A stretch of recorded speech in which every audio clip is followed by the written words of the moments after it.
Hello, hello, hello. 1 2 1 2. Check, check, check, check, check. Hello, hello, hello, hello, hello, hello. Check, check, check, check. Hello, hello. We're back at this again. Yippee. Hello, hello. Check, check, check. I can move away from these guys. What? How do I be more jovial than now? This is peak jovialness? I don't think that's how that works. I think that's the opposite of jovial, actually. The complete opposite of what I think of when I think of joy is trauma. So I'm gonna say that's a bad idea. Bad idea. Anyway, today we have the Dead Wars event going on at 4, so everyone is excited for that. And I think there's still time for anyone who wants to still join. Just come to the center of the mall, and hopefully we can get you situated and everything. Um, Anywho, so that's what's going on today, and there's also vendors upstairs. So if you want to, you can go upstairs and check out all the fun vendors up there that are currently situated to have a ton of different cool things. I know there's dice up there. There's some energy drink type things there, and so you should go check them out. They're all very, very cool people. So anyway, let's think. What else? What else should be said here? Also, do I keep talking? I don't know if I keep talking. Um, uh,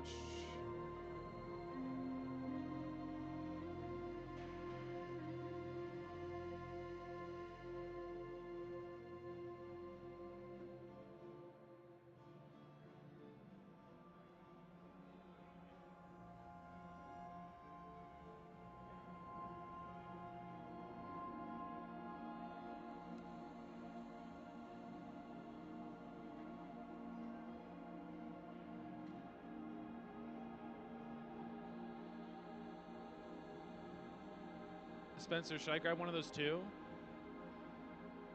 All right, cool.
Hello, hello, hello, hello. Check, check, check. Hello, hello. Checking for audio. Doing another audio sweep real quick. Hopefully the last, but I guess we will see. But I hope everyone is excited for the Dead Wars today at 4. We are going to be playing the largest game of D&D for the second year in a row. This is the second time this event has taken place, and I hope you all are as excited as I am. Colin's laughing at me. Why are you laughing at me? What did I do? I think you are. You're laughing at me. I saw you chuckle. He's lying to my face. He's lying to my face. I do not believe a word this man says. Anyway, the Dead Wars. Dead Wars are happening today at 4. It's not too late to go get your tickets to get situated and be a part of the world's largest game of D&D. And we are, I think, expecting about like 1,000 people to be here, and so definitely looking forward to seeing how big we can get this event tonight. And it'll be a lot of fun. So, I hope that everyone here can make it, and it'll be a good time. Um, let's see. I'm gonna walk around the stage a little more, make sure nothing bad happens. I think we're good. I think we're good. Anyway, so um, still just doing a little bit of a mic check around the store. There's a lot of ground to cover for this mic check, unfortunately. So you're gonna hear the sweet, luscious sound of my voice for a few minutes more, fortunately or unfortunately for you. Anyway, so there are also prizes for the tables. There's the who gets the most 20s and who gets the most ones. And I know some were handed out yesterday. We also had one on Friday. So if you missed that one, next year, make sure you're able to come for both days so you can really get your fill out of it, you know? But yeah, so it starts at 4. We're going to have some panelists coming up before then, starting in just a little bit here, where people are going to be talking about campaign building, general kind of D&D and TTRPG stuff, and it's going to be a lot of fun. So I hope you can all make it. So yeah, the panelist starts pretty soon here, and then it goes until the Dead Wars. There's also a couple musical numbers. We had some people giving out some bardic inspiration yesterday, which was a lot of fun and very cool. So maybe we'll see some more of that today, and you can hear some beautiful bardcore music.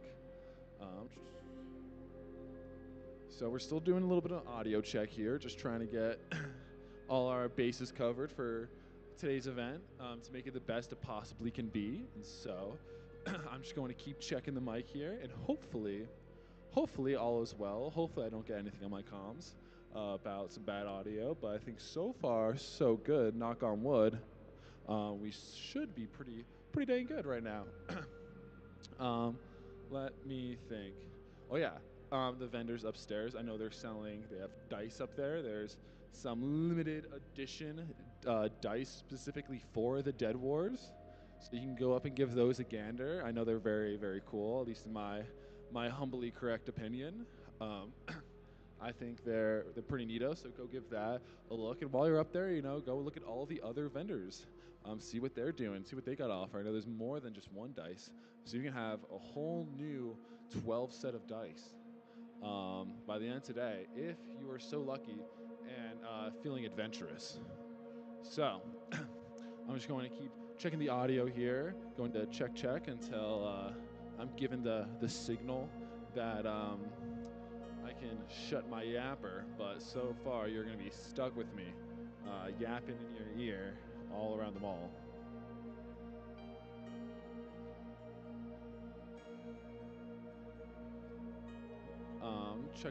Check. Hello. So we're going to keep checking audio here. Spencer, was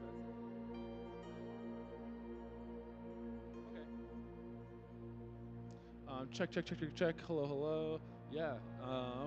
It's going to be a great event tonight. I hope everyone who's listening can make it. Even if you're you're new to D&D or TTRPG, you can make your way out. This would be a heck of a first campaign to be a part of. And yeah, I guess I can just start reading out of these D&D books, out of all these fun little guides over here, like Xanthar's Guide to Everything. I hope I'm pronouncing that right. I do not know if I am. But yes, so we're gonna continue to check the audio here, make sure that everyone can hear.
back at it. We're back with another beautiful, beautiful audio check, checking all the possible frequencies that could hurt us, trying to get the best sound for everyone tonight as possible. We've got some beautiful dragon sculptures here. Oh my gosh, that's like actually like feels real. Oh my gosh, it might be real.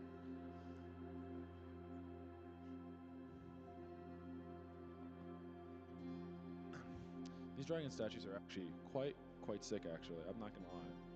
I'm not gonna stop touching them though because I'm scared I'm gonna knock them over. That'd be bad. But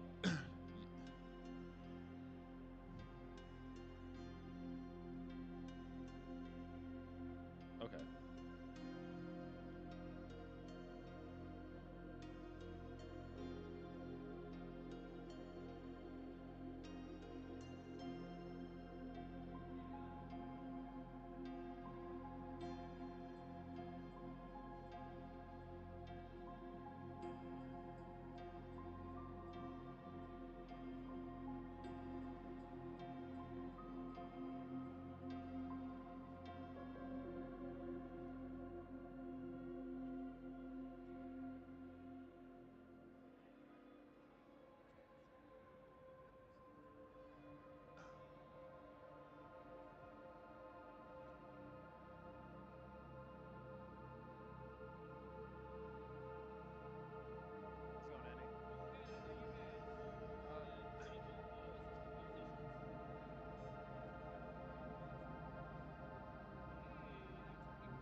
It sounds great.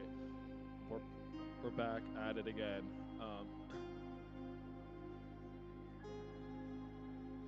Check. We are back with a continuation of everyone's favorite segment of the mic check. I'm going to continuously check this mic until the cows come home, and then I'm going to check some more. So, yeah. So today is the Dead Wars. We are learning about the backstory of, or really the continuation of the campaign that we did last year. And so if you want to learn all about it, come over here to the center of the mall, and you can learn all about the lore, the beautifully written lore of that was put together by We Geek Together, and that you can learn a lot of things about. So that is going to start at 4. We have panelists starting in just a little bit here that will talk all things D&D, TTRPG, the classic nerd stuff. So if you want to be a part of that, come on to the center of the mall here by the Wingers and Red Robins. And next to the Red Robins and the Wingers, if you want to be a part of the world's largest D&D event. Not many people can say they've been a part of that, so. Oh, yeah. Right. So, not a lot of people can say they've been a part of the world's largest D&D event. Not even Colin here can say that. Right, Colin? Yeah, that's what I'm talking about. See, so you can this can be a resume builder if you think about it. You can put this on your resume, and I'm sure you'll get any job you imagined. So if you think about it like that, you can't afford to miss out on the opportunity. So, with that glowing review and recommendation, I think you have no choice but to come for your own sake. So I highly encourage anyone to come and be a part of the largest D&D event. So if that's something you're interested in, come on down to Center of Mall. We have a lovely.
Sir? Sweet.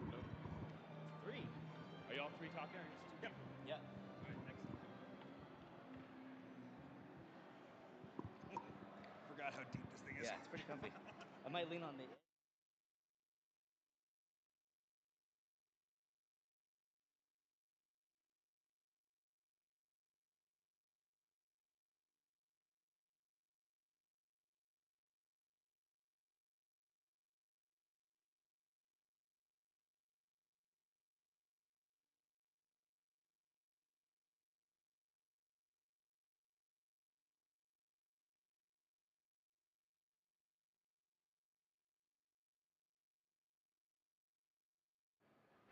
Send it off to Bella.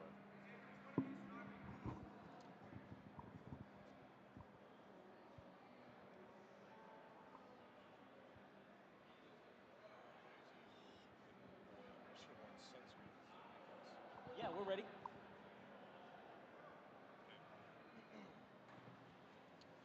Welcome, online viewers and in-mall patrons, to the Dead Wars. We are doing some panels today leading up to the event tonight. And the first panel we've got today is with the Crimson Herald folks here to my left. So I'm Derek. I'm the co-host of the Dungeon Masters block. And with me today, we've got... Hey, I'm Rick, co-writer and co-creator of Sync. I am Johnny Stanton, also co-writer and co-creator of Sync and Crimson Herald. So, the Crimson Herald folks are here with me today to talk about starting a tabletop role-playing game business and also talking about their upcoming Kickstarter, which is really exciting. So let's jump right into it. So how did you two meet up, first of all, before we get into kind of the tabletop business part? Reddit. How all friendships form, yeah. No, we met in 2018, responding to the same Reddit r/looking for game post to join a D&D game in the local area. Yeah. We both showed up on the same day. We had a great time, played in the same game for a couple years, and then Rick and I have found our way like in our own games, co-writing each other's games until we finally decided we should make this thing official. Yeah, it's kind of funny. I don't recommend meeting with strangers on Reddit, but it worked out for us. Yeah, so you heard it here first, folks. All right, so you met by playing in a game together. I know you kind of drifted apart for a little bit there, right? And then you kind of met back up when you were thinking about writing something, right, Johnny? Yeah, I don't know if we ever like drifted apart. We were always like not in the same game, though. Right, we were not always in the same game. Yeah. I was spending a lot of time in Minnesota or Cleveland when I was in the NFL. Yeah. And there are a lot of times when that kind of gives a hamper to the scheduling of games. Yes. So obviously some of that was during the lockdowns and everything, so everybody was playing online. So I got to join Rick in some of those games, but time difference also is an issue. Make sure that there's no feedback. But yeah, when in the last 2 years, where Rick and I, living 10 minutes apart really helps. And since I haven't been on an NFL squad, we've been able to spend a lot of time just writing together. And that's when we realized we really wanted to create something official, but we needed an artist. Yeah, that is a key part.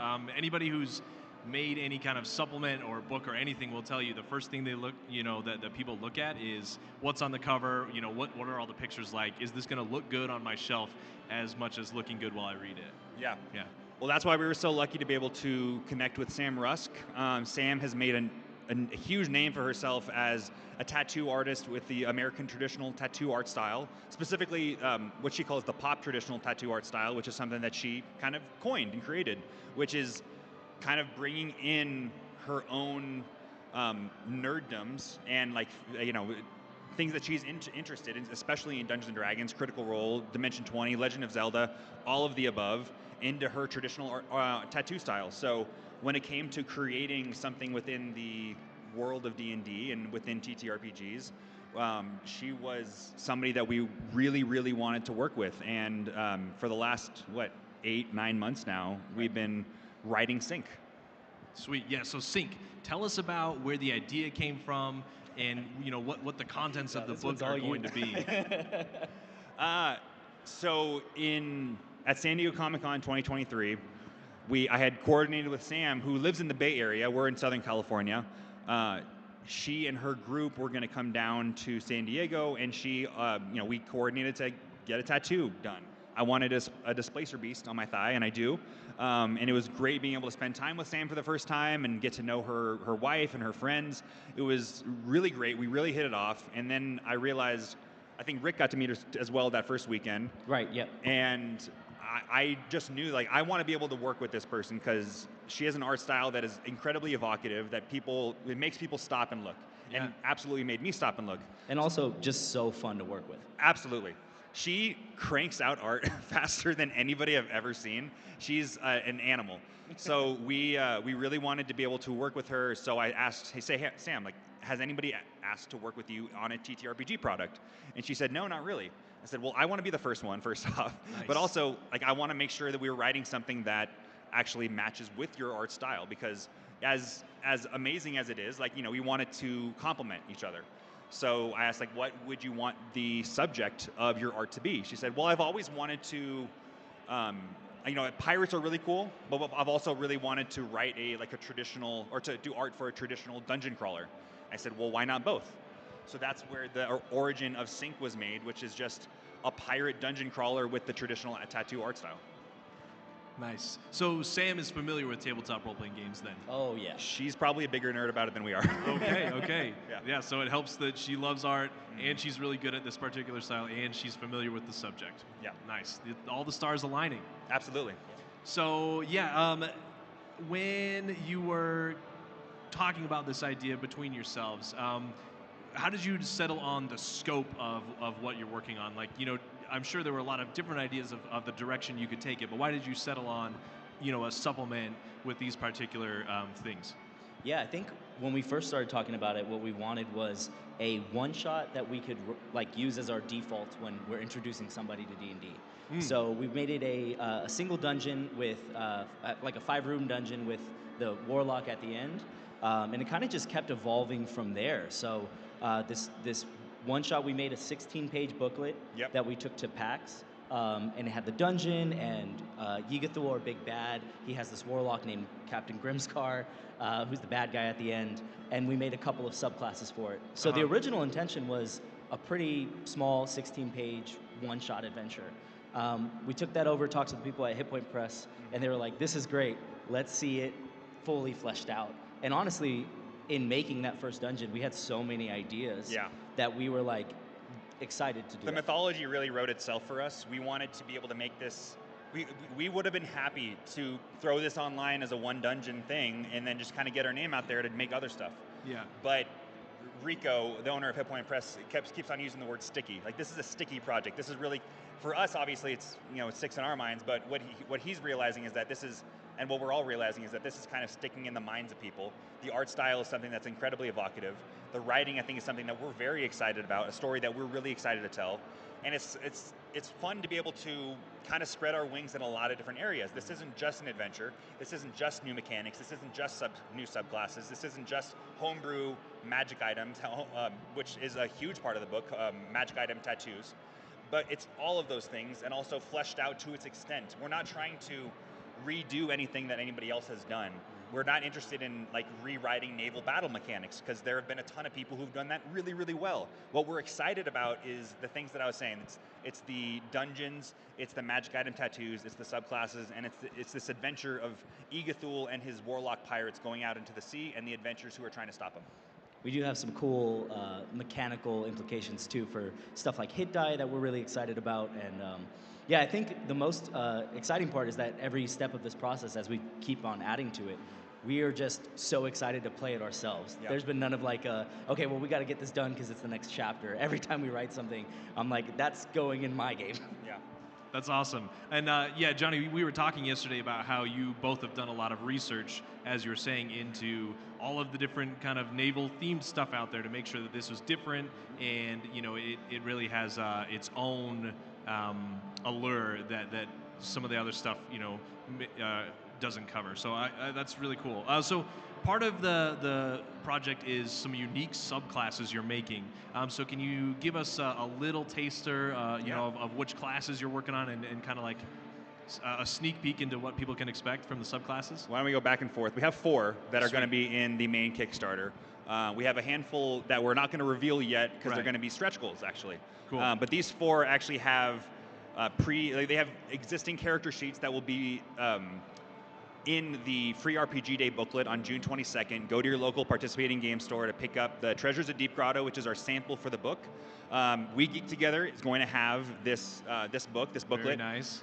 This is partially the 16-page booklet that we brought to PAX to have it sold. So if you play that, you will be able to get a PDF of your character sheet, which is one of 4 subclasses. We have the Buccaneer Fighter, the College of Tidesong Bard, the Mistbreaker Ranger, and the Spellskin Wizard. We wanted a good mix of nautical pirate subclasses with tattoo ones. I'll start off with the Buccaneer Fighter, which is I think the first one that we wrote.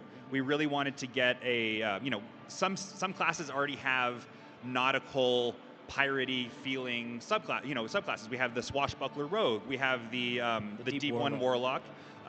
We have all these different ones all these classes that have naval subclasses. We wanted to expand on that, and the fighter seemed like the obvious choice.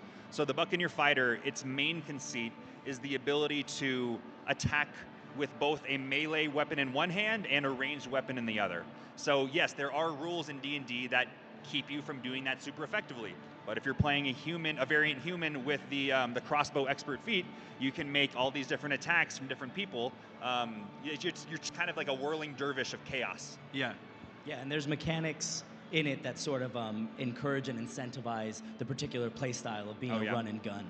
Yeah, it's the Buccaneer Fighter is very much about like throwing yourself into combat, being super reckless, because there are going to be some abilities later on that actually encourage that and encourage you to play with low health. Oh yeah. Yeah. Cool. So you jumping in on those skirmishes on the deck kind exactly. of thing. Yeah. So you got the maybe the Bard. Yeah, the Sea Shanty Bard is probably my favorite. Pretty tied with the Ranger. Yeah. But the Sea Shanty Bard is incredible. Essentially, you're using your bardic inspiration to inspire the whole party, like usual. But this time, the Bard starts singing a sea shanty, and your companions have a chance to join in with the sea shanty. Right. And there are different mechanics for the amount of people that are participating in the sea shanty. They can use their reaction to continue to sing with you.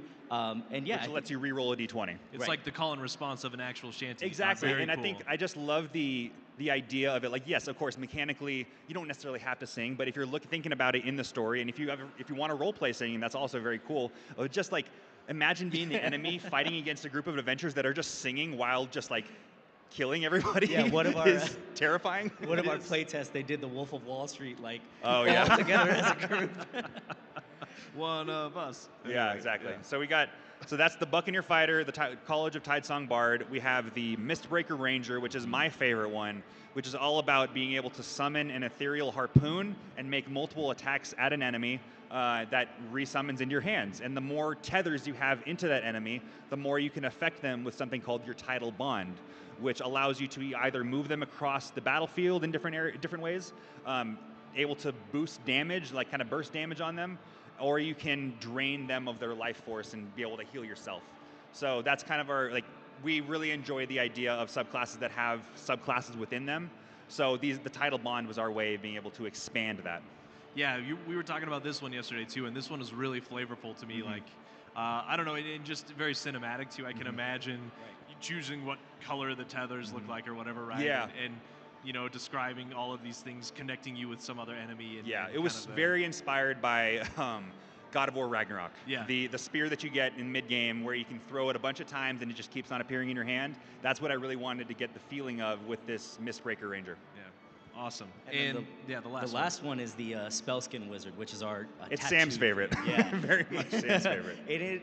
I honestly love it too. Basically, instead of carrying around a spell book, you are inscribing your spells into your own skin. So your body becomes a living spell book for all the spells that you have. But there is sort of this cool element where you can also tattoo your companions. And those tattoos will grant them particular abilities. And there's sort of a sinister element to it too as you level up. That's what I was telling you yesterday. Yeah, where you're doing it to help your companions, obviously. They're going to be able to cast spells and do other things that they might not be able to. But as you level up, now your sort of nexus, your network of spells that you can cast, your companions are acting as sort of an extension of your own magical abilities. So, for example, a higher level ability. I don't think this is in the free RPG day. It's not in the free RPG day, but for you listeners and watchers out there, you're going to get a sneak peek into this. We were talking about this yesterday. It doesn't just have to be your companions. Yeah, you can kind of take and give your tattoos as you please. And if you decide to give a tattoo to like whether it's a companion, another party member, or somebody who's like an NPC, you can possibly maybe frame them for an attack by using them to cast like inflict wounds or something, or like some other spell on somebody that you want killed and you want nothing to do with it. So yeah, I imagine like sitting in the crow's nest watching this deal that you've brokered, and they go in for the handshake, right? Exactly. Or something Exactly. really sinister like that. Yeah. So those we're really excited about these subclasses. I think they're the thing that we are incredibly proud about. But I could say that about every part of the book. We're really proud about a lot of that we have written. Hey, I think you've got a lot to be proud of as far as what I've seen and heard. So, all right, in building the campaign, another part of the book, what were some of the big sources of inspiration you looked to kind of put this all together? Yeah, I think when we started with that, we wanted it to be a one-shot, which was sort of the base of it. I did a lot of deep diving into like classic 5-room dungeons, old school dungeon delves, traps, puzzles, those kind of a thing. Obviously, I think we're both big narrative kids. Yeah. But there's something appealing about like finishing and accomplishing a dungeon in one session. There is a science behind it that I think Rick has really kind of taken mastery of being able to design a dungeon, and it's been something going on for 50 years now. Yep. But it's evolved in that time. It's kind of been distilled down into a science. Right. Yeah, and then adding some themes to it, because we don't just want it to be a series of encounters one after another. And I think that's where kind of the soul mechanics came into it. Yeah. Yeah. So the soul mechanics is something that we're really proud of. A lot of our enemies are focused in on trying to take your soul from you for the greater Dark Lord Igathul, who is our main villain of this campaign. And the Soul Link mechanic that we were talking about a little bit earlier is all about these pirates trying to take the soul from you through different attacks, whether it's a saving throw or just to hit. They can steal your soul in the form of hit die. And then we have a condition called the sunken condition, where your soul at that point doesn't belong to you, and you're trying to fight its way back. And your link to your soul is represented by your hit die. Mm-hmm. Yes, you spend them through short rests and things like that, but you also spend them maybe through an item that you have, or they get taken from you and can even lead to damaging you. So that's actually something that we've been having a lot of fun representing through cards that we're giving to the tables here at the Dead Wars, of getting to kind of mess with the party members at each of these tables. Yeah, no, and then going back to the influence thing too, Pirates of the Caribbean is obviously Yes. huge, and there's a lot of implications with like Souls, with Davy Jones and that sort of a thing. So, Right. Classic pirates, classic dungeons, kind of was the inspiration, I think. And who doesn't love, pirates and that kind of thing? That's what I've been right? saying all It's just- weekend. Nobody doesn't like pirates. Yeah. At least in fantasy. I know the very first stuff I started to homebrew after I finished running my players through kind of like a pre-written campaign, they're like, I was kind of giving them some options. I was like, well, this sounds interesting and that sounds interesting. What do you want to do? And they're like, well, we want to be pirates, obviously. Like, we want to go get a ship and sail the open seas and find what's out there. And I was like, perfect, let's do it. Everybody loves it. I think it's so fun. every DM lands on a naval campaign at some point in their career. Yeah, I think there's always been like the pirates versus samurais versus ninjas. Like, what would you rather be? We want to be pirates. Oh, that's a tough call, but yeah, I guess it would. There's be a right pirate. answer. I see one pirate on the stage, no ninjas or samurais. That's true. He's right. All right. So in developing this, I'm sure you're trying to find ways to market it and create events around it and stuff like that. So what events and other things do you have planned leading up to the launch of this Kickstarter to kind of help keep the ball rolling, keep interest up, and that kind of thing? Yeah, this was in getting into like the creating a business side of thing, which we are woefully under not our expertise. We are learning. We're learning. We are flying by the seat of our pants. But we're having a lot of fun doing it because I get to work and create a business with one of my best friends. Yep. It's as far as like marketing it, and which is a huge part of the Kickstarter. Like that's, there's writing the book, writing all of the mechanics and everything that the product is. Right below that is the marketing strategy, making sure that this is something that people actually want 100%. and showing people that this is what they want. Yep. And it's so funny because Rick works in advertising, so he's bringing a ton of expertise to this. I'm kind of just bringing whatever connections I've been able to make throughout the D&D industry and just hard work and sweat equity. And So- charisma. And Yeah. some killer sea shanties that you guys haven't heard yet. Yes, no, that's actually one of the stretch goals. Is we're going to be writing a ton of shanties for the book, and one of the stretch goals is to be able to get them fully produced, which is something that I'm really hopeful of doing. Especially listening to all the fantasy music upstairs. Oh, yeah. I'm like, I want to talk to them. Like, hey, do you guys want to write a shanty with us? But yeah, as far as the events go, for the rest of this summer, not that summer started yet, but this was kind of our first event that we were going to do. We had packs to sell it, and then we were looking forward to the Dead Wars. I said it in our newsletter on Friday, this is baby's first booth. We're doing our first booth up there. And so after this, we have all of June leading up into Free RPG Day on June 22nd, where you get the first sample of what Sync is. And then a month later, we're going into San Diego Comic-Con. We have a game that we're going to be running. We have some very, very cool performers. One person that has never played, or maybe once or twice, played Dungeons & Dragons before, that we're really excited to bring into the fold. People that you will absolutely recognize. And right after, we're also trying to do a panel, a little bit different from Sync, but I'll be able to talk about Sync. It's going to be called Athletes in Tabletop, where we're going to bring some people into the panels. Sam has a panel at Comic-Con too. Why did I not know this? Sam has a panel at Comic-Con as well, so make sure Nice. that if you're there, go see Sam's. And then we have Gen Con, which is going to be leading into the campaign itself, just a month beforehand, where we are already set up for our booth. We're going to be sharing with Hit Point Press, who's going to be our publisher. And we have a game that I'm going to be running, coming right off the heels of the game that I'm running at San Diego Comic-Con. And then Rick is actually going to be running tables over at Gen Con to give a handful of people a really in-depth view of what Sync is. All right, you got quite Yes. the summer planned then. Yeah, we do. Very busy, very busy. And all this time, you know, you're going to be like putting the finishing touches on it too. Exactly. Right? Yes. You know, we're really in terms of like getting the book done. We really respect the publishers who try to get it, you know, as much done as possible before the campaign is over, so that they can really fulfill that as soon as possible. So that's going to be a huge goal of ours, is to make sure that the people who do back the campaign, who will be incredibly thankful to, can get the product as quickly as possible. Nice, nice. So, I guess what percent are you at then of It's a like great complete? question. You know, do you have a ballpark? We keep on increasing our scope of what we want to do. Yeah. As far as Really? like the outline for it, we have everything pretty much like Right. like pre-written out. We have Okay. the organization for everything. Yeah, I At this think point, it's- it's more just about like organizing what parts of the dungeon we want included. Right. It's making sure that we're writing the finishing touches for the mechanics for the magic item tattoos. Right.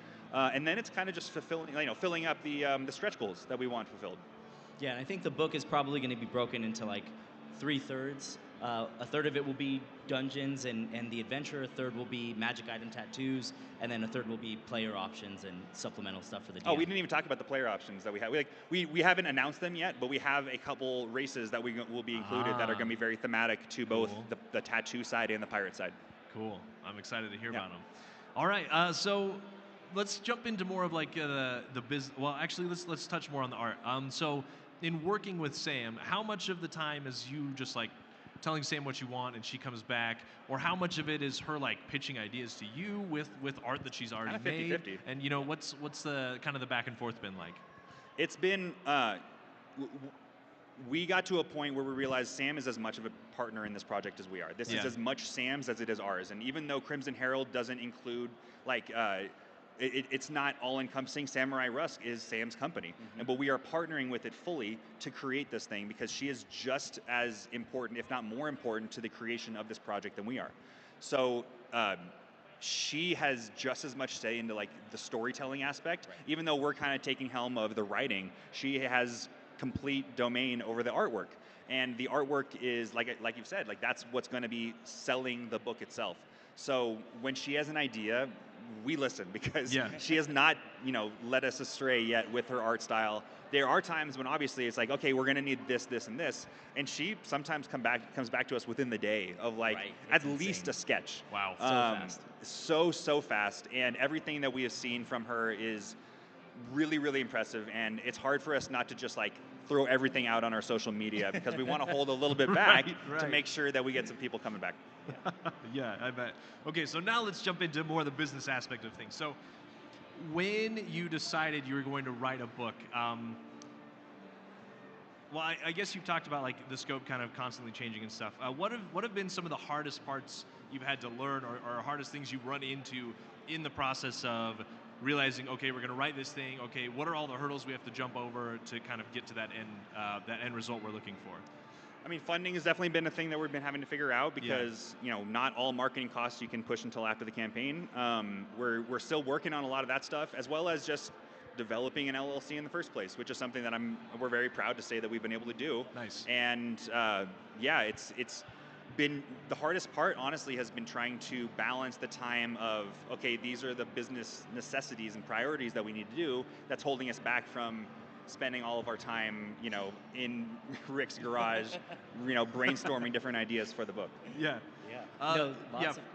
Lots of mechanical stuff too, like actually getting the color spaces right. And obviously, I'm a graphic designer by trade, so there's a little bit of knowledge there. But you'd be surprised at how complicated that stuff can get. Layout, editing, all of that stuff is not necessarily the writing or creative process of it, but stuff that's important nonetheless. Yeah, and I think one of the most important things is the fact that each of us brings our very own specific talents to the book. Rick is an incredibly talented graphic designer, layout artist, and a good artist in his own right. And Sam obviously is an incredible artist and has been able to run her own business for several years now. Yeah, we have the shirts that Sam has done. I don't know if you want to turn around to show the artwork or anything like that, but why not? we have a couple shirts on our website that's listed that Sam did all the artwork for. I'm the only one here who's not artistically inclined, which makes me feel so useless sometimes. Hey, words are art, being Yes. able to write things, but that's art. visual art is not my forte necessarily. So there are some times, like when we were designing the logo, the only input that I had was, I like this, I don't like this. So when Rick and Sam were designing it, it was like, I'm just happy with whatever you guys come up with. Yeah, I think Johnny's been a little humble. He's brought an insane amount of creativity to this, from the writing to the ideas to, again, the shanties are something that Johnny wrote entirely from scratch. He even sung a preview for it for us, and it was amazing. Johnny's bringing a lot more than just charisma to the project. Awesome.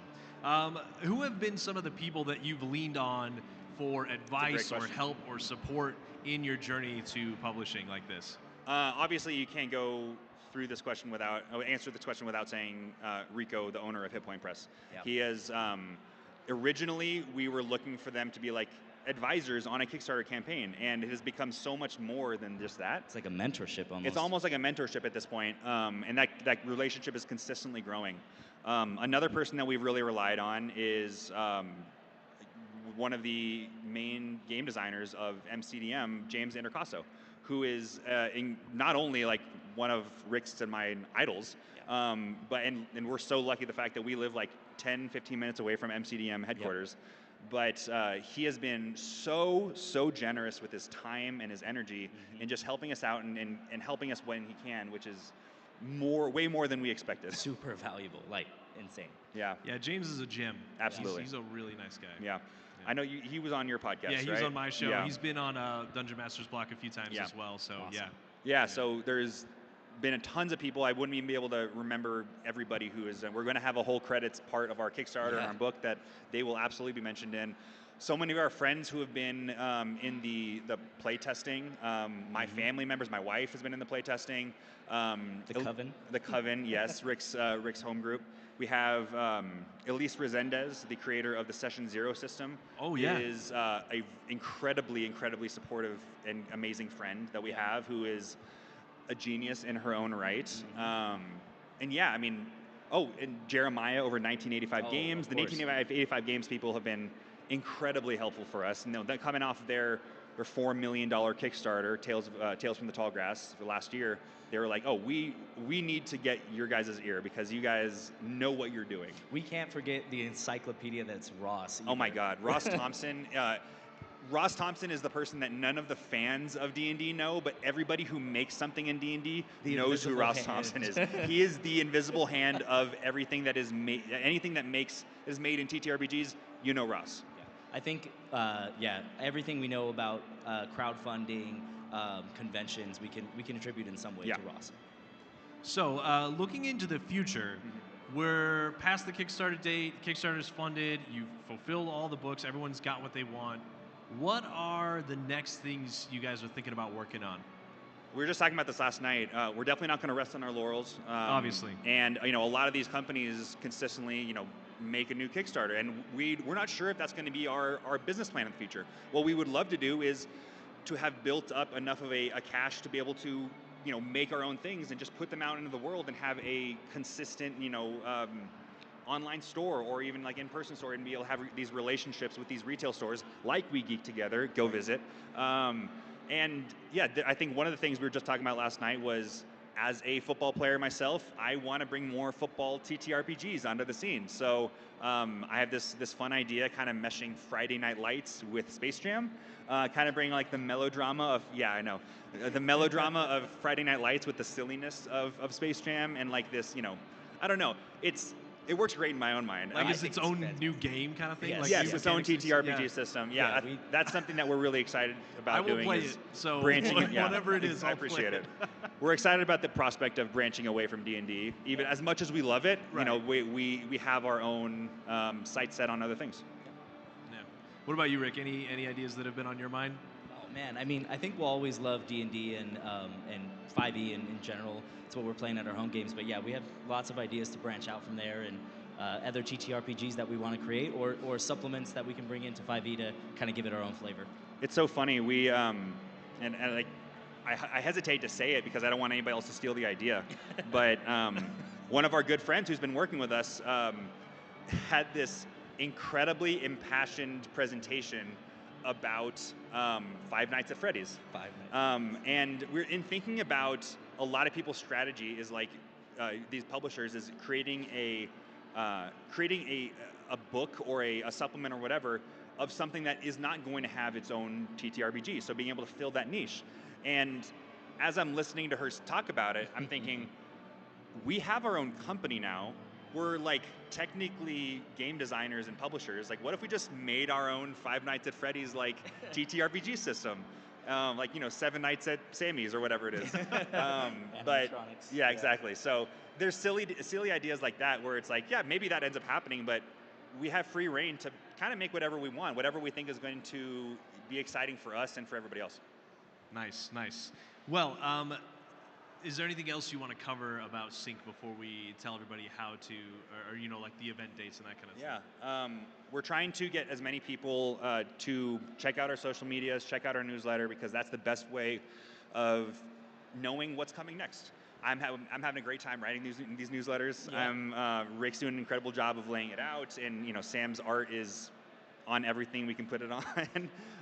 If you sign up for the newsletter, you're basically getting a letter from Johnny every pretty much week. Yeah. So where can they sign up for them? You can sign up for it at synkrpg.com, where it's impossible to miss. You won't be able to miss. Actually, if you go to synkrpg.com, the live stream should be live on our website of this. So you might even be watching this from synkrpg.com. Who knows? So, but that's also a great place to check out our merchandise, where we had a launch 2 weekends ago, last weekend, that completely defied our expectations. We have 6 items in our merch store right now, 4 shirts like the one Rick is wearing, a hoodie, and a hat. That is, I'll take a little bit of credit for the hat design. It's all Sam's art, but it's a cool 5-panel hat with Captain Grimscar's hat or sword emblazoned across the front. It looks really cool. I love that thing. So go check out our website, and actually, if you join our newsletter, you get a 10% off discount code to sign up or to get any of the merch. Nice. And so the events again that you're planning this summer. Which events are those? Just so people can put them on their calendars. Yeah, those will all actually be on the website as well. So synkrpg.com. But we have a free RPG day on June 22nd. That'll be your first chance to play something from Sync and get a full preview of it with the subclasses and magic items. And then we have Gen Con is in First San Diego Comic Con. Oh yeah, Comic Con is end of July. End of July, last weekend of July. Gen And then a Con's weekend first later. weekend of August. And then It's going to be a busy week. The Kickstarter will be September 4th, so shortly after that. I think it's our first time talking about the actual announcement, like what the launch day is. Oh September my God, 4th. did I just drop Yeah, it doesn't matter. It's like there's no hiding it. There's no reason to hide it. All right, so September 4th is the first day of the Kickstarter? Yep. All right, so everybody be on the lookout. Head to those Comic Cons and stuff. If you haven't decided to go already, sign up for the newsletter. Make sure to be on the lookout for the Kickstarter, and get yourself some sweet merch while you're at it, too. All right. Well, thanks so much for joining Thank me, guys. you. Again, I'm Derek. Rick. Rick Esquivius, Rick Esquivius. If you find him on the internet, he's not going to be. Probably won't see his face. Yeah, He'll do you'll his, see a little bit of his this. pose. And I'm Johnny Stanton the Fourth. So these are the two gentlemen from Crimson Herald. They've got a new Kickstarter coming up later this year. You won't want to miss it. Make sure to go to synkrpg.com to learn more. Thank you so much. All right. Next up in about 25 minutes, we will have Dax from Dungeon Master Direct coming on to talk about a lot of different fun events he's got planned, playing D&D in lots of cool places. So make sure to tune in very soon for that.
Guys, can I get to just run a quick, just a little something, not necessarily a full song even, just so we can kind of test our mics.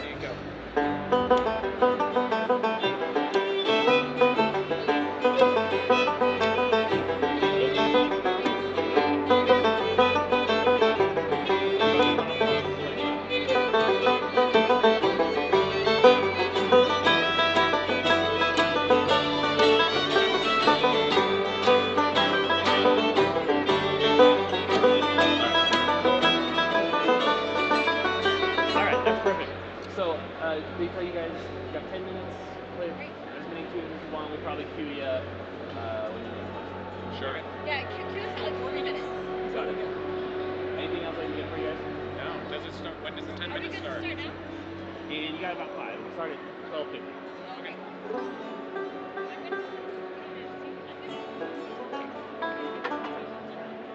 I want to check your tuning. The sun is doing weird things to mine.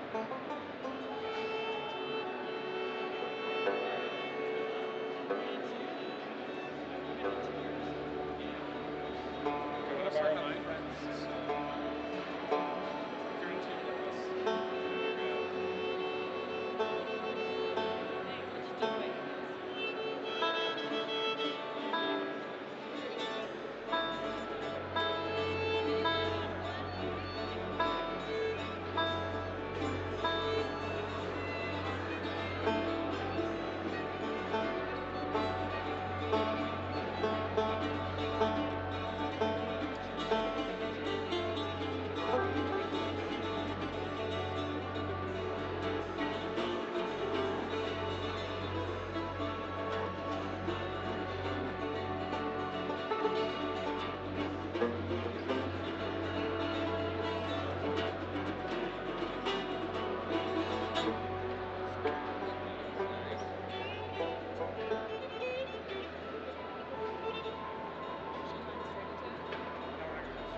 7 strings.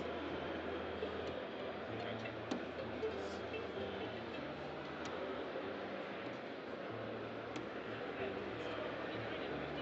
Oh, it's 12:50. Oh, it's 12:50.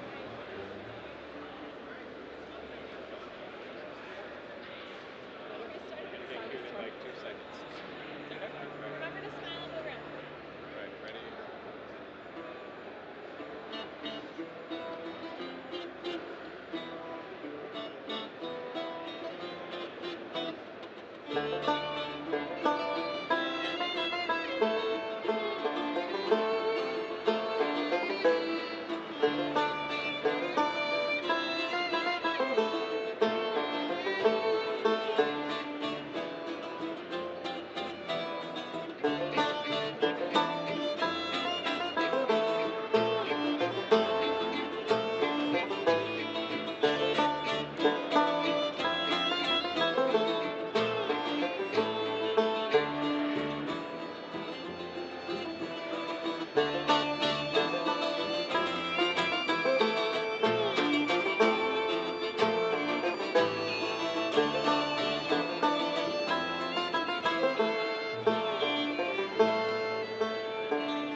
Welcome.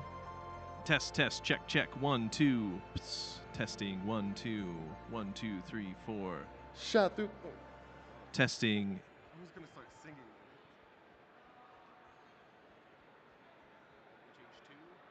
Check, check. Hello, hello, hello.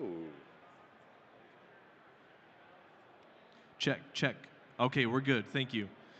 All right, welcome back to the Dead Wars panels, Dead Wars Day 2. I am Derek, one of your co-hosts here. I am also the co-host of the Dungeon Masters Block podcast. And with me today, to my right is... I'm Dax Levine, professional dungeon master, owner of Dungeon Master Direct. Yesterday, I ran the Dead Wars game, and today, I am chilling so hard. It is awesome. Must be nice to be all done with the heavy lifting part. Yep. Huh? I get All to right. relax. So, Dax, we are here today to discuss a bunch of really fun events that you and your business have coming up in the next calendar year and next year as well. So, let's jump right into. Well, actually, let's talk about first why you think events are so fun and important, and why, in particular, your events are ones that people should attend. Okay, well, this goes back to the origin story, Yeah. right? I've been doing this for 4 years, and I started right before COVID hit, and everything was online, right? I ran games for clients all over the world, made a lot of great friends, but after a few years of doing this in your basement alone, it gets lonely, right?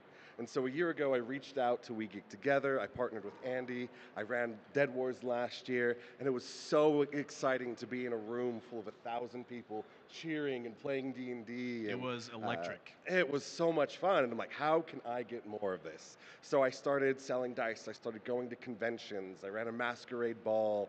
I performed at FanX and ran a charity game there. Ran a charity game at Dragonsteel Con. So now that we're coming up on 5 years of Dungeon Master Direct, we want it to be bigger and better than ever. Because it was, the pandemic was a great time for me because there was demand for doing online games, but now I'm thinking forward. What is the next evolution of what we can do? Yeah. How can we reach as many people as possible and just have these unforgettable experiences that they keep coming back to? Yeah, it's all about experiences, really, and each of the different events that you've got coming up are vastly different experiences for different audiences, but all are going to have that special Dax touch, right? I hope so. So What is the special Dax touch? I- I'm just I- loud. That's You're the it. only one who knows, I guess. So let's talk about the first one then, coming up in June of this year, June 25th through the 27th at Utah Valley University in Orem, Utah here. It's going to be at their Lehigh campus, actually. Oh, their Lehigh their campus, new okay. Lehigh campus by Thanksgiving Point. Okay, excellent. My wife actually works up there, so I'm familiar. Okay. Tell her to come say hi. I will. So you've got a teen dungeon boot camp coming up. So tell us about who you're working with for that and what the people can expect to attend. Okay, so I've teamed up with Operation Literacy, and for about the last 15 years, they've been focused on bringing authors to teenagers and teaching them how to be better writers, to write stories and become authors themselves. They've had guest stars such as Christopher Paolini, Brandon Sanderson, Dan Wells, Lee Bardugo. A bunch of big names have come, and over 15 years, Operation Literacy and Teen Author Boot Camp has grown immensely. Now, a lot of these teens who come to their boot camps love fantasy, right? Christopher Paolini was the main guest, and Darcy Little Badger this last year. Big time fantasy authors. And so many of these kids already are playing D&D. So they brought me in last year, and I ran a class for them. The kids went crazy for it. So I was talking with the director of Operation Literacy, Jen Jenkins, and she's like, Dax, how can we do more work together? And I'm like, give me a week and I'm going to bring you a pitch. I pitched Teen Dungeon Boot Camp to her, where we bring in a bunch of authors and actors and game designers and teach kids how to get more immersed in their stories. A week after I gave her this pitch, we were touring for venues, right? We reached out to Utah Valley University. They love Jen over there. And so they offered to sponsor it. So it's going to be at UVU's new Lehigh campus, which is an awesome place. Right in Lehigh by Thanksgiving Point. And so tickets have been available for the last couple of months. It's filling up, and we've got a lot of great authors, actors, and game designers coming in, a lot of theater professors. We're gonna have classes on improv, on world building, on map making, everything you need. So classes are in the morning and the afternoon, open gaming. Practice the things that you've learned. Amazing. Who are some of the guests that you've got coming that we can look forward to? Some of the guests we've got going, some of them you've seen at Dead Wars. Ryan Boucher, who's one of my captains, is doing something on map making. Tyler Whitesides, who's a middle grade fantasy author, he's going to be there.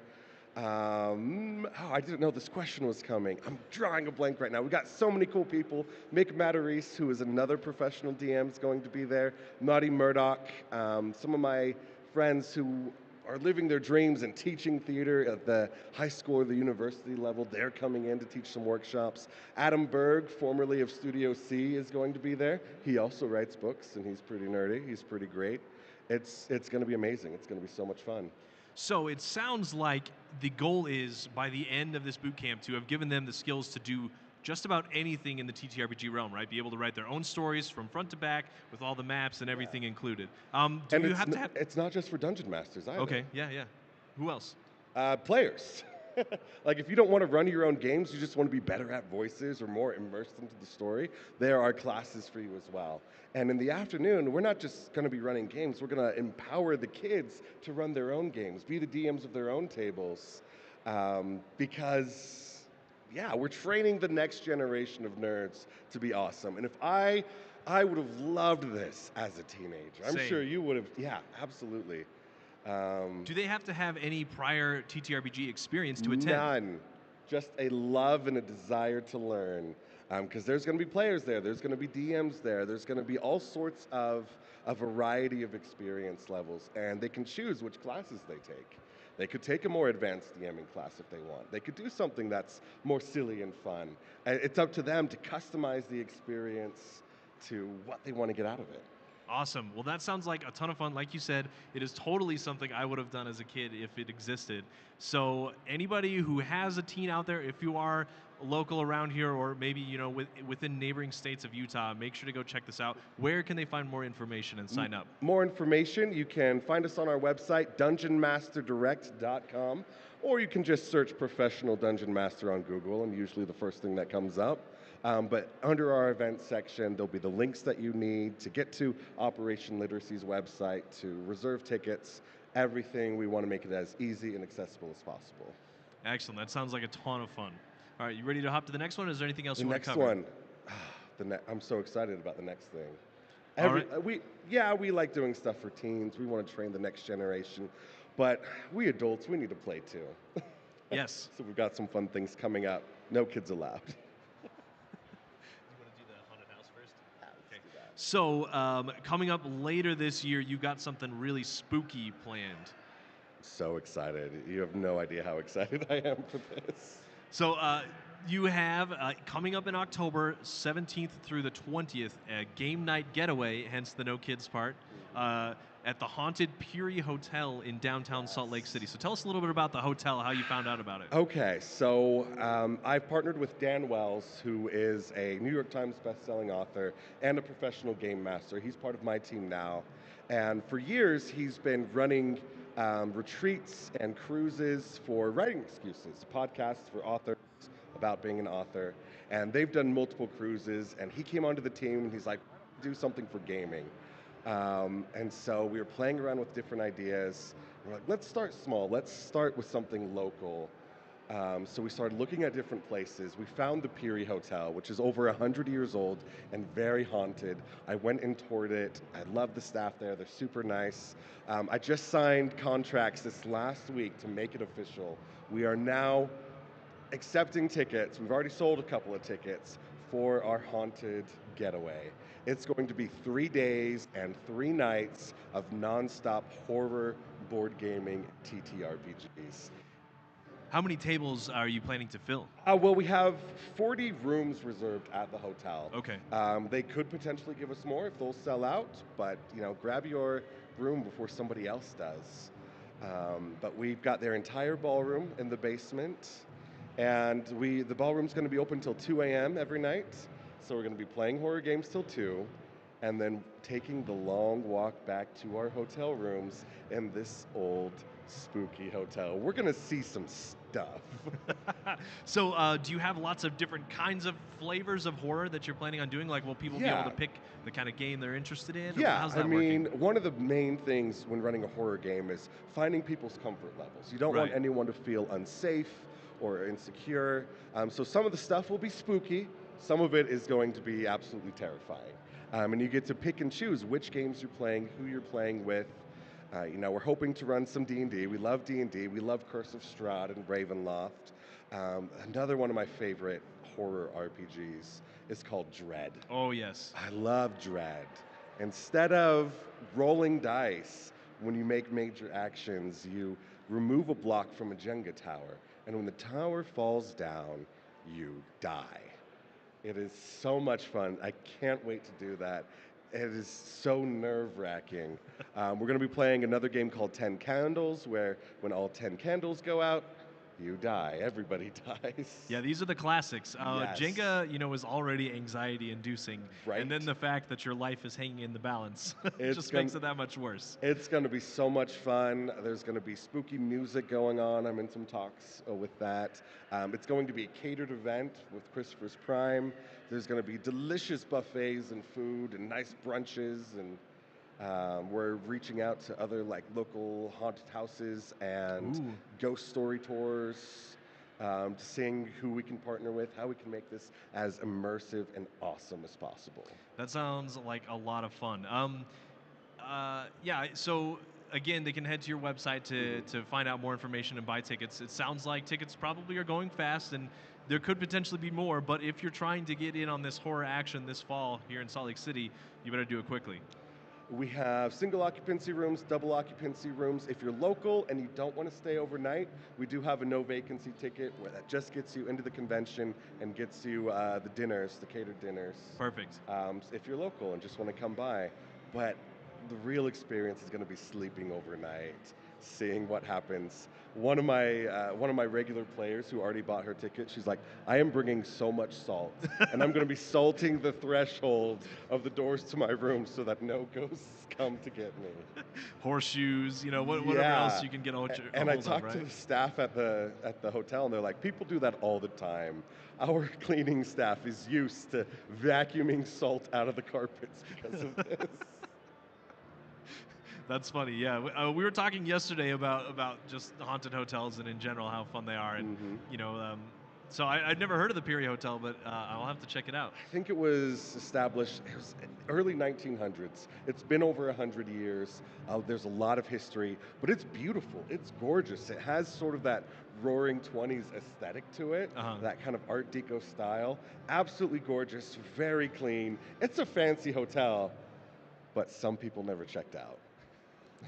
Are there any particular stories that were super creepy that You gotta share? come, You and gotta we'll come. tell you. Oh, But okay. supposedly, there are 3 stories that I've heard. One is concerning Moaning Molly, who haunts the elevator, and sometimes you can hear. I didn't hear her last time I toured it, but I'm hoping we hear her again. Supposedly, there is a man in a black hat that sometimes appears in people's rooms, sitting on the edge of the bed. Oh man. And there are also children who play in the halls. What's creepier than children that you don't know playing in Yeah, the halls, happy children Oh. playing in the halls. You're going to get away from your own children to come to this, but you're going to be haunted by the children who never left. It's going to be great. I'm Oh, man. so stoked. And also, Dan Wells, he's the author of I Am Not a Serial Killer. Very spooky guy. Muddy Murdoch, who's also hosting it with me, she's done amazing horror games. She runs a lot of Call of Cthulhu for our company and gets rave reviews. It's going to be so spooky and so much fun. I told my wife about it, and she's like, you're going without me. She refuses not to coming. come. No, she's coming to the next event. She's coming to the cruise that we'll get to, but she is not coming to the haunted hotel. I don't blame her. Are Let's you be coming? honest. You want to? Come on, Derek. I It'll do. Be fun. I don't think I have any salt on me, so Okay, you can borrow some of mine. All right, so you mentioned the cruise. Let's jump into the cruise now, because this is the one that I would most likely want to attend. Yes. There are a couple of cruises that are running right now, but so tell us kind of how you got the idea and why you feel like yours is going to be different, special, etc. So we brought Dan Wells on board, right? And he has a lot of experience working with whodunit cruises. And they specialize initially in murder mystery cruises. And they've been his travel agent for years as they plan the Writing Excuses cruises. He introduced their team to me. They're fantastic. This has actually been in the works longer than the Haunted Hotel thing. It's going to be a Royal Caribbean cruise, 5 days out of Galveston, Texas. We're going to be going to Costa Maya and Cozumel, Mexico. And it's going to be 5 days total. Each day has a different theme. And there's going to be a horror night, but there's also going to be a sci-fi night and a fantasy night. And a classy crime is another one of the nights. Okay, so it's not like a running campaign with one particular No. dungeon master or GM.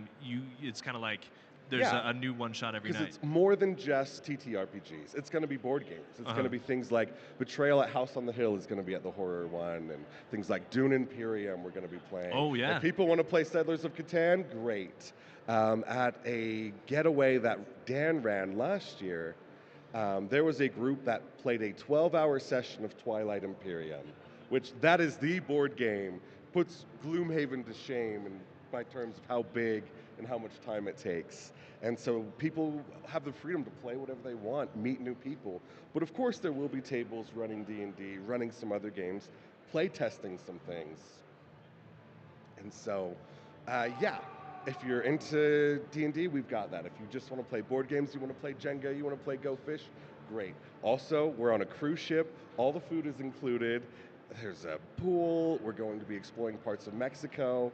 We're in talks with getting some ghost tours in Cozumel. There's also a planetarium down there. There's an escape room on the ship. There's laser tag on the ship. Like, yeah, we're planning this to be as nerdy and awesome as possible. Nice. So how many spots are open on the cruise currently, or about? I think we've reserved 50 cabins. And so we've started to get some sales already. Tickets have only been on sale for a couple of weeks. So if you want to get the early bird pricing, sign up as quickly as you can. Because once the early bird seats go up, we're going to have to renegotiate new contracts, and it's going to be a little more expensive. But come, you don't want to miss it. Even though it's not until next March, it's going to be huge. It's going to be awesome. This has been a dream of mine for years. And my wife said, you cannot do that without me. It's the week after my 9th anniversary, so she's coming to that one, but not the Haunted Hotel. I don't blame her. And I told her, you're going to run some games for me. I'm going to make you work. She said, we'll see. So we'll see. Maybe you can hang out with Bethany. Maybe not. All right. So kind of the theme of these is all these different events of doing tabletops in a venue that maybe isn't traditional for tabletops. So why do you think that's so fun? And you know, what's your favorite part of events that are different from just playing in your basement or playing at your dining table? Well, anytime you get into a tabletop or even a board game, there's the issue of time. We are busy. We have children. We have jobs. We have lives. It's hard to commit the time that you need to. So we are providing a space that has food and has all of your physical needs taken care of, so you can just focus on gaming for 3 days straight or for 5 days straight. So time and space are the two things we're trying to control in this scenario. You don't have to worry about what you're eating because it's going to be provided. We've got an excellent menu. We've got excellent caterers. And we're going to be in beautiful locations. We want it to be immersive with music going on and cool decorations so that you can feel like you're escaping the real world and making new friends and entering worlds of fantasy and sci-fi and horror. And we want experiences that people are going to remember and come back to and tell their friends about. I mean, this is going to grow. This is going to get bigger and bigger each year. We have plans for future events. Nothing's set in stone yet, but you know, we've been talking about doing a New Orleans river cruise some year. We've been talking about doing something up the Rhine River in Germany, getting ready for Essenspiel. We've got all sorts of cool plans, and this is just where it starts. This is where it's beginning. And I am so excited to see how this grows. I am too. So you mentioned a couple of ideas you've got. If time and money were not a problem, what is the event that you dream of throwing? New Orleans. Yeah. New Orleans, a very spooky river cruise out of New Orleans. That's a big one I want to do. Another one that I really want someday, no idea when it's going to happen, a cruise to New Zealand, experience bits of Maori culture when we're out there, and do the nerd pilgrimage to the Shire and Hobbiton and all the Lord of the Rings sites. Yes. Yeah, I was That would chatting be with someone amazing. here the other day whose friend worked on the show in New Zealand. So yeah, there's a lot The of show cool or the stuff out there. movies? The show, but you know, Okay. you know. It's kind of cool. Yeah, it is. It is. So yeah, Dex, you've been running Dungeon Master Direct for how many years now? It's been over 4 years. 4 years. How did that start? How did that start? Running games professionally. I mean, I started running games in college just because I loved it. It was fun. I grew up a theater kid. I was studying psychology. I taught my improv friends how to play D&D. When 5th edition came out, this is what we did. I started an improv group, taught all of them how to play D&D, so our sessions were a blast. Really in character, really immersive. And for years, people would tell me, you might like doing this professionally. And I went back and forth thinking about how I could monetize it, how I could reach as many people as possible. Yeah. Ended up getting a master's degree in business administration, but it just didn't feel right until January 2020.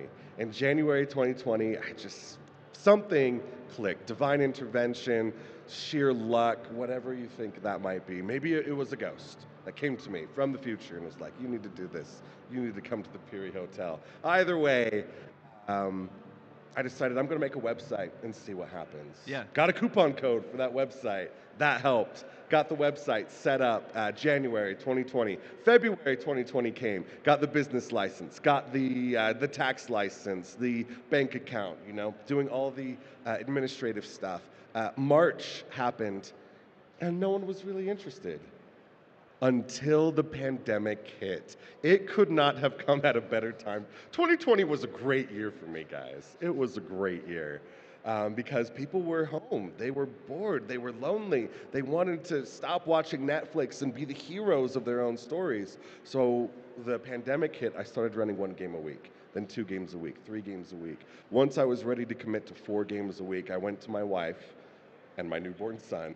I'm like, hey, can I pretty please quit my day job and do this full time? And we did the numbers and we're like, okay, this is how many games you need to run. And once I was running 4 games a week, we committed. I quit the day job and I've been my own boss for the last 4 years. What's the largest number of games weekly that you have run at one time? 6 or 7. Yeah, that's a lot. There have been a few instances where I've run 2 games in a single day. Yeah. Never again. Absolutely never again. That is too much.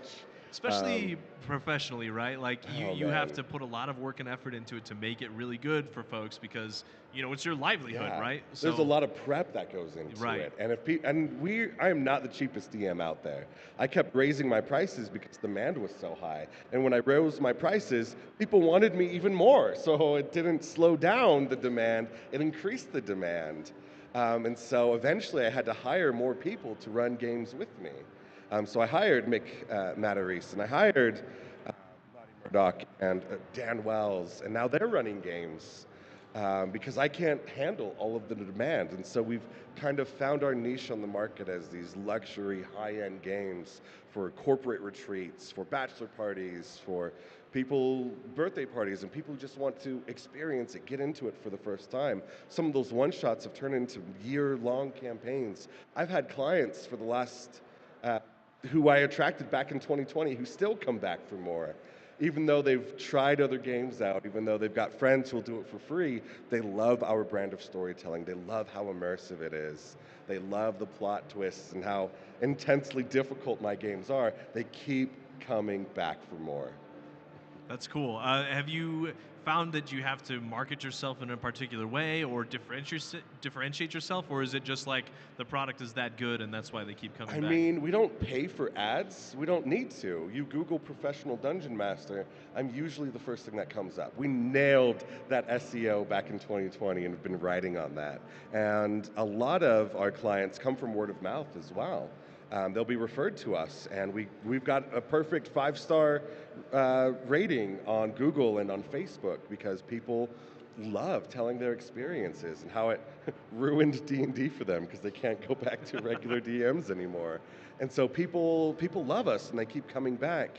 And even though the overall demand has diminished because the world is open and you can go outside again, we have such like a huge log of clients that keep coming back for more, repeat clients, that we're able to stay just as busy as we were 4 years ago. That's nice. And now we're doing stuff in person too. Yeah, and you've got all these events planned. You've got more events that you want to do, if things keep going. So that's awesome. If you were to give somebody advice who wanted to take a similar journey, who wanted to start dungeon mastering professionally, what are some steps you would suggest they take to kind of get to that level? Ooh, that's tricky. It's work, and there are days when I don't want to do it, where my anxiety gets really bad. but people are relying on me, not to just show up, but to give them the highlight of their week or their highlight of their month. Some people have been saving up for months in order to do a game with me for a birthday or an anniversary or something. And so they're expecting me to be on my best, and that's a lot of stress. So one, take care of your mental health. I have started taking care of my mental health. That's great. Take care of your mental health and realize it's not about the stories you want to tell. It's about being a servant, being open to making your players the heroes, making them feel awesome. And that doesn't mean you just give out magic items and make things easy. My games are very difficult and people die all the time, but they love it and they come back for it because even though it's difficult, it creates this contrast when they have these high moments, when they make that natural 20, when they get that critical hit, and they are the stars. And the campaigns that I run are constantly changing and shifting based off the decisions that they make. So I'm not railroading them through a predetermined story. I am taking their journey and weaving it into the larger narrative. And that's what gets people coming back for more. Because I have that servant mentality instead of, trying to play God. That's good advice. I like it. As far as tabletop business in general, what advice do you have for folks who are trying to break into the space in whatever capacity, whether it be publishing or streaming or podcasting, that kind of thing? I know you've dabbled in a lot of these things. You've got to treat it like a job. I mean, having experience working in other businesses helps. Having a degree helps. But really, you got to figure out what works in your particular market. I learned a bunch of business practices and good sales practices through my degrees, but none of my classes were specific to tabletop role-playing games. It's a different animal, yeah. I had to do a lot of research on my own, figure out what was out there, figure out how to differentiate myself competitively, try to figure out how to do marketing. Like when you start your own business, you have to wear all the hats. Luckily, I've been able to hire assistants since then. And my assistant answers emails and does the marketing stuff, and she's fantastic. Takes a huge load off my shoulders. But at the beginning, it was all me doing that by myself, and that was exhausting. But finding people that you can trust and paying them well, that goes a long way. They say you gotta have money to spend money to make money. And I started this business with a $200 refund I got from Costco. I got my yearly refund back, $200. I'm like, hey wife, hey Bethany, this is what I'm going to invest in the business. She gave me approval for that, and now it's grown to, we've made hundreds of thousands of dollars in the last 4 years. And it's just gonna grow, it's just gonna get bigger. But you gotta put in the time. It was 6 months of doing this before I ever gave myself a paycheck. I was still doing a day job for the first little bit and didn't start paying myself for the games that I was running until after I had quit that day job and needed to replace that income. But so much of what I make goes into improving the website with the branding and the logos and finding the right tools to give the best possible experience for the customers. Because they're paying a lot for my services. If I have a cheap little website that I made myself with the logo that I designed on Paint, people aren't going to take me seriously as a high-end luxury product. And so I've brought in some really talented people to help me, showcase what it is we do well. And you got to put that money, you got to put that time into it, and you've got to build people's trust and get them coming back for more. Nice. As far as the future plans for Dungeon Master Direct, we've talked about a bunch of fun events you've got going. Is there a part of the tabletop industry that you want to break into in the future? Do you have plans beyond the professional DMing and the events and that kind of thing? I don't know. I've thought about streaming games. Problem is there's a lot of live streams out there. It's really hard to find your own niche, find the thing that makes you different. Why would people watch you instead of Dimension 20 or Critical Role? And honestly, I make more money doing private games, so I focused on that. I started a podcast last year, and that was fun, that was exciting. Got to meet a lot of new people, but it's not super profitable. And so the next evolution is really these in-person events for us, because we feel like, there are some other groups out there that are doing this, but we can do it in our own special way. It's going to be more than just D&D. There's other games, and it's about meeting as many friends as you possibly can, eating great food, and I'm so excited for these in-person getaways and for the summer camp that we're running. That's really the next step, the next evolution. What comes after that? I don't know, but I'm so excited for what it is. Yeah, I feel like there's definitely kind of like a groundswell of these nerdy events that are happening. Conventions have been around for a very long time, but like very specific events like this where you can go and you can play games in a themed way, or on the cruise, or in a hotel that's haunted. There's definitely a more popping up every day, but I think we've just seen the beginning, really. I think there's a huge market, a huge opportunity out there for this kind of stuff. And I hope to ride that wave. Yes, I think you will. If your previous success has been any indication. Hope so. So we've talked about your events. Is there anything else you want to discuss before we wrap up here?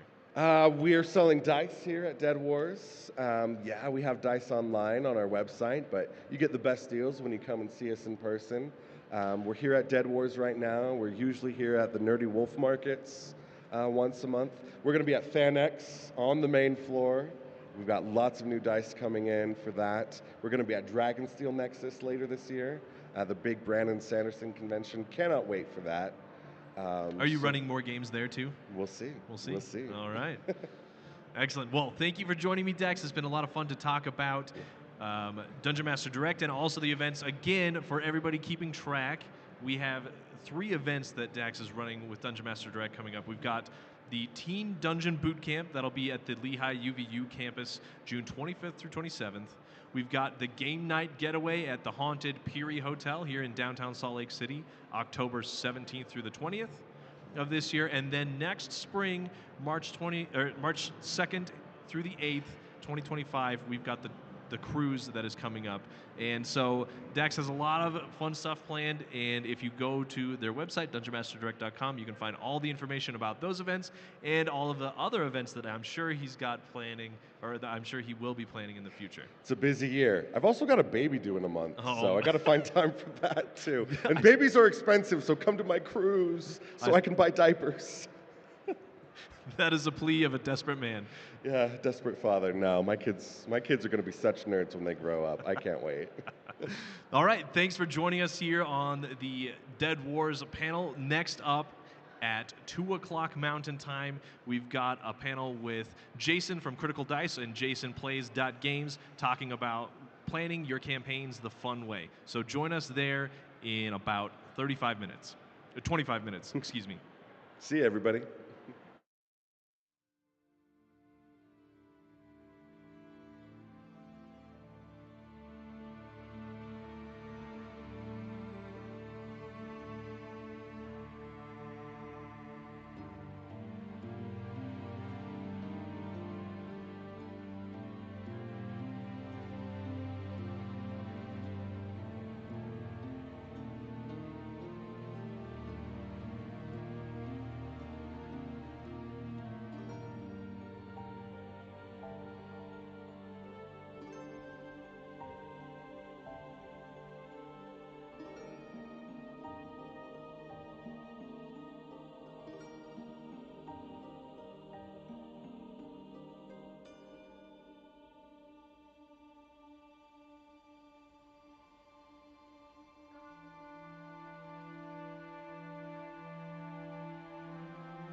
Penny McLeod. I'm going to be singing a song for you. I'll be playing my concertina, and my friend here, Josh, is going to be playing the drum. I didn't know I was playing it. I thought I was just bringing it. Well, you've been promoted because I need someone to play it for me. So get ready. Wellermen, sing along if you know it. Feel free. There once was a ship that put to sea, and the name of the ship was the Billy of Tea. The winds blew hard, her bow dipped down. Blow me, bully boys, blow. Soon may the Wellermen come to bring us sugar and tea and rum. One day when the tonguing is done, we'll take our leave and go. She had not been 2 weeks from shore when down on her a right whale bore. The captain called all hands and swore she'd take that ship into sea. Soon may the Wellermen come to bring us sugar and tea and rum. One day when the tonguing is done, we'll take our leave and go.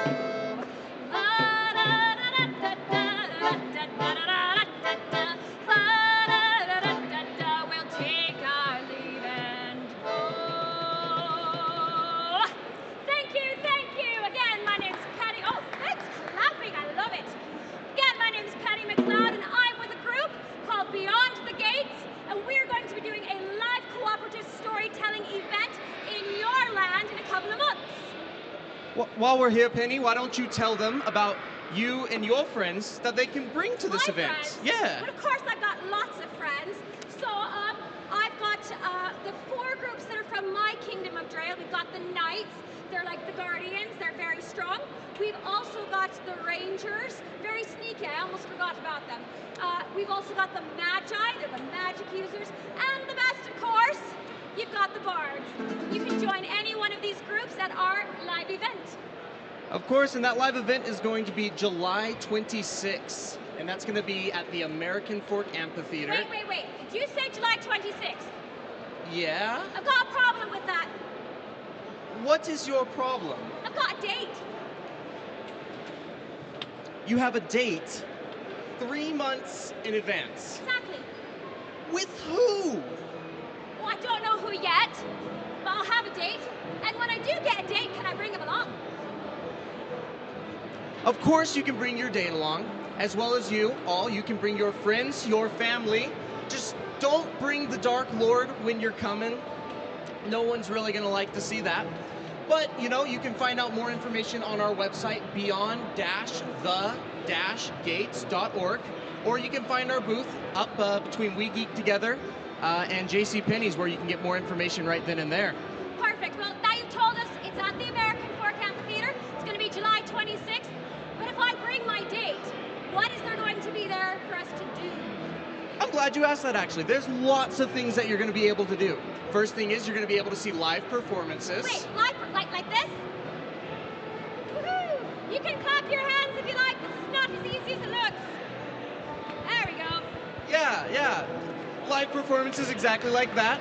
As well as you're going to be able to go on quests, join guilds, or maybe just sit back, relax, enjoy the environment, eat some great food while just being in a nice fantasy atmosphere. Perfect. Well, can we leave them with one last song, please? We already sang a song. I know, but more music is always better, am I right? Okay, great. Yeah, we'll just give them one more song then.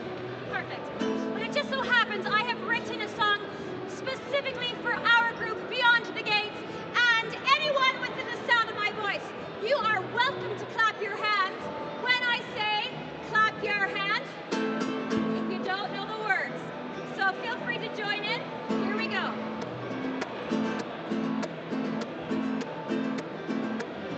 Come along and follow me. I've got a little time for a mystery. Away beyond the gates. Come along, I'll take you there. I've got a little secret I want to share. Away beyond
spin a magic spell. Away beyond the gates. Last time, here we go. Clap your hands. If you don't know the words, stomp your feet as we travel the world. Come along and take a look where you are the hero in a storybook. Away beyond the gates. Away beyond the gates. Away beyond the gates. Thank you. We hope to see you beyond the gates with us.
Check, check. All right. Welcome to the penultimate panel of the Dead Wars Day 2. I am your host, Derek, the co-host of the Dungeon Masters Blog podcast. And with me to my left is Jason. Tell us about yourself, Jason. Hey, my name is Jason Russell, and I am a professional DM and content creator on Twitch and all the social medias. You can find me at jasonplays.games on Instagram and Heaven Help Us on TikTok. And you can find my Twitch channel, critical_dice on Twitch. All right, so today we are chatting a little bit more about what we talked about yesterday, building worlds and writing campaigns the easy way. So a lot of people out there have had this experience where they've wanted to write a game or write a campaign, write a story, and haven't really been sure how to. And I know I am included in that. So yeah, let's talk a little bit about why writing campaigns can be difficult, and why your method seems to be a lot easier and more fulfilling. Yeah, I mean, I think the number one problem people have when it comes to writing their own campaigns, their own, games, is just over preparing. They're trying to do too much, and it really comes down to the difference between. It's a combination of things. I think it's a combination of not necessarily being used to how collaborative stories work, where you're only doing part of it. You're almost just getting the ball rolling, and then the game and the fellow players are the ones filling in the rest of it with kind of guideposts or rails to kind of help you as the main storyteller, as the GM or DM. And then the other thing is honestly, I think it's just nerves, especially as you're just getting started out. And so you want to make sure you have an answer to absolutely everything. And so you just do too much. And so the downside to that is that that's going to take a lot of work for a dungeon master, and it's also going to leave them, I think, a little unfulfilled if not all of it gets used. You know what I mean? And so it can be a real challenge and even leave a bad taste in someone's mouth if they're just getting started out, Yeah, it's a classic pitfall of newer DMs, GMs, to want to have that answer to everything because they are afraid of being caught off guard or put on the spot, and are afraid of, or maybe not as confident in their ability to improvise and fill in the blanks as they go. So classic to kind of try to make an answer to everything, and then in the process, make it a lot less fun for the players, because then the players have no agency and no say in kind of how things happen or what the world looks like in general. Yeah, it could be really a delicate balance, I think, a lot of times. And one of the biggest things you can learn as a game master is how to do the improv part of it, that yes and element. And so it's oftentimes, like one of my friends described it like being a referee for the NHL. Yeah. So the referee on the skates is actually the best skater on the ice, because he's going as fast as the players backwards and watching everything for calls. And has to get out of the way for wherever the puck might end up. Yeah, it's tough, I'm Which sure. is great advice for DMs. Get out of the way of your players. Yes, 100%. And be able to, like, yes and, because the thing is about over preparing is that you will never be prepared enough. Just accept that. You will never have a pre-prepared answer for everything that your players do, and just be okay with that. It's not possible, because they will always throw you a curveball at least once in every game. And so learning to just kind of roll with the punches and honor the spirit of the game, honor the spirit of the story you're trying to tell. And I think one of the things that I do to kind of help with that, getting started out, especially with brand new people I've never played with before, or if most of the players are people I've never played with before, is I do this little speech at the beginning of my games where I say the goal of this game is to have fun. I have infinite worlds to build, and you have infinite choices to make. Let's make sure we're both using our respective infinities so that everyone is having fun at the table on both sides of the screen. As the DM, I'm not the bad guy. I just run the bad guys. Yes. So let's have fun. Yeah, I love that. And I remember you quoting this on my show last year. It's a good bit. So with that in mind then, trying to avoid the pitfall of over-preparing when you're building a campaign, what has been kind of your go-to, or what is the method that you've developed that you feel like works pretty well most of the time and gives a satisfying story arc that you can kind of play around with? Yeah, so what I do is kind of a combination of some really, really simple tools. One is to create a 3-act story structure. I think we've all, in English class in high school, we learned about Freitag's pyramid, right? So that kind of looks like line, big triangle, and then down at the bottom. And that really represents three main movements to any story, whether it's the Three Little Pigs or it's a Brandon Sanderson book, right? Generally speaking, it all has this kind of structure where you have the opening action, or like where the hook is, you have the rising action, which is like the tension, and then you have the climax or the closing action, which is where the pinnacle of the story happens, and then resolving stuff that happens in a very, very, very small percentage of that. And so thinking about any kind of collaborative story or any story in any respect, in that kind of, through that lens of three main big beats, and knowing what the purpose of each of those beats are, not just, opening to introduce it and get them hooked in, rising tension, and then the big confrontation, but knowing that wherever you set those things and whatever form that those three big motions take, that they have a goal of and a purpose to feed the story and to lead to the next one. And then the other thing that I do is, when I was teaching my kids years ago how to play D&D, they wanted to play all the time. And so that was great, but that meant I had to have games ready all the time, and just buying all of the adventures was not an option because I would be poor. How many days a week were you playing at the height? At the height, like 3 or 4. Wow. How many hours a night kind of thing? We would do it short, like 2-3 hours, something like that.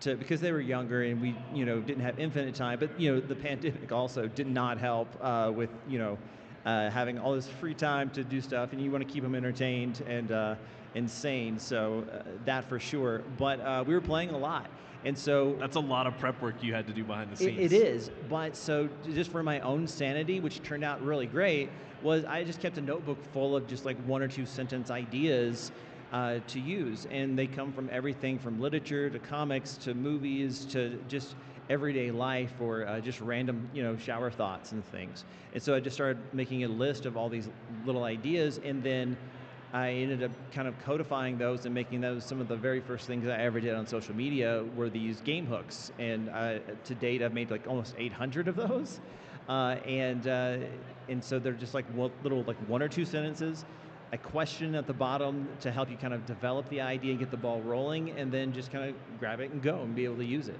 Yeah, and speaking of the game hooks that you've been posting for a while, I definitely have used a handful of those in my own games before we had ever met, Yeah. So it's kind of a fun full circle to be up here talking about story hooks with you. It makes my heart full, because I hear that from a surprising number of people, and it always, I'm like, yeah, awesome, good. I've achieved my goal, which is to provide resources to help people have more fun at their tables. And so that fills my heart with joy. Yeah, who knows how many stories out there that have been told, right? It's fun to think about. It is. I was talking to another friend a little while ago, One Shot Questers, and he said, yeah, I've used them too. So I'm like, yeah, right on, okay. That's so cool. So we have today something you developed to kind of help ideate and actually physically do this process that we've been talking about. Yeah, so basically I took those little 1 or 2 sentence ideas from the Instagram. I was like, I want to make this into something tangible that I can put into the hands of DMs and aspiring DMs, so that they have the tools they need to be able to prepare in a very, very short amount of time. And not only does that help with not over preparing, it also helps with, when you get home late from work, you didn't have time to prepare for the game that's tonight, you're putting the kids down to bed, or you're trying to get some food real quick, and you just do not have the time. Where I'm like, okay, well, how can we do this in like 15 minutes or less? Right. And so I turned it into something called the Deck of Stories, which is basically that same idea from the Instagram that just turned into physical cards. And there's some 200 cards that I've made over the years. It's still a long way to go before all of them are turned into it, but it really does just take these ideas. I kind of show one of the cards here on the stage, but it has that 1 or 2 sentence hook at the top. It has the next step questions at the bottom to help get the ball rolling. And then I even put something at the top that I call the orc storytelling system, because I'm a massive nerd. That just means that this card might be good for opening action, rising action, or climatic action, or closing action. That's at the top middle, huh? Yeah. Yeah, right there at the top. And the thing is, what's great is that you can ignore all of that. And so what I like to do is just to draw 3 cards, put them in the order that I think makes the most sense to me, and not being beholden to do the hook exactly as written, but taking the kernel of the idea, if I want to change up a little bit here or there, especially to help these ideas flow from one to the next. And what's fun about this is that it's totally system agnostic. So it doesn't work just for D&D. It works for any kind of storytelling, whether that's a, creative writing assignment, or that is Pathfinder or D&D. I've even used it for urban fantasy and modern settings for Monster of the Week. Yeah, we were doing some yesterday, and I was thinking it would be perfect for like kids on bikes or something like that absolutely, too. Yeah, Stranger Things kind of vibes. Yeah, yeah. You could really do it with anything. And so, so I turned them into these cards, and it's worked out pretty well. In fact, I even just recently, last week, I took 2 weeks. I taught myself how to code, and I turned this into a beta app for Windows that is open and available now for people to kind of play around with it in an effort to get this into the hands of more and more people so they can use it really practically. So you've been in the terminals recently? I have been in the terminals. Yeah. Visual Studio Pro is my friend.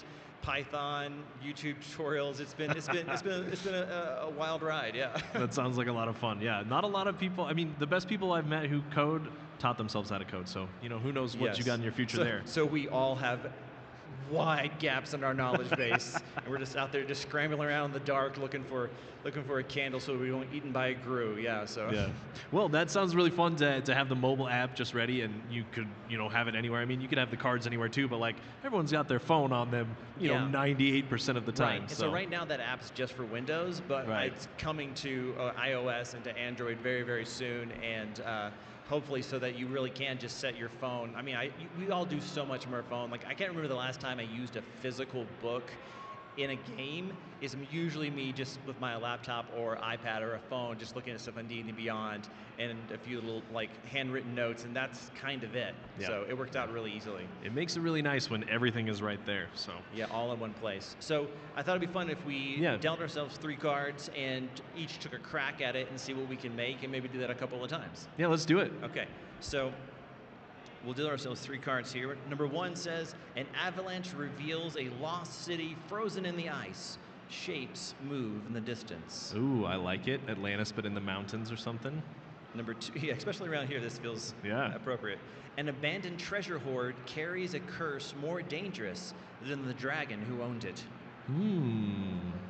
And then number 3, gnomes report a string of workshop thefts.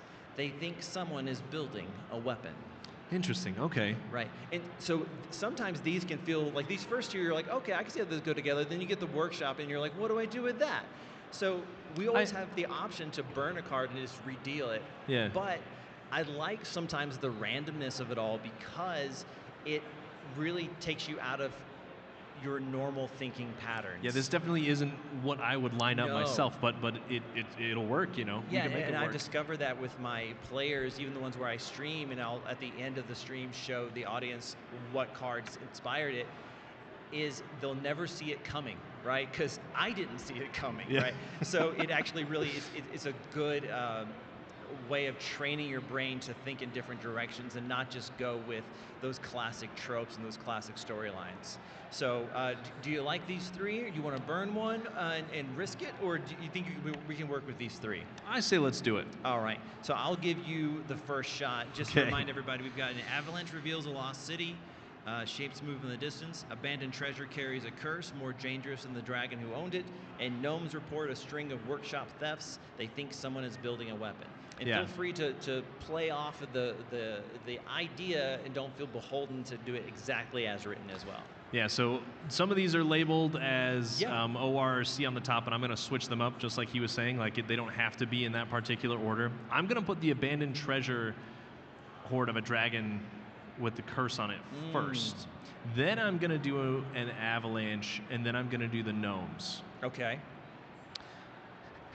So I'm doing the abandoned treasure first because perhaps this is like the hook that starts after the boss battle, like you have defeated this dragon for some reason, and now there's something that you don't know how to deal with. Or, maybe some other adventures defeated the dragon and you show up and you've got to deal with it. I'm going to say the curse is something to do with like the weather heating up. So maybe this is like a place that is covered in snow and ice year round and always has been.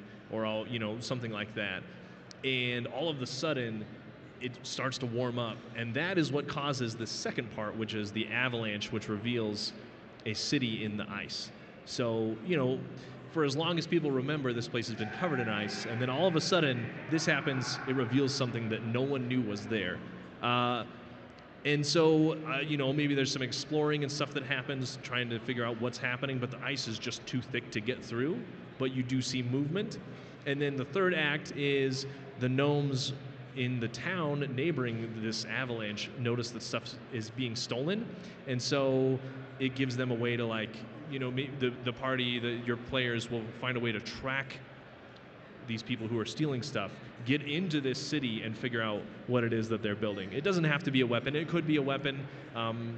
It could be like a massive drill to get out of the ice, now that they know it's a much more shallow, or maybe they're building something to dig their city deeper because they're afraid of the outside world and they want to get away from it.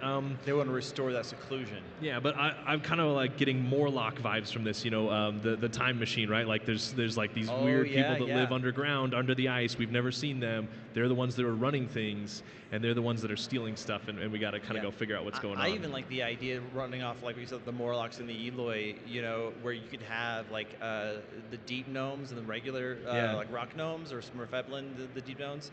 And what if the behind the ice is actually just been something they created because they're spying? Like, I think, how in Star Trek a lot of times they'll do like observation posts to a less developed world. Or it's almost like a duck blind behind high science fiction.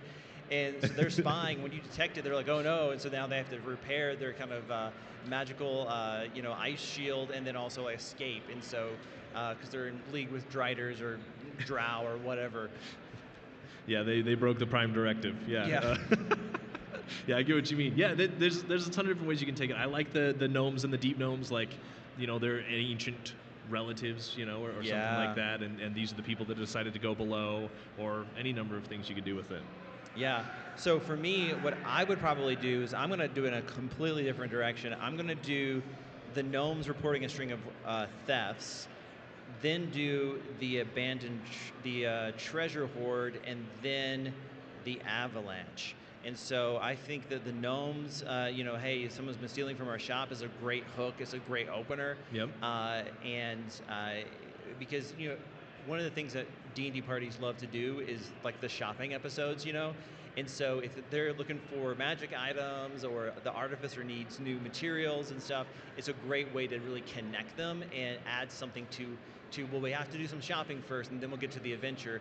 Just turn the shopping into the adventure, where they're like, yeah, we would do this. We have more goggles of night to sell you, but they've been stolen, and if you could help us out, we'll give you a deep discount. And then they can, well, what about, have we get them for free, So they go looking for it, and what's happened is that some of the things that they've been using for the kind of raw arcane power to imbue some of the tinkering and the magic items of the shop is some things that they recently purchased from a discovered dragon hoard, right? Classic. And so it doesn't come without its problems, though, and the reason that the stuff has gone missing is that there is someone or some group that's recollecting all of the stolen treasure hoard. Ah, yeah. So they're reassembling all the pieces that used to be part of it. And I would even say maybe that there is the group that's behind it. The curse isn't on the party. The curse is on the people behind reclaiming everything.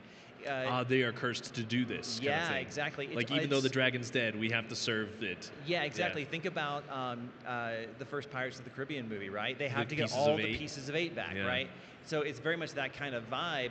And so maybe they can't rest until that's done, or they can't get the dragon to return or come back, or the dragon is coming back, and the master's house has to be in order, right? Don't go bury your talents. Go make some more money with it, and he's coming back to make accounts, right? Yeah. So now that they're coming in conflict with this other group, which makes them some great battles, great intrigue. There's stealth options, there's fighting options, there's negotiation options there, and they're realizing the place that all of this wealth and items and things that used to belong to the Horde is kind of funneling back to is these ice caves way up north in the mountains, not too far from where they started, but a higher elevation, right? And I even like the idea that the when they get there, maybe there's a confrontation and they once they defeat them, or if they defeat them, they'll see like, oh yeah, there's stuff from all over the place that they brought to this spot. What were they going to do with it here?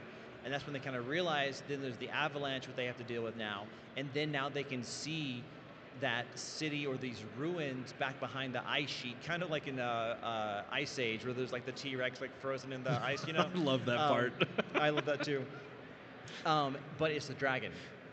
And it wasn't just an avalanche, just like what you said, everything's starting to melt because everything's been brought back. It's going to break the curse of whoever trapped this dragon long, long ago. And the shapes in the distance is the back part of the dragon is getting weak back there. You can see the tail's moving and the eyes looking. And you can start to see that if they check the kind of water coming off this ice sheet, it's acidic because the breath weapon of the dragon is an acid, and it's starting to melt it through chemical means as opposed to heat, right? And now they have this big confrontation, which doesn't have to be, because maybe he might go, well, you're not who I put in charge of returning this, but you still returned it by no fault of your own, so you have my thanks, and I won't eat you first. Now I'm off to go, eat everyone in the city you just came from. You guys are cool with that, right? So this is what I would do. I kind of like that, but I love that we have such different ideas. Yeah. And even different orders of these, which again just shows the power, because with the number of ones that I've done, there are literally hundreds of thousands of different combinations, and that is even taking into account the fact that we could do 3 or 4 or 5 different adventures off of the same 3 hooks, depending on how we interpret, lay them out in order, and how we kind of key off of those. Yeah, very flexible and a lot of fun too. Yeah. So let's see here. I think we have time to do one more. Yeah, we do. Yeah. So, all right. So I have not looked at these at all. All right. So a village of halflings beg for your help. Giants have attacked. Pretty standard, pretty stock. You find. Oh, we did that one yesterday. I'm gonna burn that. Okay. You enter a bazaar where people sell new items from both the past and the future. New items from the past. I like that. And a flash of light engulfs the street. From inside the inn, you hear screams. So, what pops in your mind initially here? What feels like a good opener?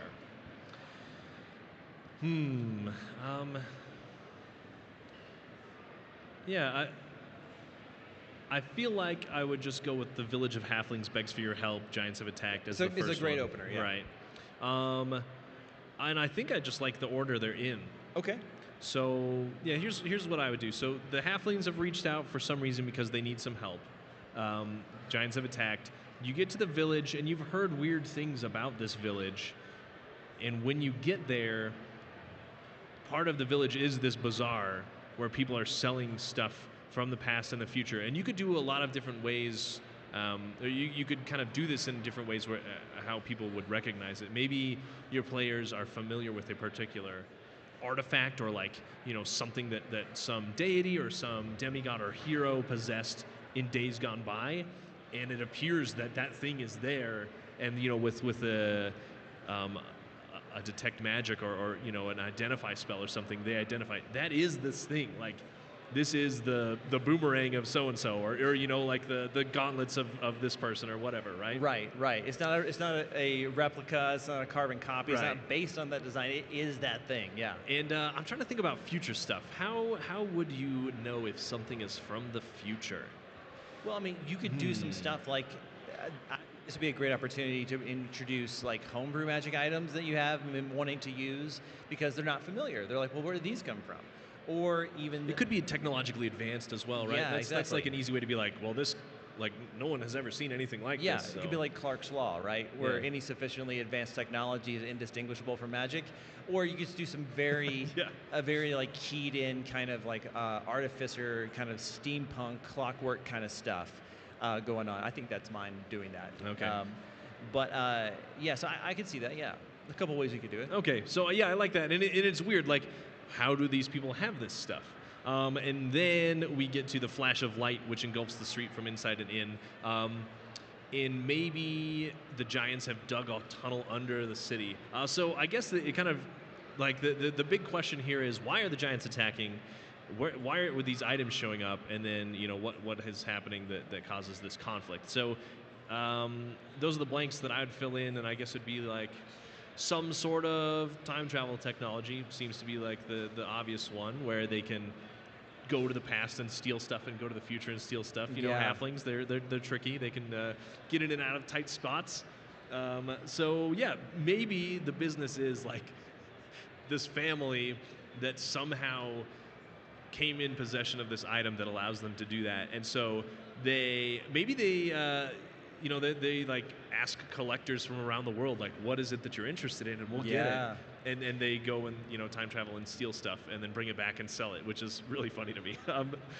So the giants, maybe the technology is owned by the giant, or the magic item they're using to time travel is owned by the giants, but is something like, we should never use it, but we're sworn to protect it, kind of thing. Yeah. So the halflings initially stole this thing from the giants back in the day, found out what it could be used for, started using it to make more money, and the giants are coming back to collect what's theirs, collect what's sacred to them, and take it back to its rightful home, where no one can use it for good or evil or that kind of thing. Right. And so it's a very much, no one stopped to ask if they should. Like, yeah, this thing's powerful, but should you use it? No, you should not. Yes. But also, it's rare and powerful, so we're not going to destroy it. Even if we could figure out how to do it, we're not. But yeah, it's just going to be. Just let it be. Right. So someone seeing an opportunity to make money who's really greedy would use it to make money, and this is how they're doing it. The flash of light, probably some kind of spell, like maybe these giants are clerics of some kind or something like that, and so it's a big spell that they're casting. And are you imagining like them like tunneling into the town? They're coming up into the tavern. Yeah, I mean, I don't know how a giant would sneak into a town otherwise. Yeah, like the yawning portal, right, where they have the that right. tunnel going into the Underdark. Yeah.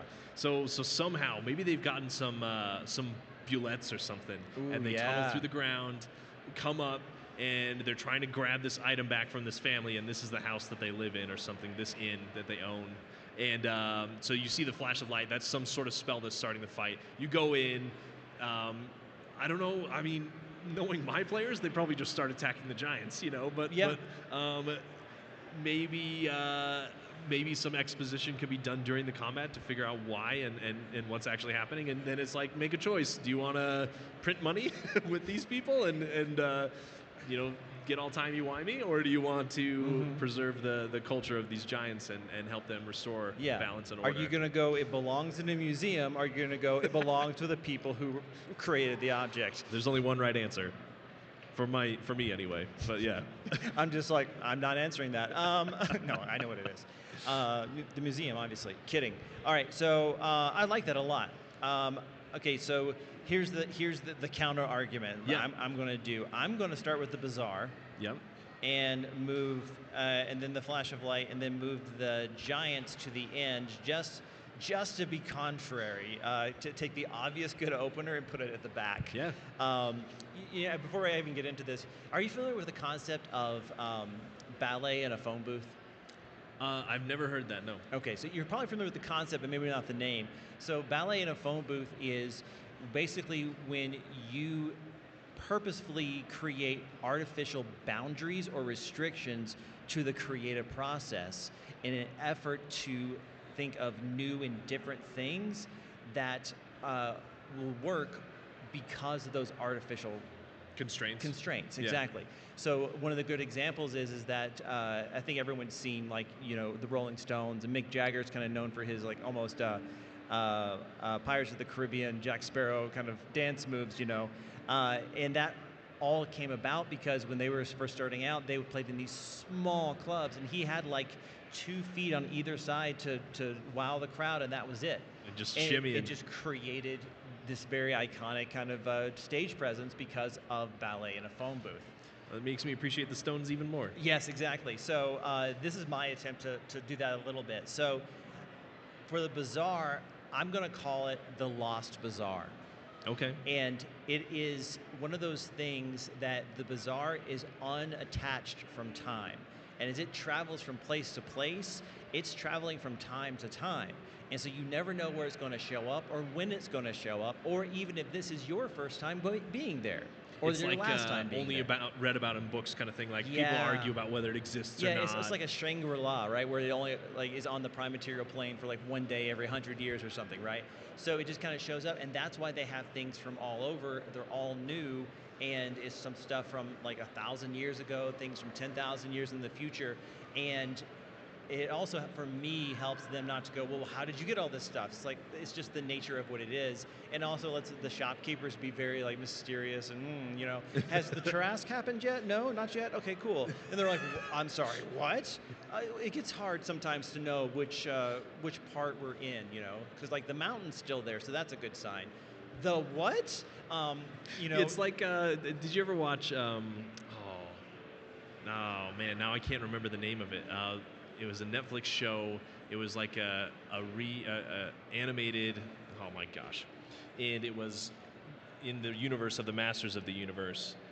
You know what I'm talking about. Yes, I do. She's got a sword and a white outfit, and the name is at the tip of my tongue, and I you're cannot talking about think She-Ra, of it. are you? Yes. Okay, She-Ra, yeah. She Great runs show. into somebody who's like experiencing time all at the same time, and, and there's like a whole episode about it. That's what I'm thinking about. Okay, yeah, nice. Sorry, I love those kind of things. Took way too long. No, I love that kind of stuff, especially when you have things like, you know, like Merlin walking backwards through time, that kind of stuff. It's always fun to have non-linear time and people who are super cool with it, but to everyone else it makes no sense. It's so buck wild. So that's like, again, I don't know why I'm going into shopping trips this time, but this is what the cards have given me. So they go into, they do this. And maybe they can get some really cool things. Maybe there's even some breadcrumbs you can throw in for some future things you have planned because of the timey-wimey nature of these merchants, which is really great. Right, and like the mountain and the Tarrasque. yeah, like the mountain and the Tarrasque. And I would think it would show up wherever they are, but if I was having it my way, like just kind of starting fresh, it would be in a town of halflings is where they are. And I think that there might even be some things in the bazaar that aren't allowed to be sold. Right, at least, contraband. At least not now, but maybe for them tomorrow. And so they kind of hold on to it. And then as they're bedding down for the night is when we have the flash of light in the street and the inn and the screaming and stuff. And because what has happened is that halflings are going to halfling, you know, and someone took something they shouldn't have taken. And maybe the merchant was like very stubborn about it. Like, yes, you can buy this, just not now. In fact, this will be yours later. It's just not now. I'm sorry. You're from the right family, but this is the wrong time. And they decide, well, if you admit that it's mine, then I'm going to take it. And so that night they sneak in and they take it, right? And now this flash of light, and what it does is it has made a few of the halflings in the inn giant-sized. Oh, excellent. And enraged and out of their mind. And so now the halflings are the bad guys and also the victims all at the same time. So now they have to figure out, okay, well, you have to defeat them without ending their lives and hopefully reverse the process. So now you can even have a team split up where half the team is on damage control and the other half, the kind of wizardy half, is like trying to figure out how to undo this. And maybe the item is like, you know, a necklace, or it's a circlet around their heads or something, you know, or heck, even maybe it's gauntlets. It's like, well, how do I get those off of them? You know, you get very Attack on Titan here. And then, so they have, and then also you could add to it too that at dawn, the bazaar is moving on, and it has to have everything that wasn't sold back in the bazaar. Otherwise, things could go really bad. And they're like, but worse than this, they're like, you have no idea. Do you remember Phandalin? It's been I guess it's been like a crater for decades. Yeah. And they're like, oh, right, okay.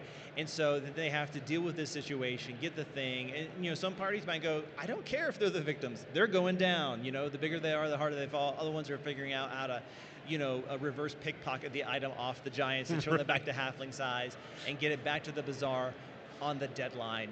just in time. And so that's how I would run this, and that's how I get my giants into the town without sneaking them in. I know. I was like, you just got to make somebody giant. Yeah, that makes sense. Yeah, giants are easy. Just make them, just Control T, just to, so yeah, so that's how I would do these here for this. Cool. So yeah, that's super fun. So yeah, again, this is the Deck of Stories. Where can people find it if they wanted to buy it? So I'll do it this way. One, you don't have to buy this to be able to use these kind of things. You can just go to my Instagram. All of those hooks are still there. You can use them. That's jasonplays.games on Instagram and TikTok. But if you want to get the cards, you can go to creators.limited and just type in deck in the search bar, and you'll find the Deck of Stories, including the app, which is beta right now for Windows machines, heavily discounted so people can test it out. And that one actually has all 200 cards that exist in there, including some cards that were never printed. But I realized, oh, I still have these, and I'll make them digital. So creators.limited is the easiest place to find all that, or you can find the links in my socials, jasonplays.games. Awesome. Yeah, and you mentioned, like you said, you don't have to buy these cards if you don't want to. You could look at your Instagram for hooks. You could make your own cards, whatever it might be. But the method itself of getting 3 different ideas, putting them together, and designing a story like that makes a lot of sense. And it makes it fun and easy. We had a ton of fun here. Yeah, exactly. So we have a few more minutes. Do you want to talk just kind of about some of the some more like world building kinds of things, or even like, what are some of the things that you in particular have had, like whether it's a problem you used to have and you found a solution, or it's something that you still always feel like I need to get better at this when it comes to creating engaging campaigns or worlds for my players, just to kind of talk in general terms. Yeah, so I found, I've definitely learned that communication solves 98% of the problems people have at their tables, and this is no difference. Yeah, This is no exception. And fire fixes the other 2%. Haven't had to do that yet, knock on wood.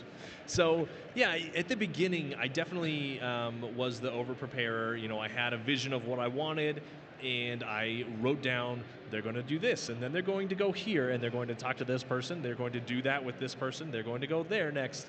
My very first game I ever wrote was meant to be a one-shot, and I was playing with my friends at work. That's how we all got into it. It was fun. We played at lunch. And my little one-shot was stopping a cult in a seaside town, classic stuff. And I decided that they would first they would talk to the person in charge of the town, and then go outside of the town to meet the cultists in their camp and get some information. They go there, there's only one person left, it's the cult leader. He's laughing, he's not going to tell them the plan. He's just saying, we're all in the town, we're infiltrating, you won't be able to figure out what our plan is, and this place is going to be ashes soon. Yeah, it's like the reverse monologue where they don't tell you the plan. Right. Yeah. And so immediately, in my notes, it's like they will, because I gave them permission from the person who runs the town, they will arrest this guy, they'll take him into the dungeons, and they'll have him for later. And immediately my brother's like, you know what? Is there a farmer nearby? And I was like, yeah, sure. There's a farmer with a cart, and he's like, I'm gonna pay the farmer 5 gold to take this guy as far away from the town as possible. And so all of this exposition and this information that this cult leader was supposed to eventually give them from the prison is gone, out of the picture. And so my very first session I ever ran, immediately like, left turn, this is not where you go and where you expect, and that was a really valuable lesson to learn up front. So yeah, I definitely shy away from the step-by-step, this is what's going to happen, outlines that I did, and I'm much more flexible now. But the communication part comes in where before we even start a campaign, I definitely talk with each of my players individually, and then as a group figure out what they're interested in, what kind of stuff they want to do. If we're playing a pre-written adventure, I'll kind of give them an idea about what to expect, and they can kind of like use that for ideas of stuff they want to accomplish, people they want to meet, things they want to do. And if we're doing homebrew, then it's obviously much more wide open. And I try to like have good notes about each of my characters and the stuff they're interested in to give them each a time to shine and something to engage with. Yeah. And it helps me build the world as well, right? Like I'm going to be part of some guild that does this. Great. Now there's a guild that I have to use. I've got your mentor in the guild. I've got some interesting people you can work with, and quest givers as well. I want to be from a different country and they do things differently there, and so I'm always learning. Great, that gives me a chance to like explain all of these interesting things I've thought of to your character because you won't be familiar with our customs. There's so many different ways you can do it, and by communicating up front and then communicating every week between games and making sure everyone's having fun and that we're doing stuff that they're interested in, that means that everyone comes every week excited, ready to roll dice, interested in the story because they're all bought in and really interested in telling that story together and seeing what's going to happen. So communication to me is the key. It really is. And, I like what you mentioned too about how I was going to give an exposition dump via this captive, and it really reminds me that as DMs, we always know that the potential timeline can always fork of the game, but I think one of the things we can do in preparation is set up win-fail conditions for narrative and for plot hooks and that kind of thing. So for sure. If if things go the way I think they will, which is like the win condition, they'll get the exposition from this guy. But if they kill him, and that's really likely, because I've met my players. Yeah. Or I've met any player, really. Then what is the fail condition where that information can be found out? Was there another captive who confessed everything to the town guard that when they go to get their reward later, he'll say, yeah, so we found out this, da da da da da da. But also, too, always opening it up to a third option, which is they just don't, the null return, where they will not find out this information, which actually might help your story more because they're wandering around in the dark and they don't know that this larger plot is in every town they go to, which gives up a great reoccurring villain that remains mysterious. And so having those multiple options of possible outcomes, either they find it, they either talk to the guy or they don't, or that information never comes out, or the three options. And no matter what they pick, one of those choices is going to probably fall into one of those three categories. And being able to go, okay, well, then they're just not going to know, and that's okay. One of the stories that I really loved and try to take cues from has been a sample adventure from the superhero RPG that TSR made for Marvel in the 80s, like in 1984 or 86. And one of the example ones there is that they're doing these series of like missions. I think there's time travel involved, and they're running and they're trying to get these things before Hydra gets them, right? The bad guys. And they said, now what's really going on is their benefactor is actually also the bad guy. So he is going to succeed no matter which group gets it, and that's fine. And I was like, oh, that's not railroading, that's just a thing you know about the world that's working in the background that is almost assuredly going to end up with this big confrontation with all the items together, because no matter which side picks them up and wins, he's going to get everything.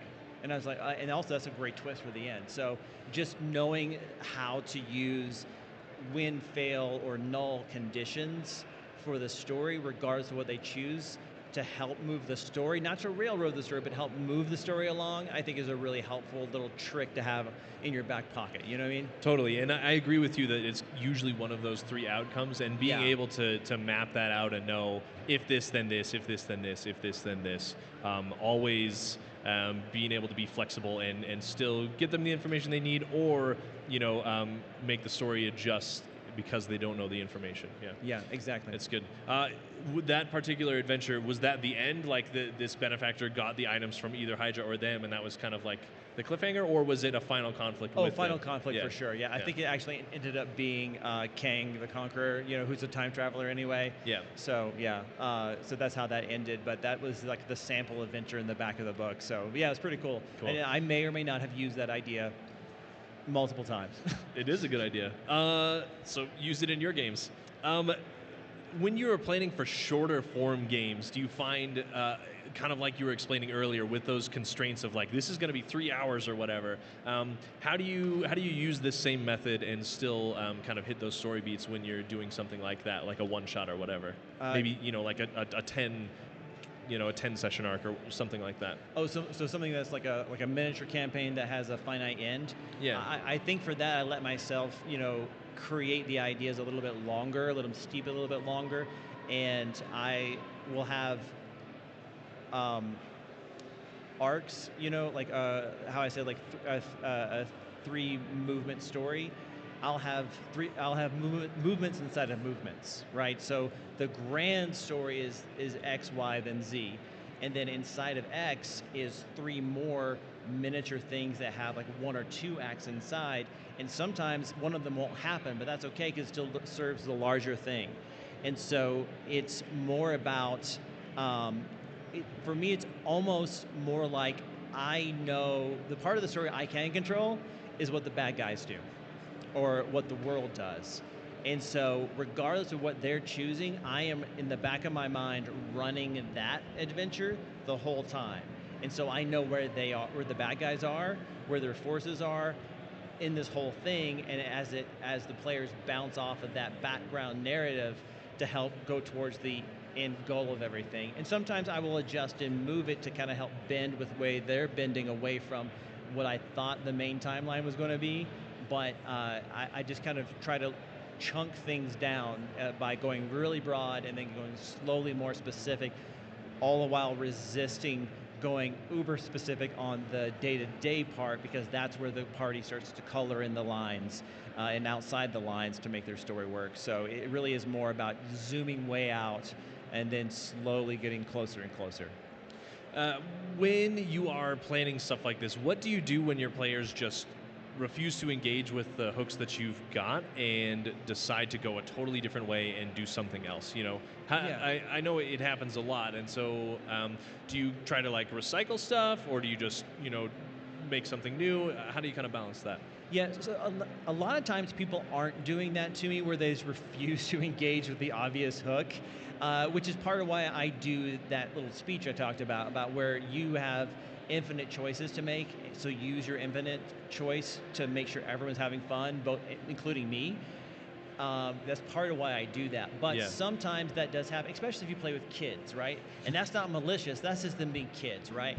And so that's where you have to, I think as we talked about before, you can recycle things, and also the simplest, and I don't want to say laziest, but the simplest way is sometimes like, you can go to the left or right in the hallway, but they both lead to the throne room. It's the illusion of choice, but more likely is that I know what my intention, the purpose of my hook was, which was, if we go back to one of our things, that they have a chance to meet the timey-wimey shopkeeper things. And if they refuse that and go, we're going to start a bakery. Great, well, guess who your first customer is? My intention for this whole scene was for them to know about the bazaar. And if they don't want to do that, that's fine. We can learn about the bazaar a different way. Bazaar, I like it. So yeah, and I think that's the time we have for all of this. Yeah. But it's always great talking to you, and I love talking about world building. But thanks for hanging out with me, man. I appreciate it. I appreciate it too. So this has been the penultimate panel from the Dead Wars Day 2. I'm Derek, the host of the the former host of the How Not to DM podcast, current host of the Dungeon Masters block. And I'm Jason Russell, a content creator and professional DM. You can find me at jasonplays.games on Instagram, and heaven help us, TikTok. And you can find the things that I do at creators.limited online. Thank you for joining us. Next up, we have a panel coming in at 3 o'clock. It is going to be the folks who run the How to Be a Better DM podcast. So join them here in about 10 minutes as they chat about becoming a better DM.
All right. Heroes of the Dead Wars. Players and dungeon masters, if I can have your attention for a moment. It is now 3 p.m. We are now in the seating phase of our game, so please make your way to your seat. A few things are going to happen. If you are at your table and your dungeon master is at their table, congratulations, you have made it. If you arrive at your table and at 3:30 there is no dungeon master, report to registration under the by the escalators. So I'll repeat, at 3:30, if you do not have a dungeon master at your table, show up at registration. At 3:45, dungeon masters, this is important, dungeon masters at 3:45, if you have an open chair at your seat, we will ask you to raise your color card. 3:45, raise your color card if you have extra seats at your table. We will then filter out the people whose dungeon masters didn't show up. I will be repeating these at 3:30. Thank you.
Okay, it's not me. Here. Yeah, just scoot the chair. Is that better? Is that better?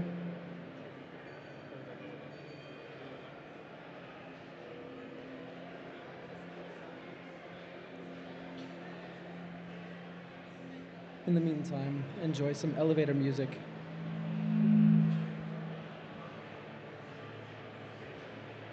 I can sense I'm possessed by a devil. Sorry. I know. Just death.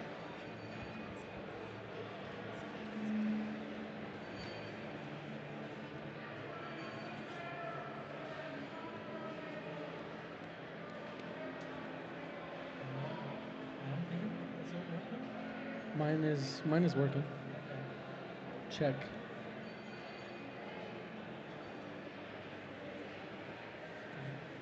Check, check.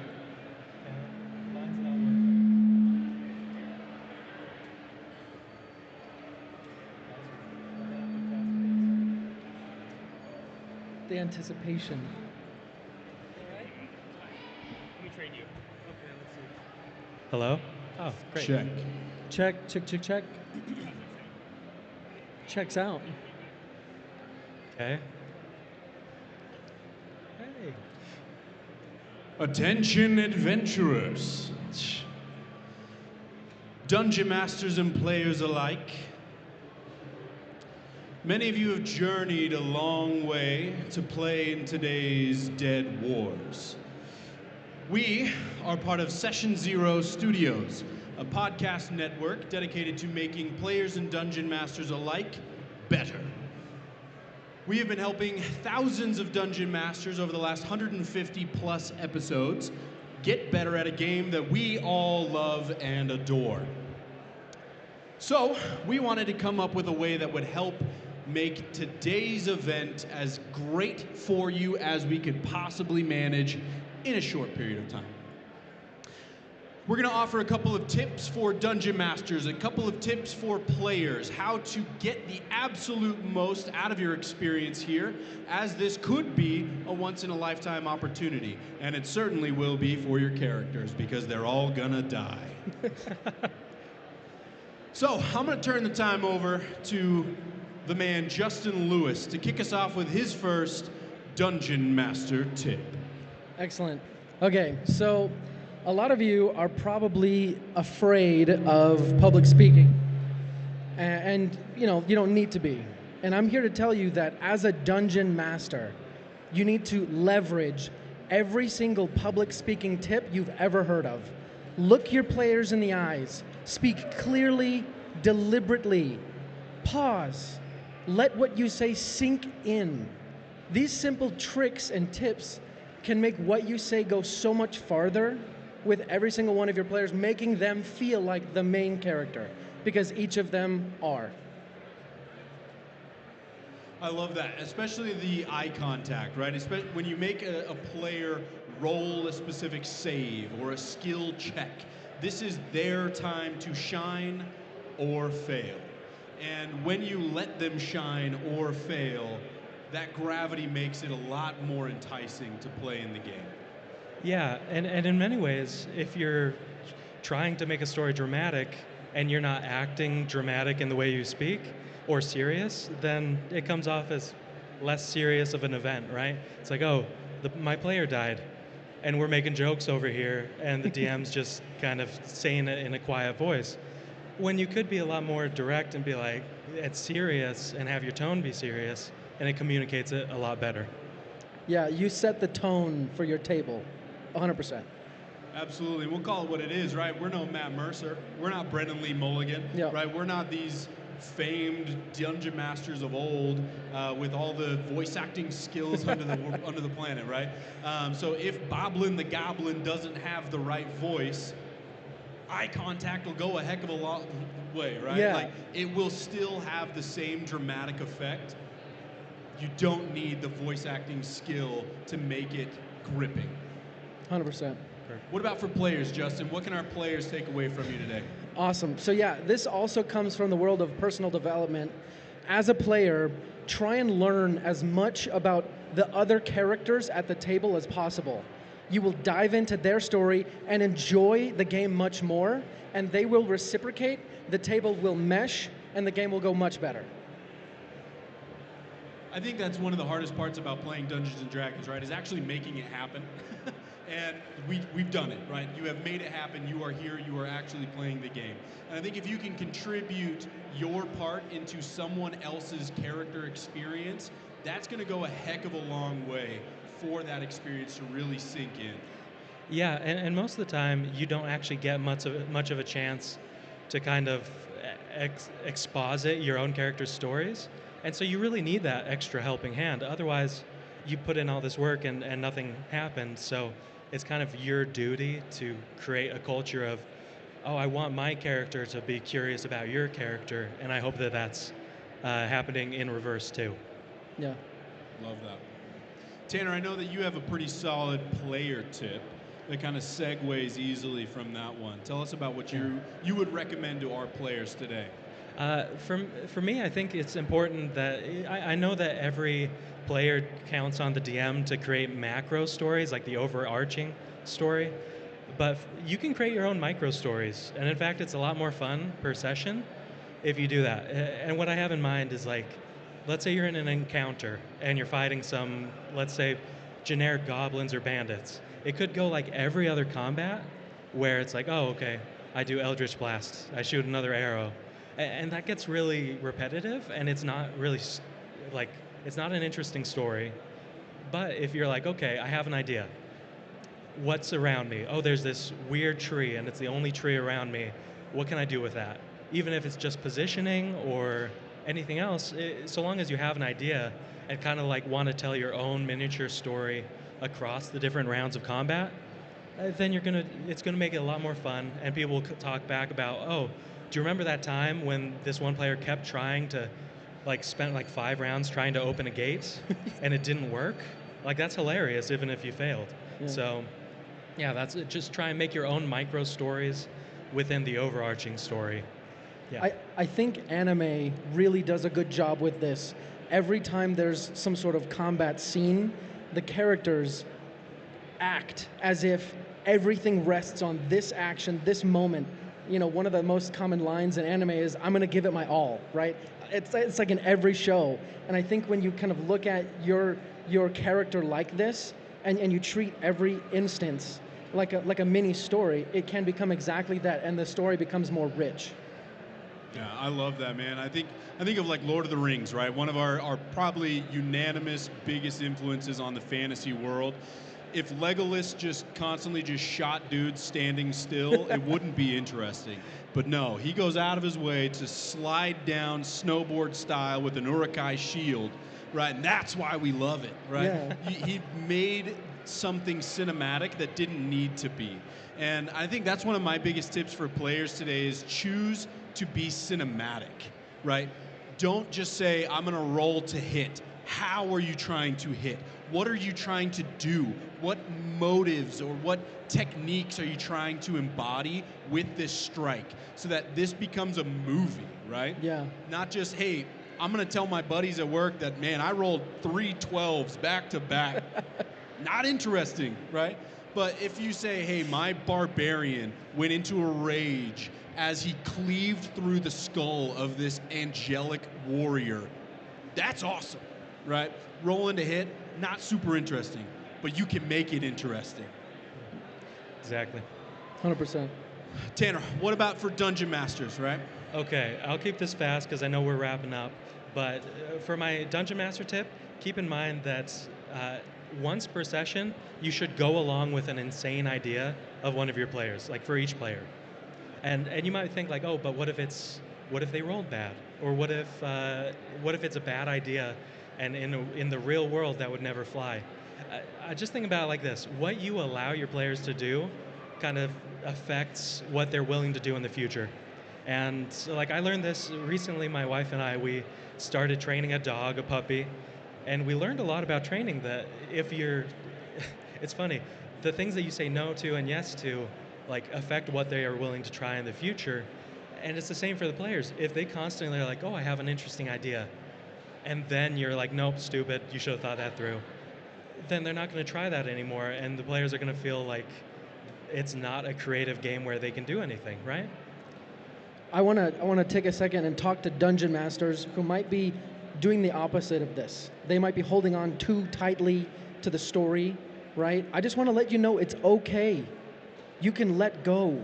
You don't have to dictate exactly what happens in the story. You can fly by the seat of your pants. Like, it's okay. And I'm one who struggles with this 100%, right? Your players are going to come up with cool stuff. Let them. Yeah. Absolutely, man. This is collaborative storytelling, right? And if only one person is telling the story, that's just story time and everyone else is participating a little bit, right? This is collaborative.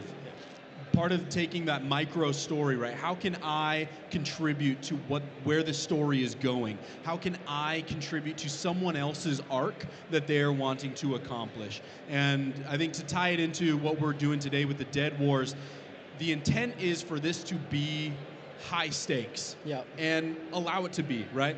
But allow some of the crazy, ridiculous things to happen, and the punishments will fall where they fall, right? Yeah, because think about it. What's the worst that can happen? Maybe you actually let them have a pretty easy check to like bribe the guard to get into the building, then guess what? There's just going to be another obstacle afterwards. It's not like you broke the game by throwing them one bone. Exactly. But by doing that, you allow them to believe that, like, hey, in the future I can try cool things, even if it doesn't always work out, but it works out sometimes. I actually want to touch on throwing your players a bone. I talked to someone yesterday at our booth who said that dungeon masters at a certain place were kind of ruined for them because they would never let them be their character. They were a rogue and they were always trying to steal stuff, and it never panned out. So throw your characters a bone. They made their characters for a reason. They want to play that. So if they're a rogue, let them be a rogue. Let them do fun things. There are ways to make sure it doesn't derail the story, especially here, but like Tanner said, throw them a bone. Absolutely. Absolutely. Guys, we are Session Zero Studios. We have a couple podcasts. We'll just plug it real quick. How to be a better DM, okay? Surprise, surprise, the topic is on how to be a better DM, okay? If you wanted to learn how to be a DM in the first place, there's a lot of great resources there. We also have an actual play podcast where we play Dungeons and Dragons. We heard it's pretty good, so tune in on that as well. It's called The Pact in Boon. Last thing, we have a raffle that we've been hawking all day for a black dragon head mounted to go on your wall. Justin, go ahead and read off your ticket. Everyone pay attention. If you have a raffle ticket, pull your ticket out now. The stakes are here. Yes. And if you're not here, you're probably not listening, so we'll just text you or call you or whatever. We'll get the head to you, the dragon head to you, but the winning ticket number for the black dragon head is 0, 0, 0, 2, 4, 0, 5, 1. And actually, I do have the name of this person. The winner is Anna Nelson, so congratulations, Anna. Anna, big round of you have applause won to the Anna. dragon head. So if you're here, come visit us at the booth and take home your prize. Hang it proudly on your wall. If you're not here, I'm not talking to you. I'm just talking to everyone else. But hopefully, everyone else has an amazing war. Absolutely. Let's go out there and win this thing. Thank you.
Am I...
All right. Players of the Dead Wars, give me your ears. Players, it is now 3:30. Players, I need you to look at your table. Do you have a dungeon master at your table, or have you seen your dungeon master recently? If there is no dungeon master, or you haven't seen them at all, you need to report to registration by the escalators. If you do not have a dungeon master, you need to report to registration. Dungeon masters, now is the time to look at your tables. If you have empty spots at 3:45, I will be asking you, and we will start filtering out players to you. I will also say I am seeing some completely empty, abandoned tables. So please, if you have a player for that table, please have them sitting down at the table at 3:45, or the whole table might be forfeit as well. I'm talking about VIP 4 and VIP 9. I know there are a few full groups who are waiting for an entire table. So if you don't have a dungeon master, please be at registration. And dungeon masters, if you do have an open seat, get ready to report. My generals, you know your areas now. I'm asking one more thing of my generals. At 3:45, when you see dungeon masters with cards, you will be the guide, the shepherd of the lost. So you will help players get to the seats. So my generals, you know who you are. Make sure you guide people to open seats in your specific area. Thank you.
All right, players of the Dead Wars, please give me your ears. If at this time you have not sat down at your seat will very soon be forfeit.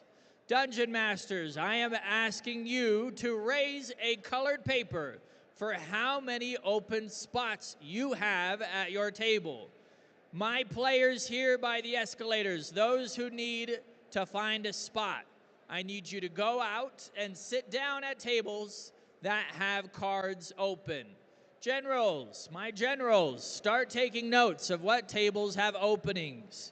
We no doubt will have people showing up 5 to 10 minutes late, and I will be sending those players to my generals to parse out.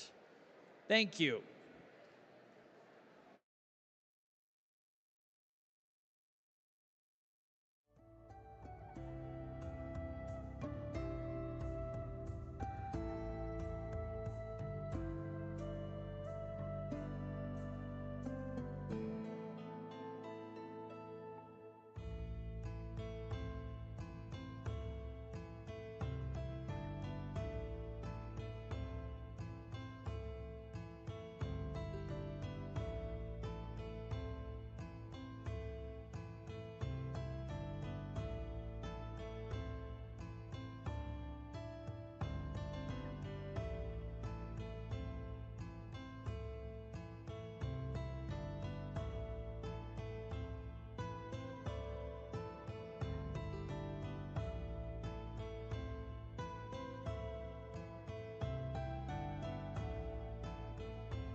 All right, so this is Rob just checking in for the wireless mic. Yeah, this is Stan. Can you hear me?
right, players of the Dead Wars. Thank you, thank you. Some final housekeeping items. With 5 minutes to go, start introducing your characters. We will still have some late arrivals, so I will be sending people to walk around. If Dungeon Masters can have someone to sacrifice their arm to continue to hold up the colored paper for until 4:15.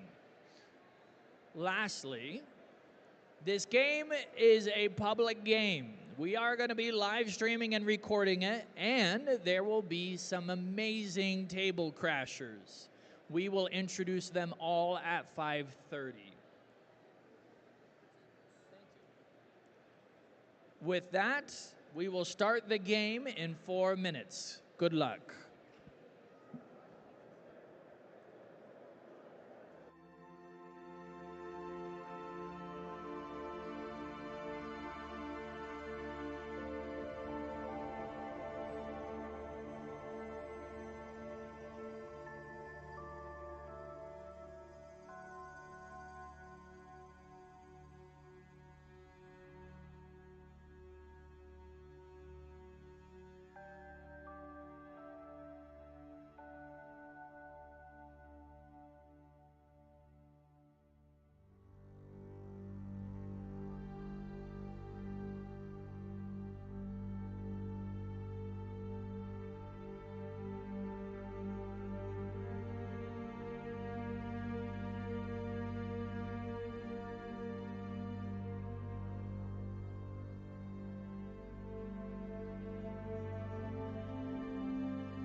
Players of the Dead Wars, welcome!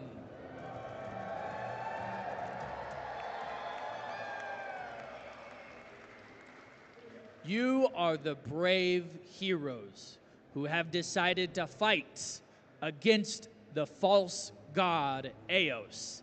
He stands to subjugate us, and we will not let that go idly by. So, thank you. So, to set the scene, while half of the army is battling in Evenfell, you brave soldiers have decided to take the fight into the divine realm. A portal opens in front of you, and you step into the angelic domain of Eos. Dungeon Masters, I turn this over to you with one final thing. If anyone is to die, pick up your new character sheets at registration. Good luck, players in the Dead Wars.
All right, and welcome. We have with us Andy, who's going to be our DM for the day.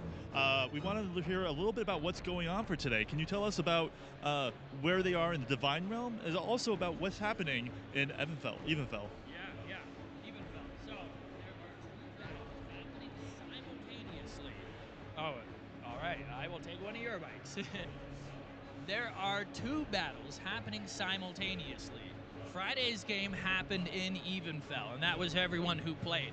And today we are playing the battle in the Divine Realm. This is Eos's realm, the false Prince of Peace. He's very prideful.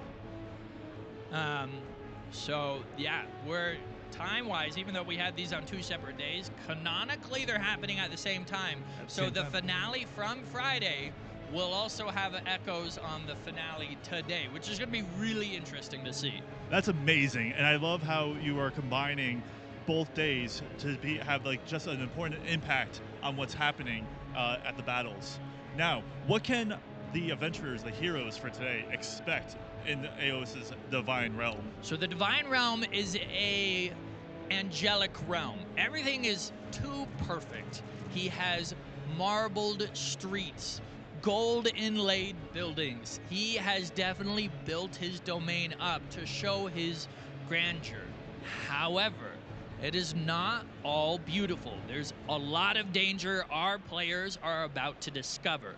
So right now, Eos has said, right now you are welcome guests in my domain. It is the Oath of Peace.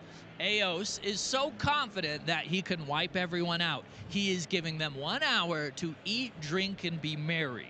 So the players are going out and finding out what it's like in the divine realm. And I'll give you a sneak peek at some of the dangers Please. they're going to discover. Eos has an airship, and this airship is devastating. We can even see we have a model here in front of the stage here. We had that on the stream earlier. It's an amazing model, Thank and you. I you can built see it in the live stream right myself. Yeah. So Eos has this airship, and it has these beam cannons that can hit any player anywhere, and that's deadly because if you get caught in the open, no matter where you are playing in the field, you might get vaporized. And as long as that airship's in play, players are going to be dying left and right. That is a deadly threat, and one that I think is certainly up to scale for a flight of epic proportions such as this. Right. But that's not all Eos has up his sleeve. He also has a full army of angelic warriors, and they live in a barracks, but here's the sneaky part. He has captured 700 prisoners of war, and he will convert them to angels when the Oath of Peace is done. That will almost double his army size. However, if our players discover those POWs, there's a chance to save them. If they save them in time, that will definitely hurt his reinforcements. Again, Eos being prideful and having this Oath of Peace may just act against him by underestimating. Don't tell Eos that. He wouldn't believe it. He is the spoiled child that has never been punched in the face. Nobody has ever been able to tell him you're wrong and live. So he knows he has the power, he has the army and the forces to win. And he does. Let us not diminish his power here. There's a very real chance we might get a world record for the biggest TPK. If they do not take out the airship, if they do not take out those reinforcements and discover the other hidden objectives throughout the city, that final act will be a bloodbath for all the players. That is, like you said, a world-setting record for a TPK. Total parties. I don't want that record. That is not my goal. That's not the goal. But it might happen. Though, absolutely. Tell us more about the tables, because every table has a chance to really affect the tide of this war. Is that correct? Yeah, so right now, every table is scouting, but his realm is so big, every table will not be able to travel the whole domain. So the players will actually have to elect a captain and meet in person and say, hey, we found the airship. Hey, we found the barracks, and we found the POWs. What did you find? And they will actually have to all communicate with each other in real time. After that, they all have to then divvy out what table is going to tackle what objective. I really want this win or loss to ride all on the players and the table's choices. Some tables will only be able to complete one objective, and we got to pray that's enough. That sounds amazing. And I see right now, walking the crowds, you may not be able to see, we have Eos going along the round tables. Just, I think, boasting and being prideful. Yes, he said, eat, drink, and be merry. Enjoy my gardens, my fruit, my gold. I will share it with you for an hour, and you will see how dumb you are for opposing me. And I think we have eyes on Eos right now, where we can see that he is not only the players taking a take of what's going on in the realm, but he's finding out about those players as well. Yes. No, he is definitely taking this time to measure up the players himself. While he is prideful, he has the power to back that up. He is not all talk, no game. He is a force to be reckoned with, which the players themselves will have to fight in that final act. Well, that sounds amazing. So let's let the players get back to figuring out what's going on in Aos's realm, and we'll catch up with you in just a bit about more about what's going on in this divine realm. Go find out what's happening in the field. I am so excited to see what the players' choices do, or what their choices are, and how this is going to play out. I have no idea how the final hour is going to go. It's terrifying and really exciting. And that's how it should be. Well, thank you so much for keeping us up to date on what's going on, and we'll check in a bit. Absolutely. Thank you.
All right, this is Stamp Artus, and we just started scouting out what's going on. I'm personally just recovering from going through that porthole. All types of magics confuse and sometimes enrage me. How'd you do with the journey up here, Rob? You feeling okay?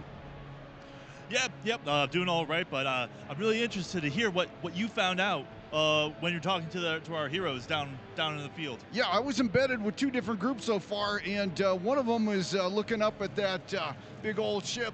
In their plan, it seems to be, I hope that Eos isn't listening, but they're going to disguise themselves. 2 of them are going to disguise themselves as celestial beings and pretend like the others are their prisoners and try and bring them up onto the ship that way, which I thought was a pretty good idea.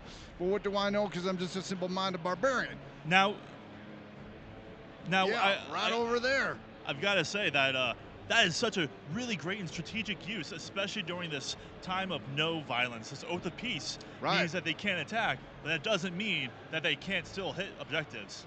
Yeah, that would never have occurred to me. I'm mainly violence first, so I'm glad that I'm not in this one because I would probably botch it up. Now, the second table that I visited, they were also doing some sneaking around, and they had learned something about one of the abilities of the celestial beings who are able to possibly blind them. And that sounds like a terrible way to be, because how are you supposed to hit anything once you're blind? Yeah, that's going to be really difficult on our heroes if they are blinded during these fights. Now, I hope, just like Andy was saying earlier, when everyone comes together and talks about it, that they share that information. Yeah. All right. Well, we'll catch up with y'all later. Yeah. Stay tuned for more info.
All right, and now we're back to talk more about the airship, this impressive piece of just destruction flying around Eos.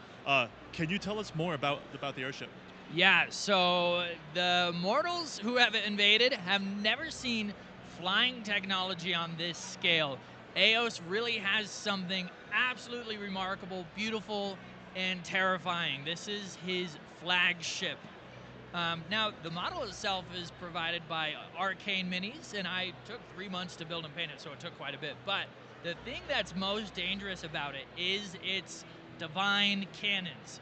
It is a straight beam of pure light, and the longer you're in that light, the more damage you're going to be taking turn after turn after turn, which is really scary when you factor in there are some enemies in this game that lock you in space, or lock you in a spot. So you get locked, and then this thing locks on you, and you are toast. That is scary. Now, Stan, you said that there are some folks that are trying to get into the airship. I've been down with a couple of groups, and I know for a fact that there are troops or players already up in the airship. There are different ways of doing it. One of the ways was disguise, and then like, hey, we got some prisoners. We're going to bring them up onto the airship, which is pretty sneaky. I would have never thought of that. Some others are just climbing up the chains because they're pretty big chains. I gotta say that I even feel more like a god than usual standing up above this ship. It's quite impressive. What?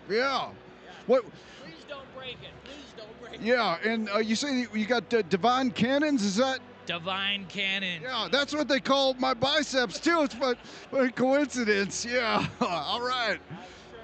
I know everyone calls them that. Yes, everyone. Yeah, you got that right. Okay.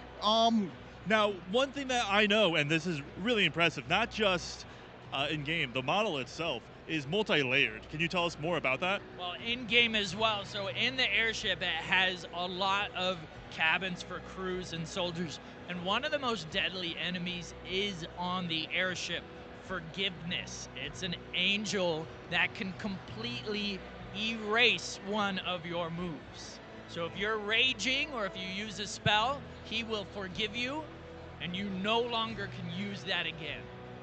Disgusting. Now, also inside the airship, they have a small healing spot. The angels are very based off of like Greek mythology, so they would take public baths. And inside the airship is a hidden spa, and if you can find it and bathe in it, it will actually cure your wounds. So if your players can find that, that's a good kind of saving grace for you. But the thing that's powering the airship is a crystal inside. This crystal gives it the power for levitation and for flight. The players are going to have to discover how to destroy the crystal.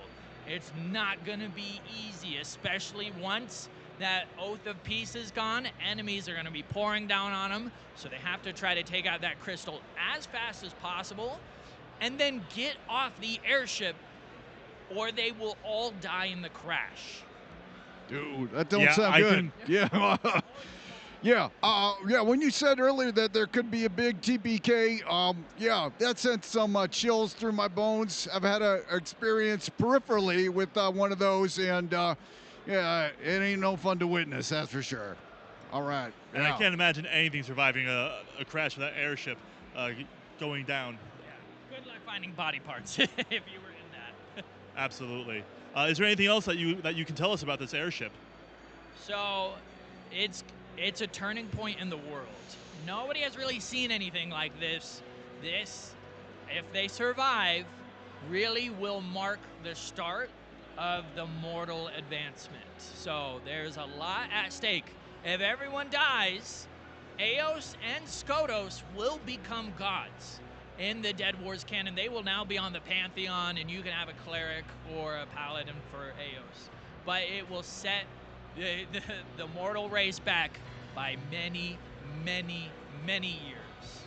Yeah, and that is scary to think about. And when you're mentioning Skotos, I imagine he can't be too happy that his brother has such a massive battalion in this airship.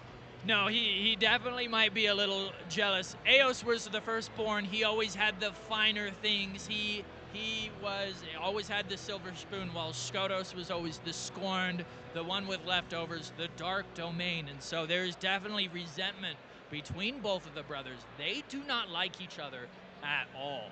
And so that's going to be really interesting because we already know what happened Friday, and we don't know what's going to happen when this finale comes. That's right. So we're going to have to make sure you stay tuned to check out not only the what's going to happen today, but the results of yesterday feeding into today as well. It's going to be crazy. Stay tuned. Yeah. Yes, definitely. Stay tuned. And thank you. Thank you. All right, thanks.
All right, so Andy, I was just visiting with some of the tables, and one of the groups there had was infiltrating the barracks, and it seems so far they had discovered an area where there was lots of prisoners. So that's, I think, one of the things going on.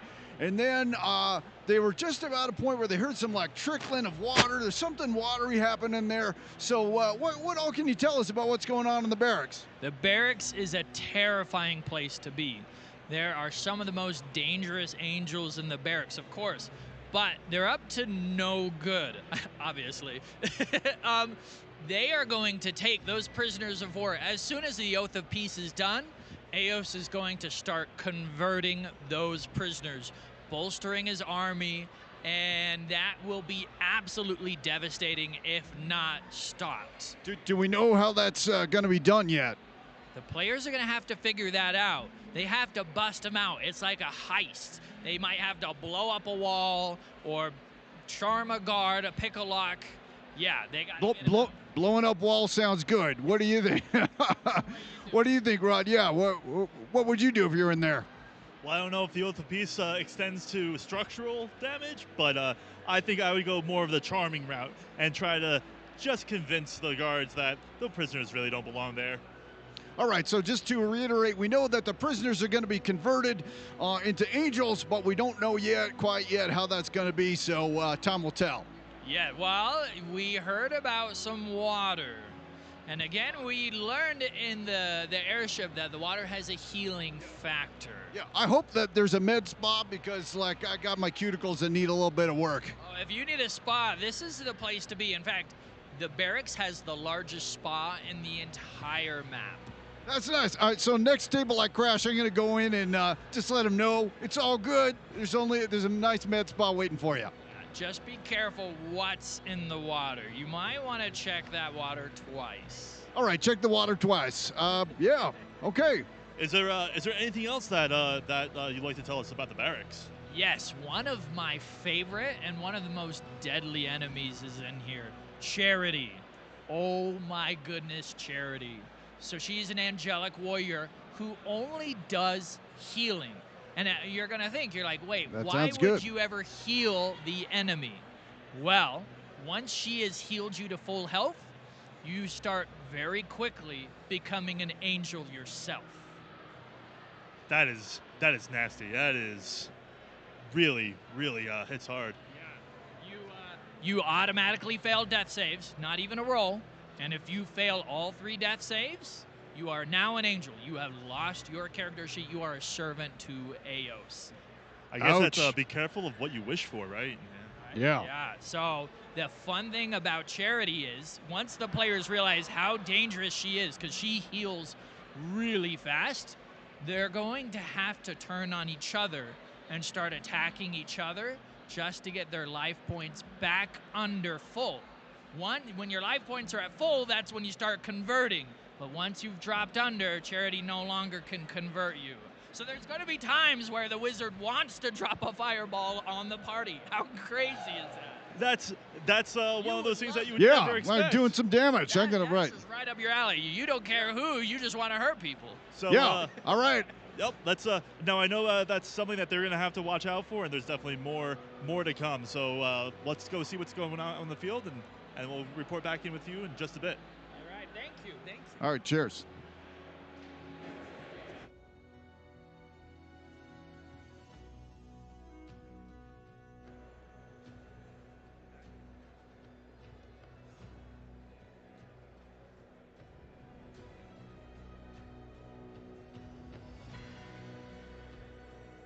The time is 3:45. Dungeon Masters, be wrapping up your scouting.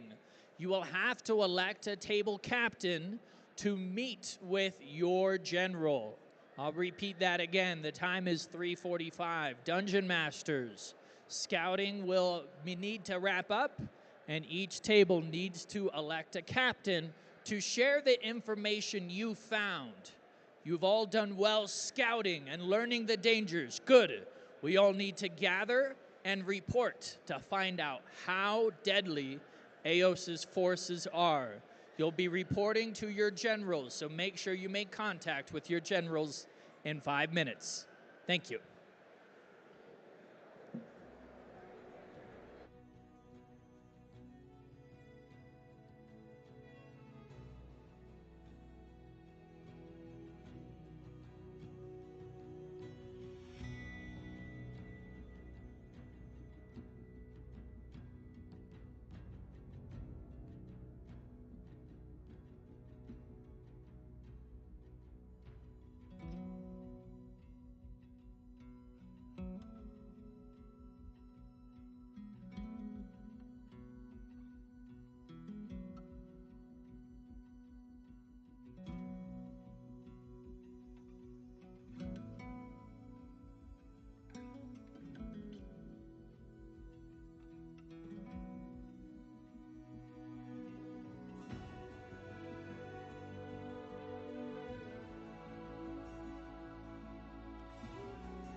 All right, so Stamper Tucson, we're back with Andy again.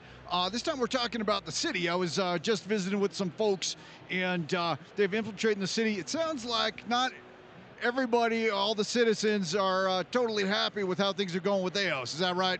That's true. The citizen, I mean, Eos is a jerk, let's be honest. And so the citizens definitely do not like that they have to serve him, which the players might be able to exploit in their advantage if they roll well.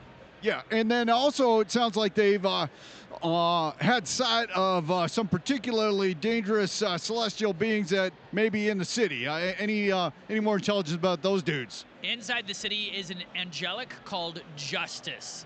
Crazy thing is if you attack him, he can attack you right back. Justice is blind, literally, in this game.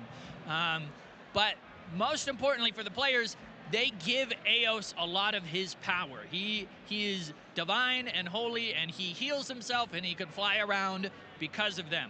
If they can assassinate these key targets, it will absolutely hamper his ability, and that might make him vulnerable enough to kill. Yeah, okay, all right. Well, those are the tips, it sounds like. And we're going to wrap it up for now, and then we'll be back to you in a bit to discuss one of the other settings. Thanks. Thank you.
All right, welcome back. The Oath of Peace is almost is still going, and we have our players going through the city.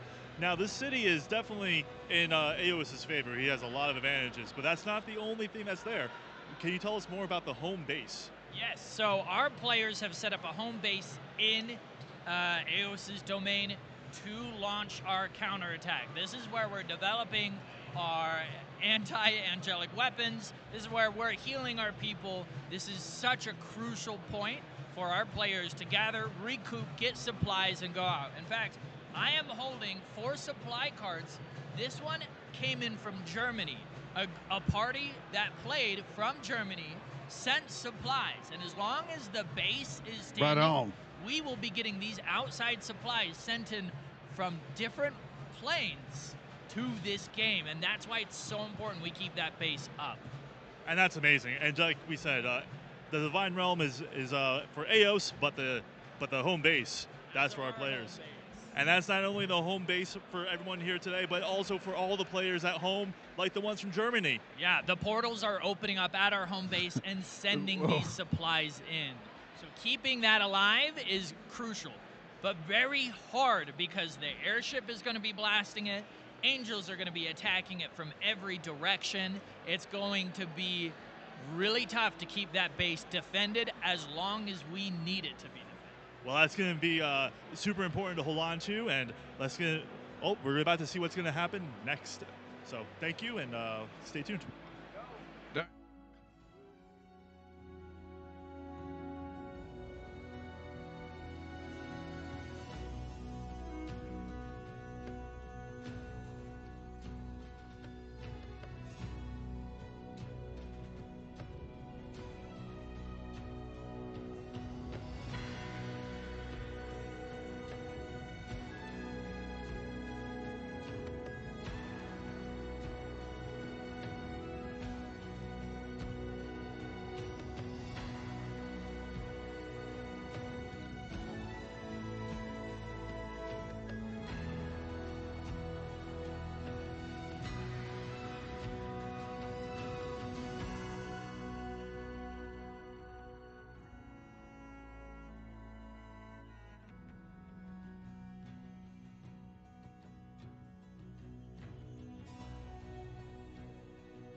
Brave warriors, you have been scouting diligently to see what Eos's realm offers.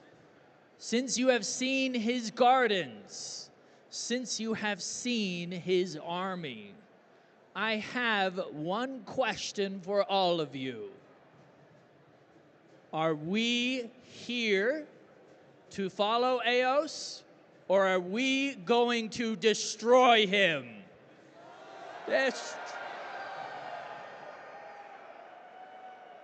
I was worried for a moment that he had convinced you otherwise.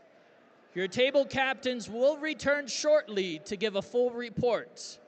Then, very important, you will have to decide where on the battlefield you will fight.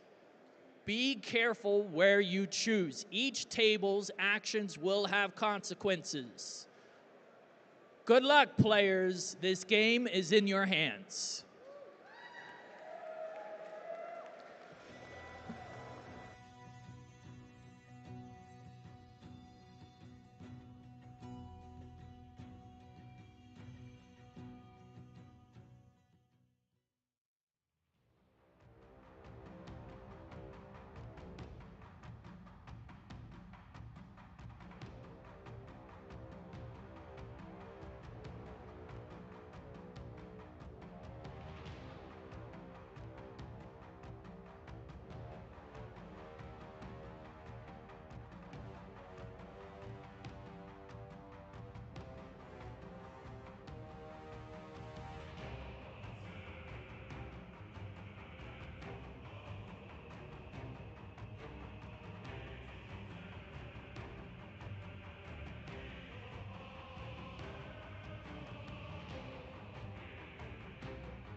Yeah, dang. There's a lot of information going on here. Maybe you can help interpret it for me there, Rob. Yeah, well, what you can see is, as we were talking about all the objectives that the players need to hit in the city, almost hitting them simultaneously. We have the airship, which is going to be decimate the ground forces if not taken care of. We have those prisoners that will be turned into angels if not rescued. The justices that are just feeding power to Eos himself. And then, of course, our home base that needs to survive. All of these objectives are going to be hit all at once, so that we have our players here today have to figure out what they're doing. And right now, we have representatives from every table going and talking about what they're going to go back to their table and what objective they're going to try to do. So whether it be take down the airship or do with all their objectives. Yeah, so it's happening live. They're deciding which goals they're going to concentrate on, and that's pretty impressive. Who knows? Maybe they'll just choose to go to the med spa. I don't know. Yeah, it is really up to is really their own strategy. Do they want to just focus fire on one or two objectives? If so, that may hurt them in the final battle, or do they want to spread their forces thin and try to take down every objective and not have a good success? I'm glad I don't have to make this choice. I am too, but when we find out what happens, we'll be here to make sure we know what is going on. All right, that's it for now. Cheers. Yeah, maybe head out to the field and see what people that's what I'm going to to do. Good.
All right, and we have a exclusive chance to talk to Eos. We were able to get him as he was traveling through the city, and now we're able to ask him some important questions. So, welcome, Eos.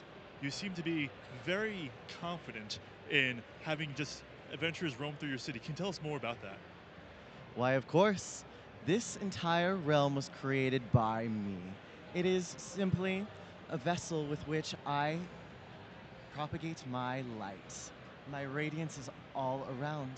I have nothing to fear with these adventurers, for they shall all worship me by the end of today.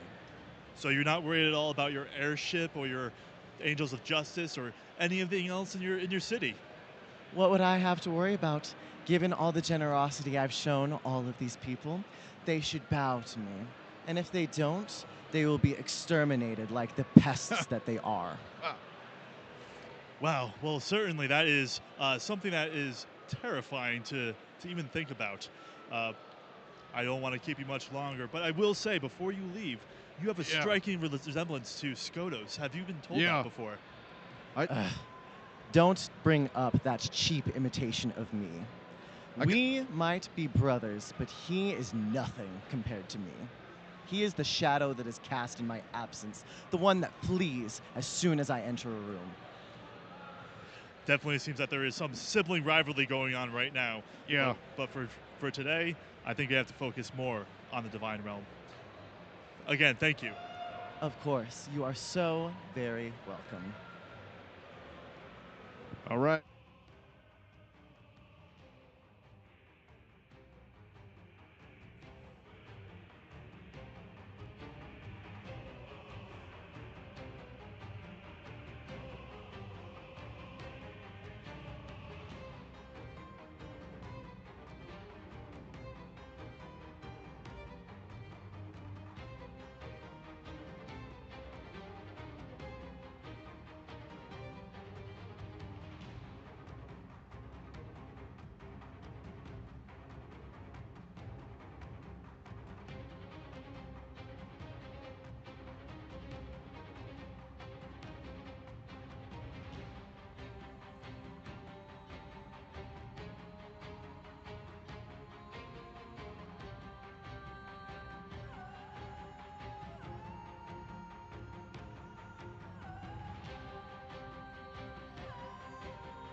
All right, Stamp Artusi are in the field, and I'm just talking to one of the DMs. So tell me what's been going on at your table. Hey, Austin from the Dead Wars. I'm DMing today. My table has been scouting out the areas and is planning to infiltrate the airship. They found some alchemist fire and other stuff, and they're working. Our captain is in a meeting right now figuring out how they're going to advance and help take out the ship. Yeah, I'd say there's a fair few folks that are going up onto the airship, and one of the things I was wondering was, is that going to leave the base camp exposed? And, well, we're going to have to see.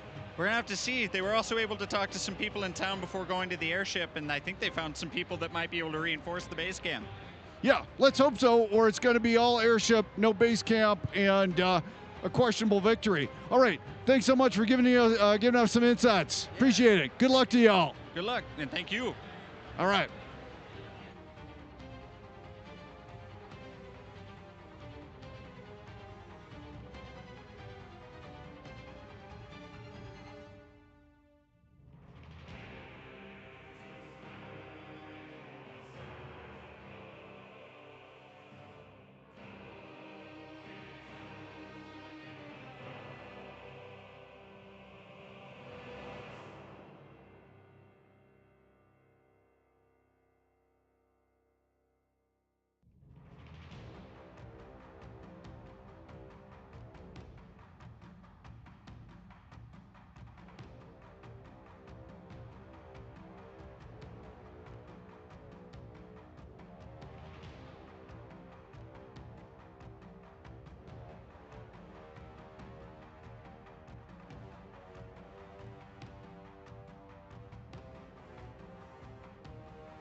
All right.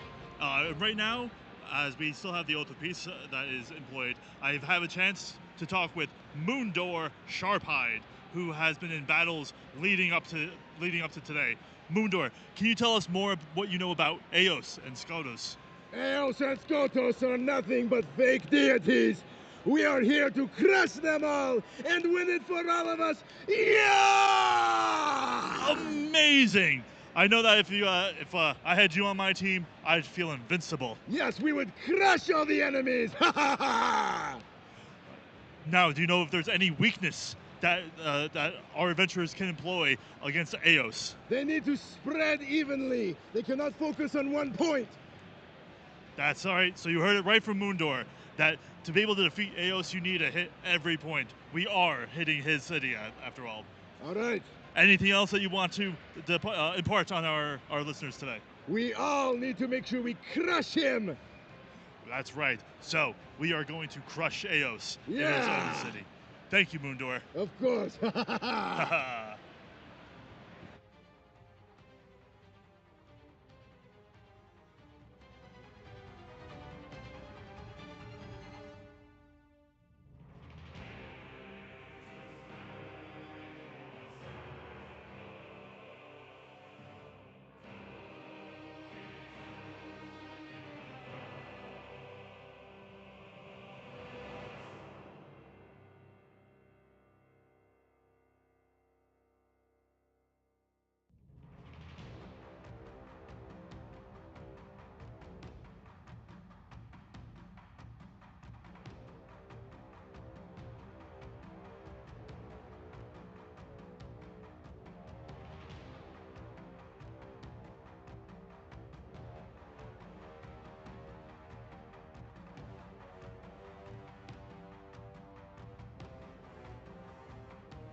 All right, players. You have now successfully scouted and found the dangers in Eos's domain. So I have one question for you. What are you going to do about it? Common sense says to keep the party unified. But Captain Grimscar says, split the party! I will lead a contingent to take down the airship. And what I need is a group of pirates. I need to find out, are you but lowly sailors? Or are you pirates? If you're a pirate, give me one big arr! No. Okay, listen, Dungeons & Dragons isn't always about running headfirst into danger, right? No, it's about defending. That's why we come and play Dungeons & Dragons. We don't like combat. We're here to defend, and we need to defend our home base and defend the potions, am I right? Yeah, let me hear you. Yeah! I feel like I am not in the right crowd. I'm always surrounded by idiots and cowards. If we're gonna split the party, we're gonna split the party sensibly. I am Lyndon Hartman. I am arguably one of the most powerful transmutation wizards in the entire world. And I have reason to dislike and distrust Celestials particularly. So when I heard that those heavenly abominations are turning our folk into theirs, I decided we must free the prisoners. So who is with me in freeing the prisoners? As you know, my character, Barca, is named for the famous tactician and general Hannibal. And the most strategic thing to do is to go for the high value targets. And I know of a target-rich environment. We have to bring down the Golden City. If you want to take down the angels, that's the place to do it. So, who wants to see angels fall?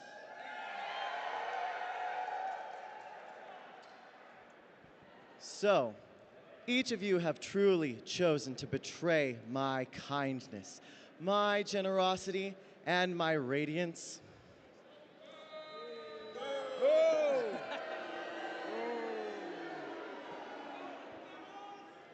I see. You are all truly confident to think that you can stand against me. Understand that my generosity ends now. Each of you will be exterminated like ants. What do you have to say about that? I told you we need to defend ourselves. Your resistance is laughable. I will personally be coming to each of your tables, and be warned, there will be a reckoning should you cross your eyes with me. He's right. Well, players, with that, the Oath of Peace has been destroyed. Seize destiny, and let's bring down these angels. Roll for initiative. Let's go.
All right, so it sounds like we're officially in combat now, and there are a number of objectives that are being tracked on the live stream, and briefly let's talk about those.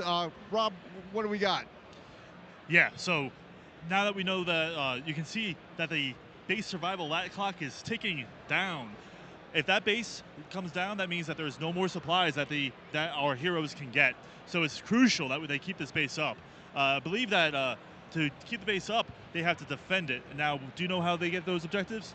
Yeah, so to keep the shield up around the base, they got to reduce the angelic power, which is essentially they got to fight and kill some dudes. And so I believe that's for every 12 enemies that are killed, that will give an increased shield time. So dead enemies means more shield. Let's see if they can get that done. What other stats are we tracking? We have a lot of other. I will say so that timer will go up and down as the battle continues. We're also looking at making sure that we can cut off power to Eos himself by killing his justices. Yeah, those justices, those are a different type of celestials, and there's 100 of them that got to be taken out, and so you can see that the clock is up at 100. One of the other objectives that we can see, obviously, is rescue of prisoners. So far, there's 0 rescued out of 700, but we're still in the early days of this battle. And that's really important because every prisoner rescued means that is one enemy you don't have to fight. Remember, Eos will convert those prisoners into angels to fight alongside him. So not only do you save the people, but you also get it so that someone is not an enemy. Yeah. So I got an idea of what's going to be the kind of more concentrated on. What do you think the players are going to concentrate on the most? Well, it definitely seemed that they were split, which is good because, like we were saying, you kind of have to split your focus on this. Though I think that airship might be the thing that they go after. I think the airship's going to go down, and look at that timer for the base survival. It's already at 17 minutes. I think the shield's going to go down. The shield will go down, and that's my prediction. All right, let's take a break, and we'll come back when we see some more. Yeah, that sounds good. We'll see what they're up to.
All right, I'm here with Goodwin, and we appreciate your time, sir. What can you tell me about what's going on, and what are you doing down on the battlefield?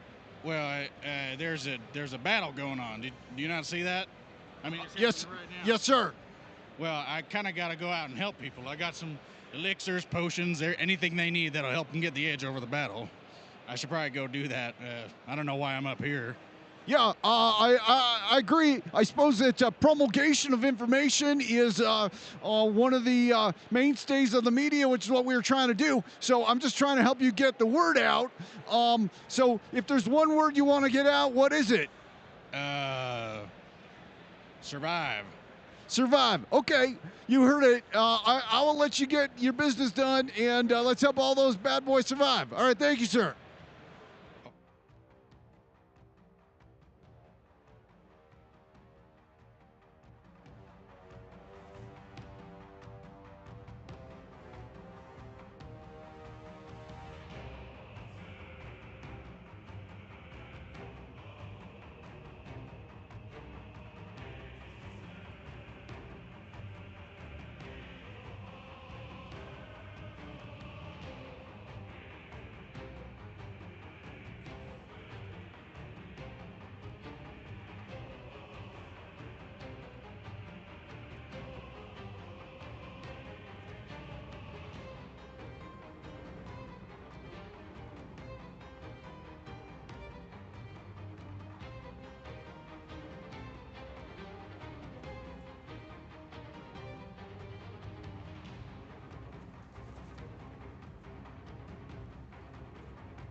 I don't know if you've been following along, but if you have, you can see that the base has been damaged. We are at under the 10-minute mark.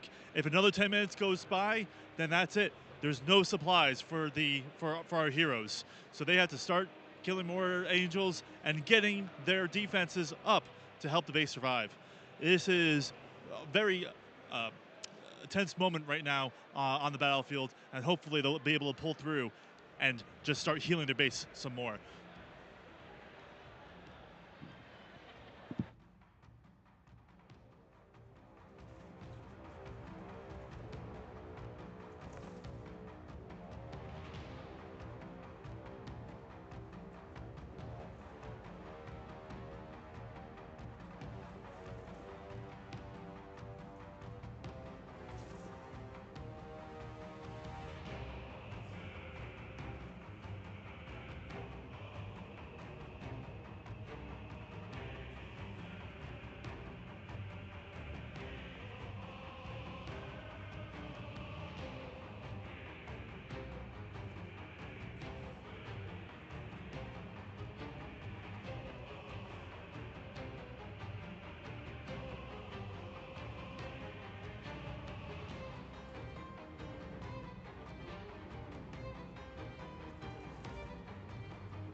Okay, we're back with some more updates about what's going on in the battlefield. Now, earlier we saw that the base was taking heavy damage, and luckily I had Stan here to kind of report on what he's been seeing. Yeah, so I've been out talking to the folks, and indeed there is some action. They are fighting and killing some of those celestial beings, and that is what is increasing the base timer. So we saw it go down, we saw it go back up again, and sure enough, what goes up must come down. It's still counting down, but we can also see some other progress. Justices remaining 95 down from 100. It's a start, and POWs 10 saved out of 700. You got a way to go. The airship is damaged. We're saying we don't yet have the full numbers, but here the airship is damaged, and I'm not surprised. There's a lot of interest in the airship. I was encouraged to see there were some people in the city just plain up straight killing some Celestials, and that needs to get done. Anything else we see that we want to comment on here, Rob? Yeah, I just want to say, as we can see, the airship has been taking lots of damage. It's about took 1,000 damage so far, which is going to be important to really take that out of the battlefield. And for those POWs, we have 10 saved, and that means that there's 10 fewer enemies that they have to fight. But right now, we have that timer is still going down. Still going down. Let's hope we're still alive to comment on it in another 10 minutes. Okay, we'll check in with you later. Thanks. All right, and thank you, Stan.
All right, and right now we have DM Andy with an update about the airship. Can you tell us more about what's going on?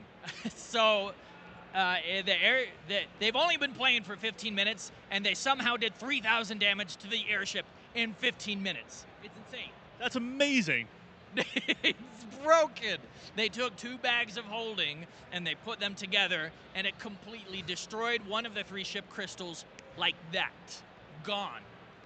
That is an incredible use of creativity on the player's part, and I have to say, what makes tabletop role-playing games so special and so amazing. I mean, I'm proud, and also, like, I was hoping the airship would stay alive longer, but it's already a third of the way done in 15 minutes. We'll see what happens next. Yeah, I wonder if they heard about the peasant railgun. Now, I wonder if there's enough space. We are not doing the peasant railgun, not this game. Interview over. All right. Well, there we have it. The airship has already been taking lots of damage. Only 15 minutes. Let's see how it continues.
Players, there is only 1 hour left in this act. Players, act quickly. Our base is in danger. However, one table single-handedly destroyed 1/3 of the airship's health. Keep it up. 1 hour left. Keep on rolling.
All right, this is Stamp Our Deuce in the field, and we're just checking in with one of the tables.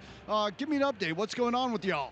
Well, the players are currently raiding the city, trying to take out the justices, and they actually just managed to bring down one of the justices, although with that killing blow, you ended up getting hit back, so you want to watch out for that. Yeah. But yeah, things are looking good. I think they're making some good headway. All right, who put in the final blow? Our rogue. Yeah, rogues. Did you get in your, did we get in a sneak attack? Did you get in a sneak attack? Oh Yeah, sneak attack. That did it. All right. Okay. All the time. Anyway, stamp Artus, and we'll check back in with you in a bit. Thanks. Thanks. Thank you. Good luck.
All right, this is Stamp Artus, and we are with the number that's going to go down in history, table 28.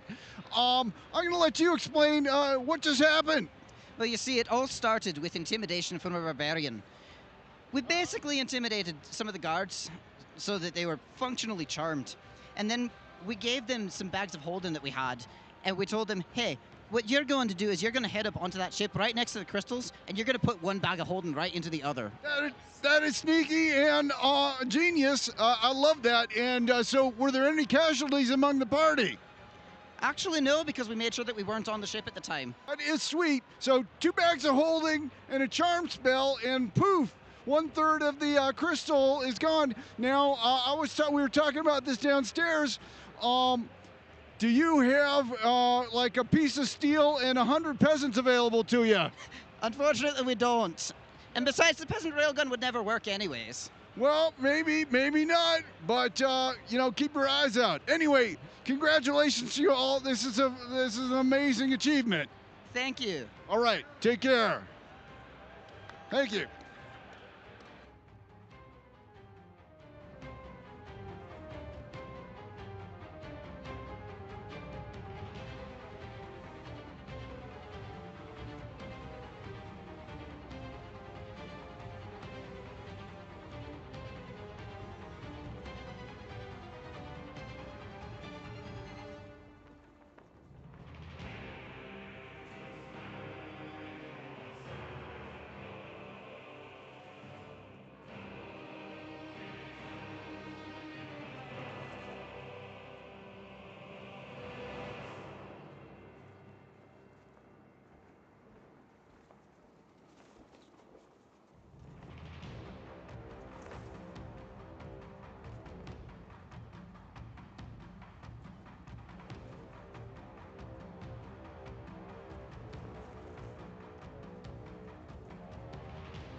Players, I have crushing news. Our home base has been destroyed by the angelic warriors.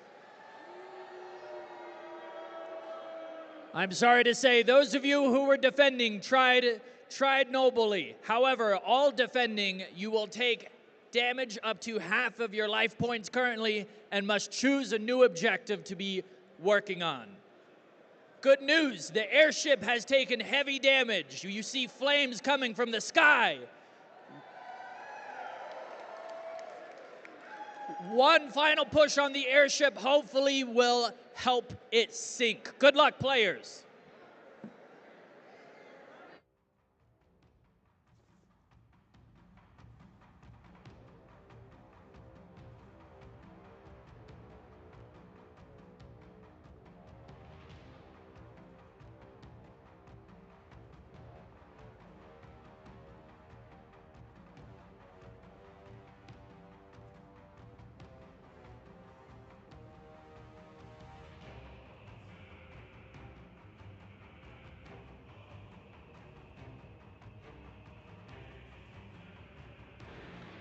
All right, this is Stamp Artus, and just to recap that big announcement, the base has been destroyed, and I'm not surprised that that ticker was ticking down pretty quick. In the good news department, though, what do we got, Rob? It looks like the airship has taken heavy damage. We're looking at about a third of the health left. So even though that we lost that base and there was a lot of damage taken, that airship, a big threat, is also going down too. Yeah, I was just up talking to one of the tables responsible for a large amount of that damage, and they were tickled pink to see old Stamp R2, so I don't blame them. Okay, what do we got on the other front? We got some justices in the POW. Only 10 out of 700 have been rescued. Well, that's what happened, because there were so many things that needed to happen. But with that base being destroyed, it does free up some room for the heroes to go and maybe save some POWs or kill some remaining justices. Yep. Well, we're just gonna have to wait and see what happens. All right, we'll check in with you soon.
Players, as you look into the sky, you see a fireball the size of the airship streaking down. The airship has been sunk.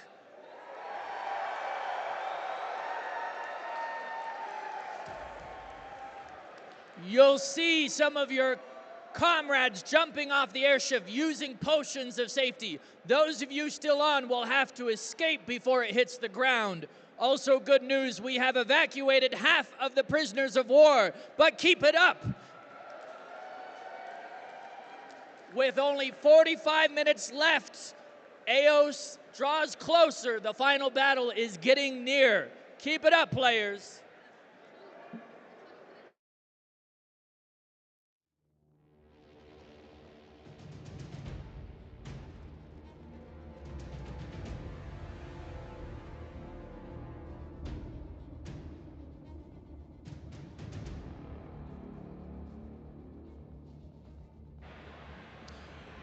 Some exciting news. The airship has been destroyed. It has come down. Now, there are all the adventurers that have been on board, have to find a way to make it to safety, but that ship is no longer a threat, and with its deadly divine beams. Yeah, we were just waiting on that to happen, and boom, it happened. It was pretty impressive, I gotta say, looking up, had to shield my eyes, and you know, next in line looks like the prisoners, and I heard a report that a large number of them have escaped, and we're about to update the numbers. Yep, it looks like, especially since now that the airship is gone, and there's the focus on the prisoner of wars and those justices. Yeah, those justices. You know who I would not mind. want to be right now? A justice, because it looks like the battle's coming to them. Well, yeah, it looks like the whole force will be gunning for them soon. All right. We'll keep you updated as we go along, as we get more. All right, bye.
Okay, joining us right now, we have Eris, who's going to give us an update on what is happening in the city as we're going through.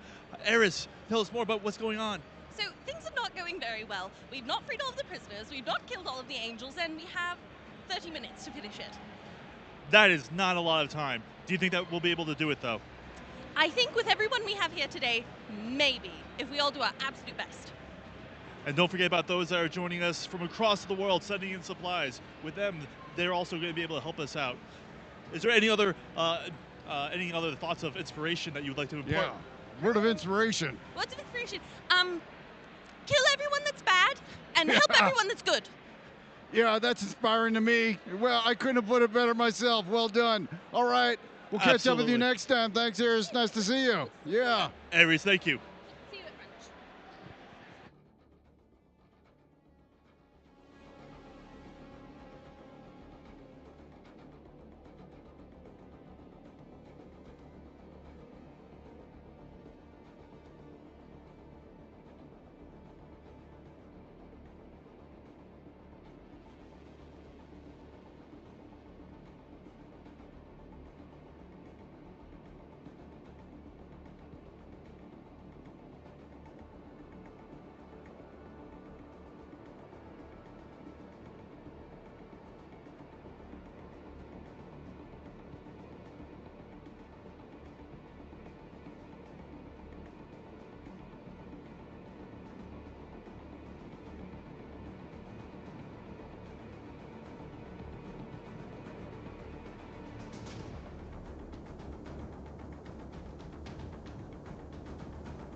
All right, we're here with Eos, and we're trying to get an impression. How's it going out there?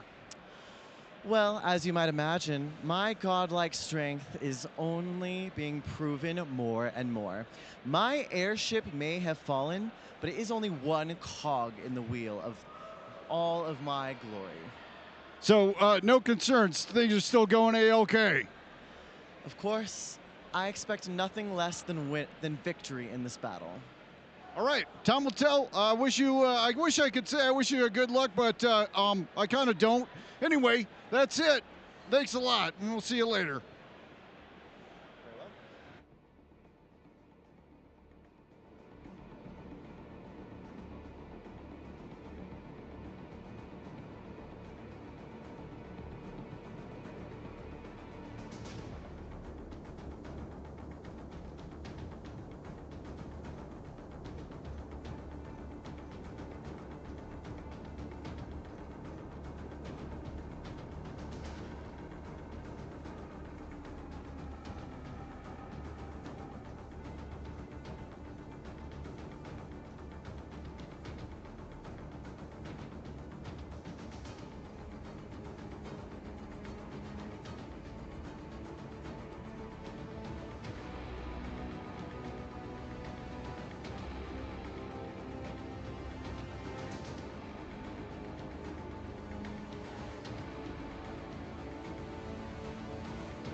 All right, the Stamp Artiste in the field again, and we're just checking in. Tell me, what's going on at your table right now?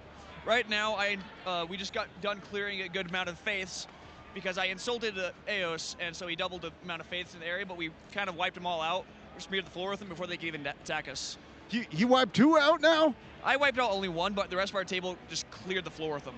Nice. All right. Sounds good. You guys are doing good, and you look good. All right. That's it for now. Cheers. Thank you.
All right, this Stamp Artiste in the field again. Tell me what's going on at your table right now. We've currently convinced a large contingent of civilians to join the fight, and now we are completely surrounded by Angel forces. Dang. Okay, I better let you get back to work. Nice outfit. With such sharp dressing, you can't lose. Good luck to you. Oh, thank you so much. You as well. Cheers.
My players, only 20 minutes left until we storm the Golden Keep.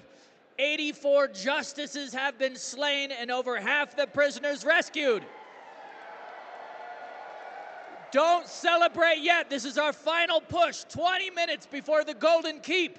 Keep on rolling.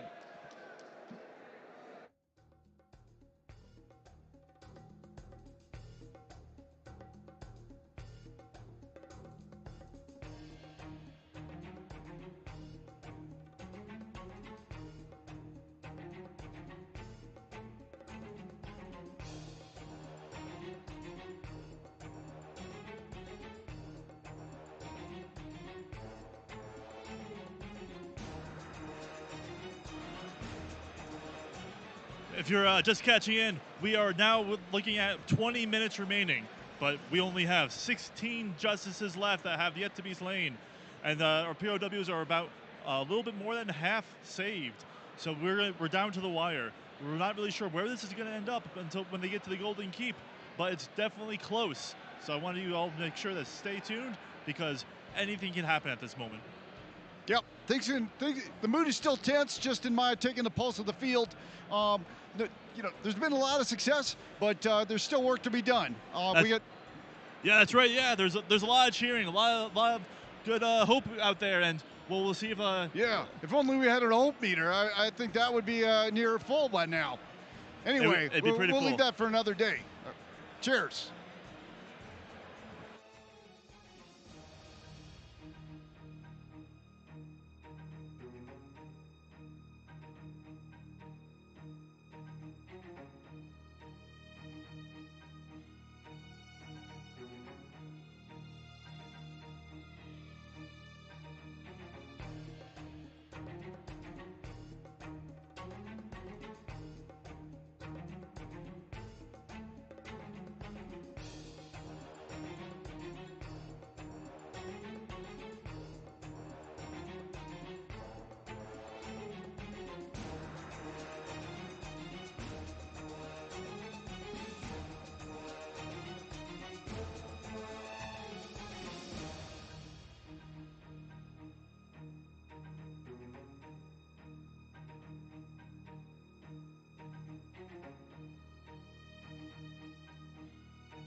If you're just seeing what's going on, our justices, we only have 4 remaining.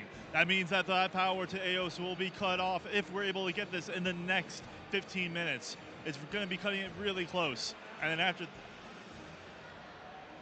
after that, they can focus on the POWs, which are up to 652 saved, which is only 48 needed. All right, it's getting close. It's getting close.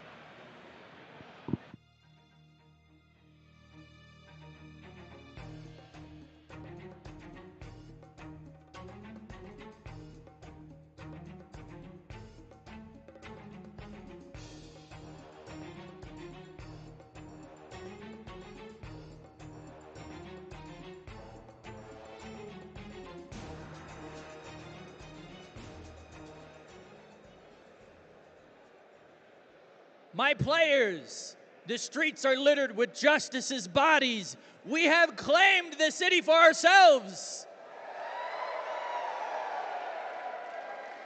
One final push in the last 15 minutes. We have 30 civilians to save. And then we storm his golden keep. Good luck.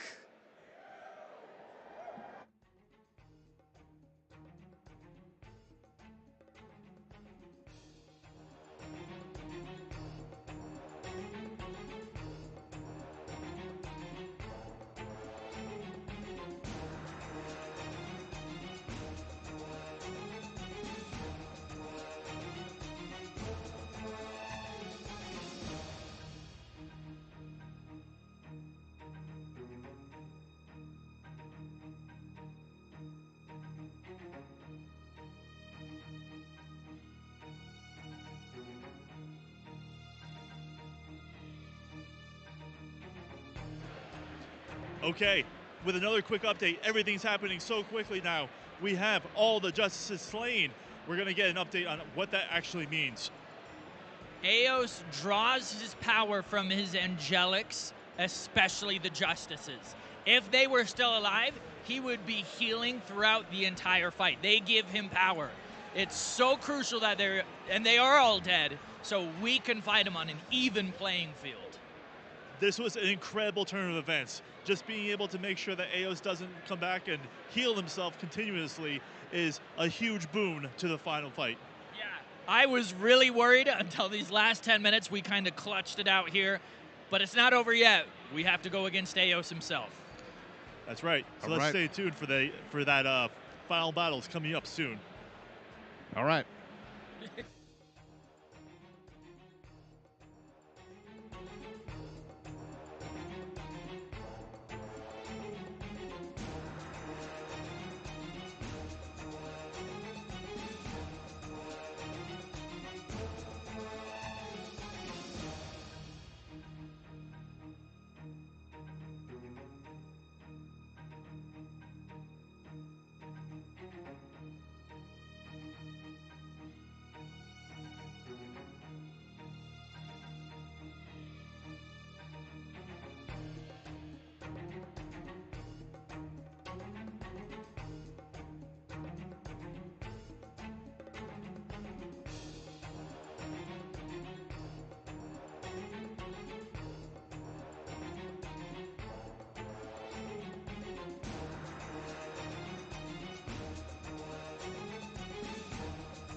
My heroes, we have freed all the civilians.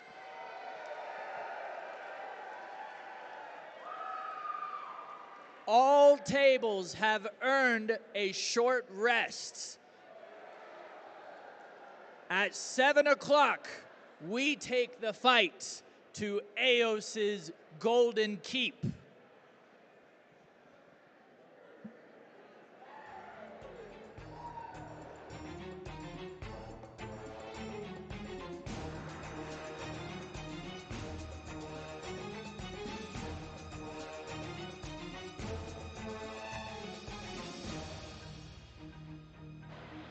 All right, so we just got the word, and seems like all the objectives have been achieved. All the prisoners saved, the justice slain. It took me for a while to figure out that slain means dead, but it's all good news. Anything else, Rob? They also got a short rest, which will be wonderful for all those fighters, warlocks, and monks who need that short rest. Yeah, absolutely. Good luck to them. It's not as cool as being barbarian, but what can you do? All right, for now, this is Tampa Artus and Rob.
It is now 7 o'clock. We attack the Golden Keep.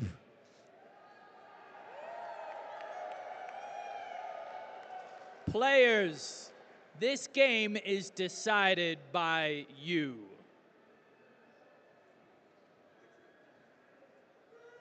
You think that any of this is of consequence?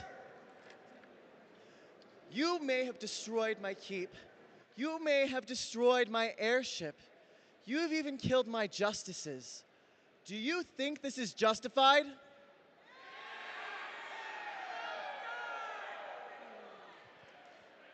You truly are enemies of justice, aren't you? Don't worry. The games are not yet over. You will all still be exterminated, as you are all ants beneath me.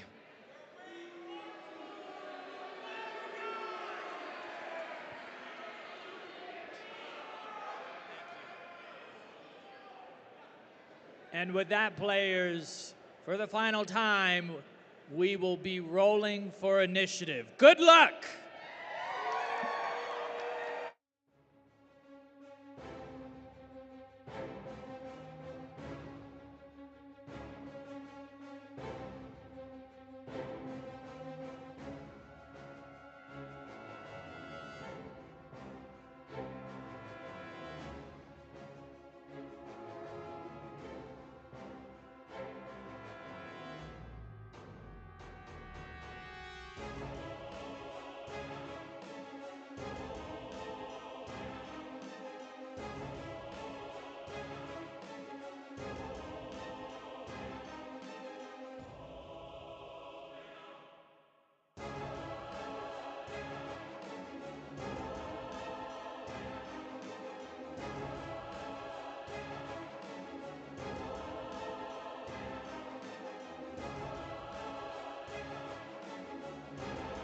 All right, so we just put a graphic up there on the live feed, and I'm seeing a lot of zeros. I'm not even sure I can count that high.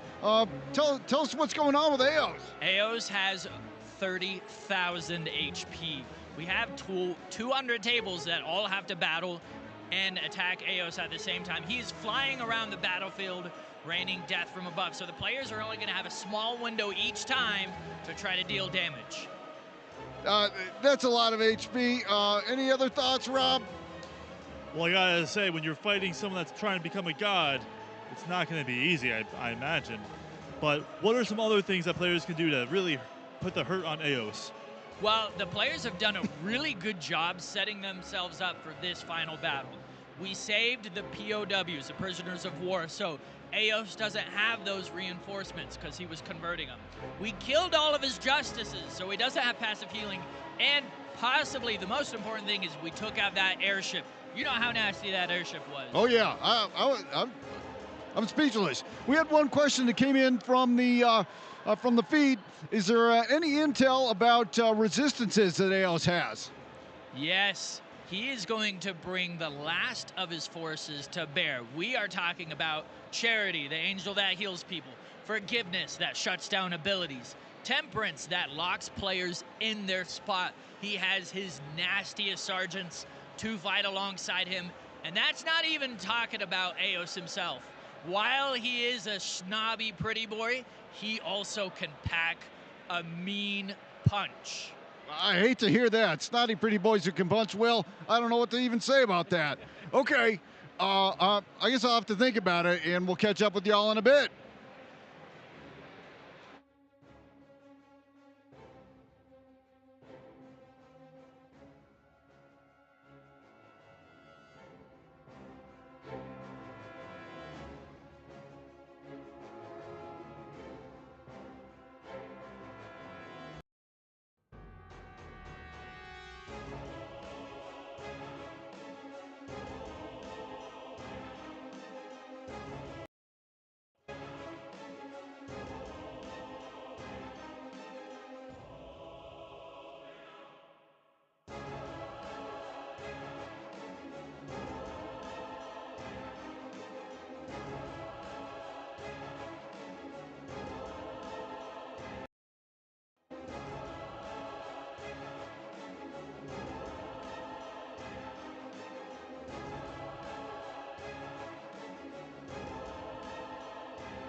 Okay, so right now we have Eos flying through the battlefield, and the only chance to really harm him is to be able to attack him while he's at the player's table. This is amazing. Luckily, we do not have he does not have the forces of those justices or the POWs or the airship at his disposal. However, some of you that are on the live stream may be wondering that you heard Eos' HP is 30,000 HP, and on the graphic on the live stream it only says 10,000. Well, there are 3 10,000 HP bars that have to be done to Eos. Each time one of those bars gets depleted, Eos gets stronger. What do you think about that, Stan? I heard bar in 10,000. Is that some type of candy? Because I'm kind of hungry right now. I could use a 10,000 HP bar. I'm not sure if that's what y'all are talking about, but let's see if we can find one of those. Well, yeah, I'm sure if you had a 10,000 HP bar, you'd be pretty strong. And if you lost it, you'd be pretty angry. Okay, let's go find one. That's it for now. That sounds great. Thank you.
We're headed out with the final supply run, and we're going to deliver it to one table. Let's see. I'm trying to find somebody who looks like they really need it. They all look like they need it. Okay, come on, let's go this way. It's Spyron's General Supply Pack, and I'm going to deliver it to the DM. Okay, we're coming on over here. Hey, y'all. I'm sorry to interrupt. We got one more supply run. This is the final supply run, and Tim, who's out there in the group chat, this is yours. We're delivering it here, and so put it to good use. Final supply run coming in. All right. That's it, y'all. Good luck.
And welcome back to the live coverage of the Dead Wars game going on here at the Dead Wars event.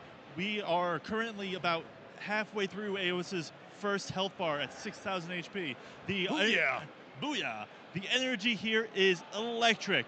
Everyone is standing at their tables, rolling dice, and making sure that they can get those hits on in AOS as many times as they can. It is amazing to watch. So if you are at home and watching the live stream, keep watching. Keep on keeping on. Keep on keeping on, because we are gonna cover it as we keep on this battle going. So stay tuned. All right.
Players, Dungeon Masters, we are now in phase 2 of Eos.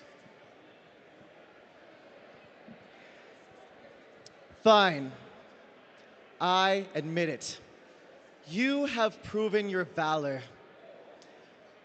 But why are you doing this? I came to the Kingdom Grand, the land you all hail from. I healed your sick. I gave you food and drink. I've even blessed some of you on the battlefield against me. Do you truly conspire to kill me still? Do you truly know no mercy?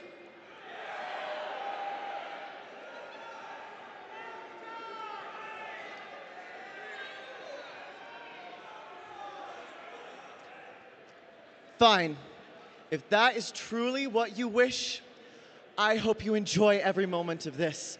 I will be fighting you with every ounce of power I have. You should be afraid.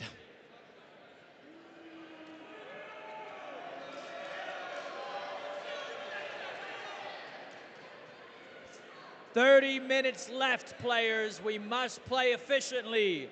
30 minutes left. Good luck."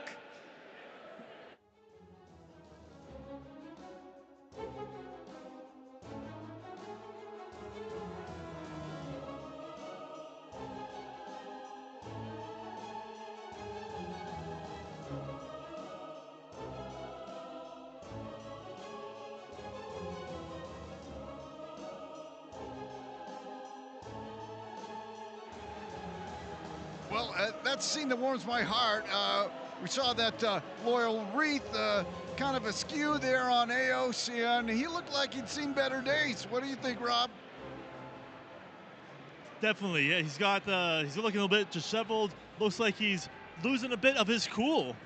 Yeah, he's down in his second health bar, and you know, he needs to find one of those other snacks to get on, otherwise he's going to die. And you know, looks like he's headed that way. But we'll have to come back for another update and see. That's right.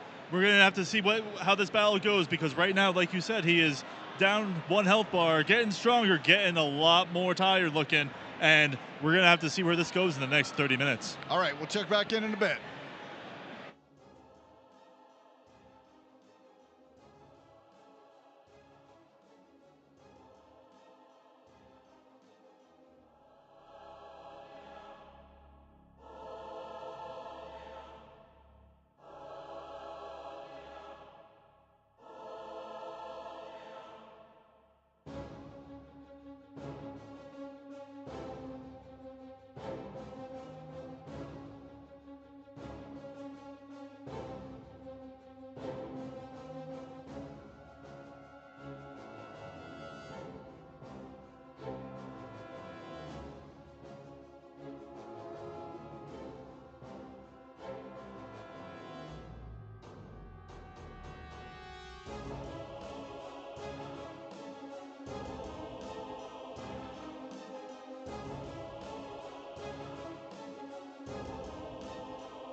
Okay, welcome back to our live coverage of the Dead Wars.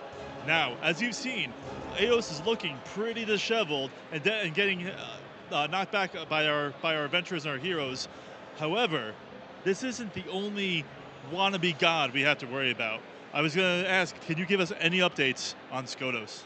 So, Friday, they were able to defeat Skotos, but instead of killing him, they decided to bring him to this realm for one final confrontation, Eos and Skotos. And we have already established they do not like each other as much as they are two sides of a coin.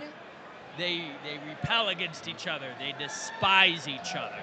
And so the last 15 minutes, Skotos will make an entrance into this game, and we'll have to find out what happens there.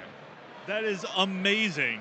So right now, the forces of Evenfell are bringing Skotos into the Divine Realm, and we'll say in the last 15 minutes, it's going to let loose, and we'll know, and we'll find out what goes on when it happens. Yeah, it's going to be crazy. That's for sure. I'm almost speechless. What do you think? I almost forgot about yesterday. I thought we'd seen the last of that guy. I'm just trying to keep on moving forward, man. Urena and I are on parade. Looks like there's some clouds coming in. Anyway, keep fingers crossed.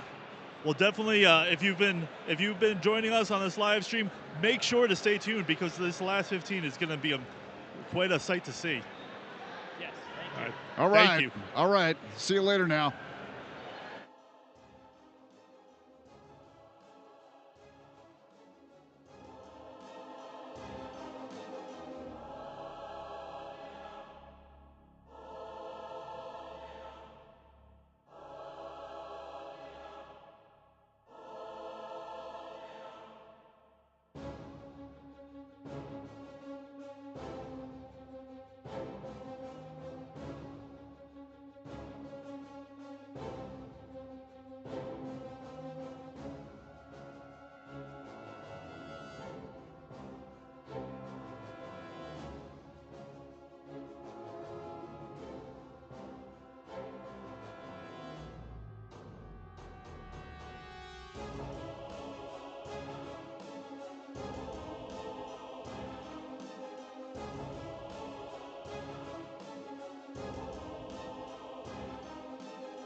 All right, Stamp Artuser back in the field and checking in with one of the tables. Tell me what's going on right now. We are currently fighting some angels, trying to defeat them so that Eos can show up and we can kick some butt. No sign of Eos yet, huh? No sign of Eos yet. I've seen him, man. He's not that impressive. He's got that 5 o'clock shadow growing in. I mean, it's not as impressive as my beard, but I think he's shaking. I think he can do this. I think so. All right, everyone. Good luck. All right.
All right, Stamp Artiste in the field here. We're just checking in. Tell me, what's going on at your table? Well, we are currently fighting Eos. I am on saving throws, and we are praying to not him that we all live. So Eos is at the table. Okay. Are you putting some hurt on him? Yeah, I definitely got a hellish rebuke in before he struck me down, and I know that we just used one of our magic D20s to get a good hit in. Oh, okay. So one of your tactics is magic D20s. Okay. Any other specific things you brought to bear? One more time, I'm so sorry. Any other specific things you brought to bear on Eos? Our plucky attitudes and fireball. Now, tell me the names of your little friends here. This is Hunter. Hunter? And this is Sierra. And Sierra, there you have it. What more could you need? Thank you very much, and good luck to you. Thank you.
Players, this is the last 10 minutes. Our final push. Eos is still alive, but nearly dead. We can do it. Fight!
Welcome back to the live coverage of the Dead Wars. We're in the last 10 minutes, and Eos' health is dropping fast. This is what it's all been leading up to. All the work that everyone's been putting into, the objectives of taking over the Divine Realm, all the supply runs from across the world have been coming down to these moments. Tell me, Stan, what would you do in this situation? I think you already know what I'd be doing. I'd be like raging and fighting. I probably couldn't see straight. There'd be blood all over my face, but there'd be a smile on my face too, because in the times of greatest intensity are sometimes the times of greatest joy, and I think that's probably what's going through the players' minds right now. I would definitely agree that is what's going through everyone's mind right now, is just pushing through as hard as they can in these last moments. Let's get her done, y'all. All right, we'll see you in 10 minutes. Let's get her done.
Welcome back to the Dead Wars live coverage, where Eos' health is now down to 3,000 HP in the last 5 remaining minutes.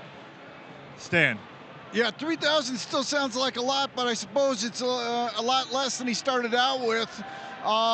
You know, I don't know what to say. 3,000. I'm kind of stunned about that number, but maybe you can put in some context for my poor barbarian mind.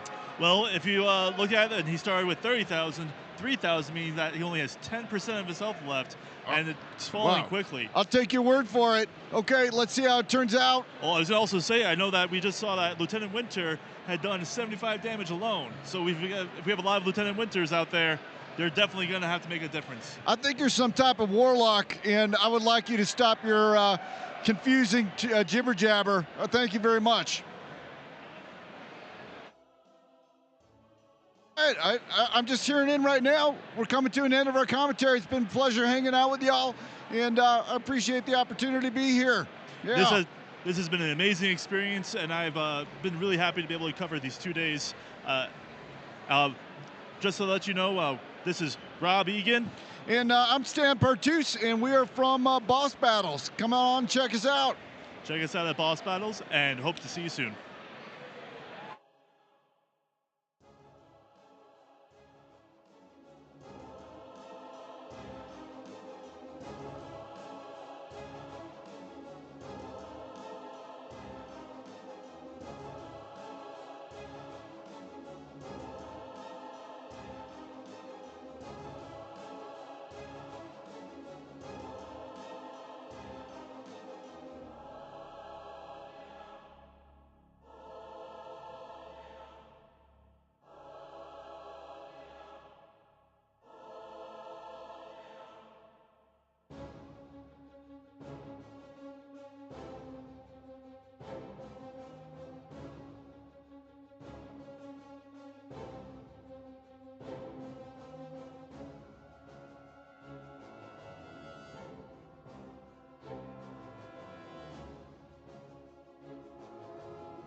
Players, it is now 8 o'clock.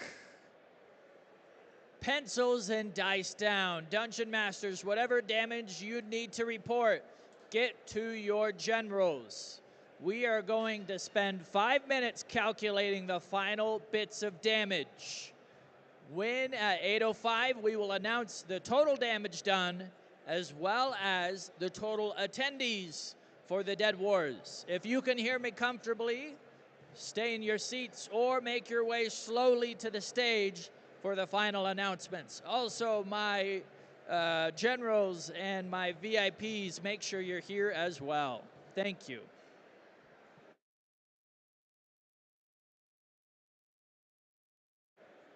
Please, if you are making your way to the stage, let's do it in a calm and safe manner.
And now, the end of our story. We can see.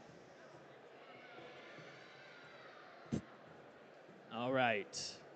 Give me your ear, players, for I will tell the end of the Dead Wars.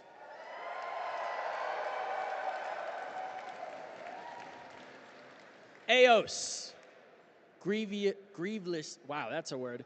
Eos wounded, falls to the ground. He stammers back up just in time to see Prince Haydn open a portal and kick Skotos out of the portal. This is Friday's results. Eos, running to his brother, says, "We need to get out of here. They might actually kill us." Skotos looks at his brother and says, "No, brother, this is the end." And grabbing his sword, drives it into Eos's heart.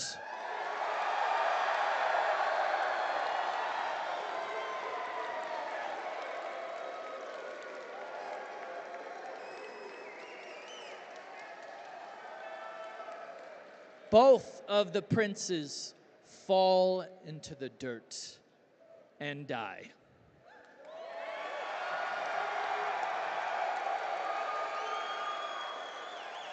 Players, you have dealt an astounding 39,856 damage to Eos.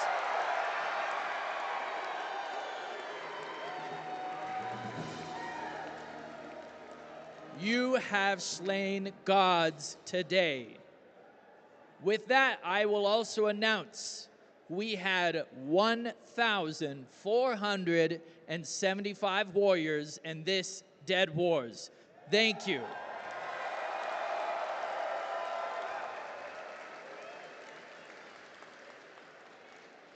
There are a few people we need to thank who made this all possible. If I can have my VIPs, my generals, all of you who I've invited to make your way to the stage, please, safely, safely.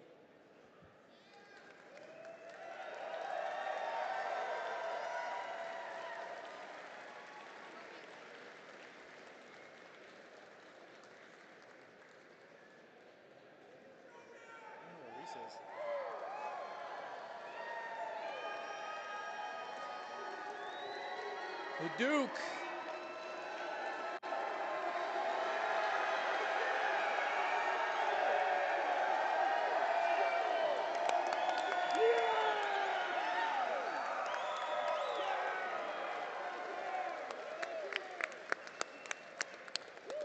This has taken so much work from so many people. Not just these amazing people standing with me on the stage, but every dungeon master, every cameraman, every sound guy. This has been an absolute dream of a project. Thank you, everyone who made this possible.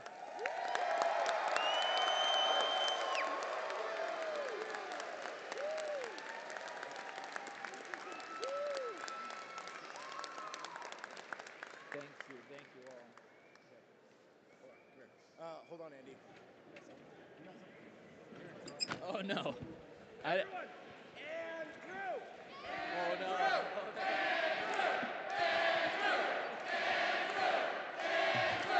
All right. So, we have all got together to put something for you, Andrew. You have put so much hard work into this, and we wanted to give you all a round of applause. Hear it for Andy!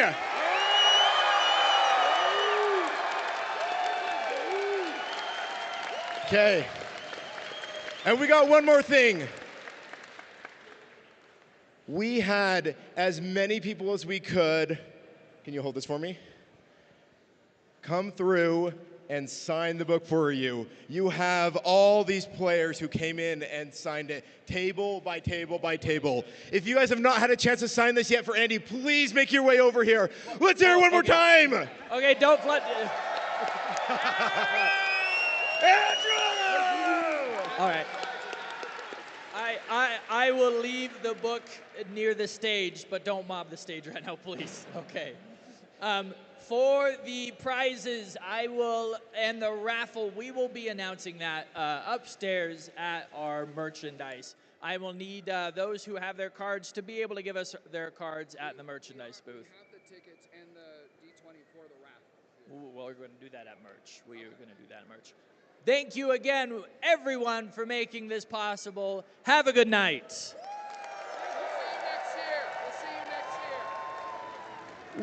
We will see you next year for 2025 Dead Wars.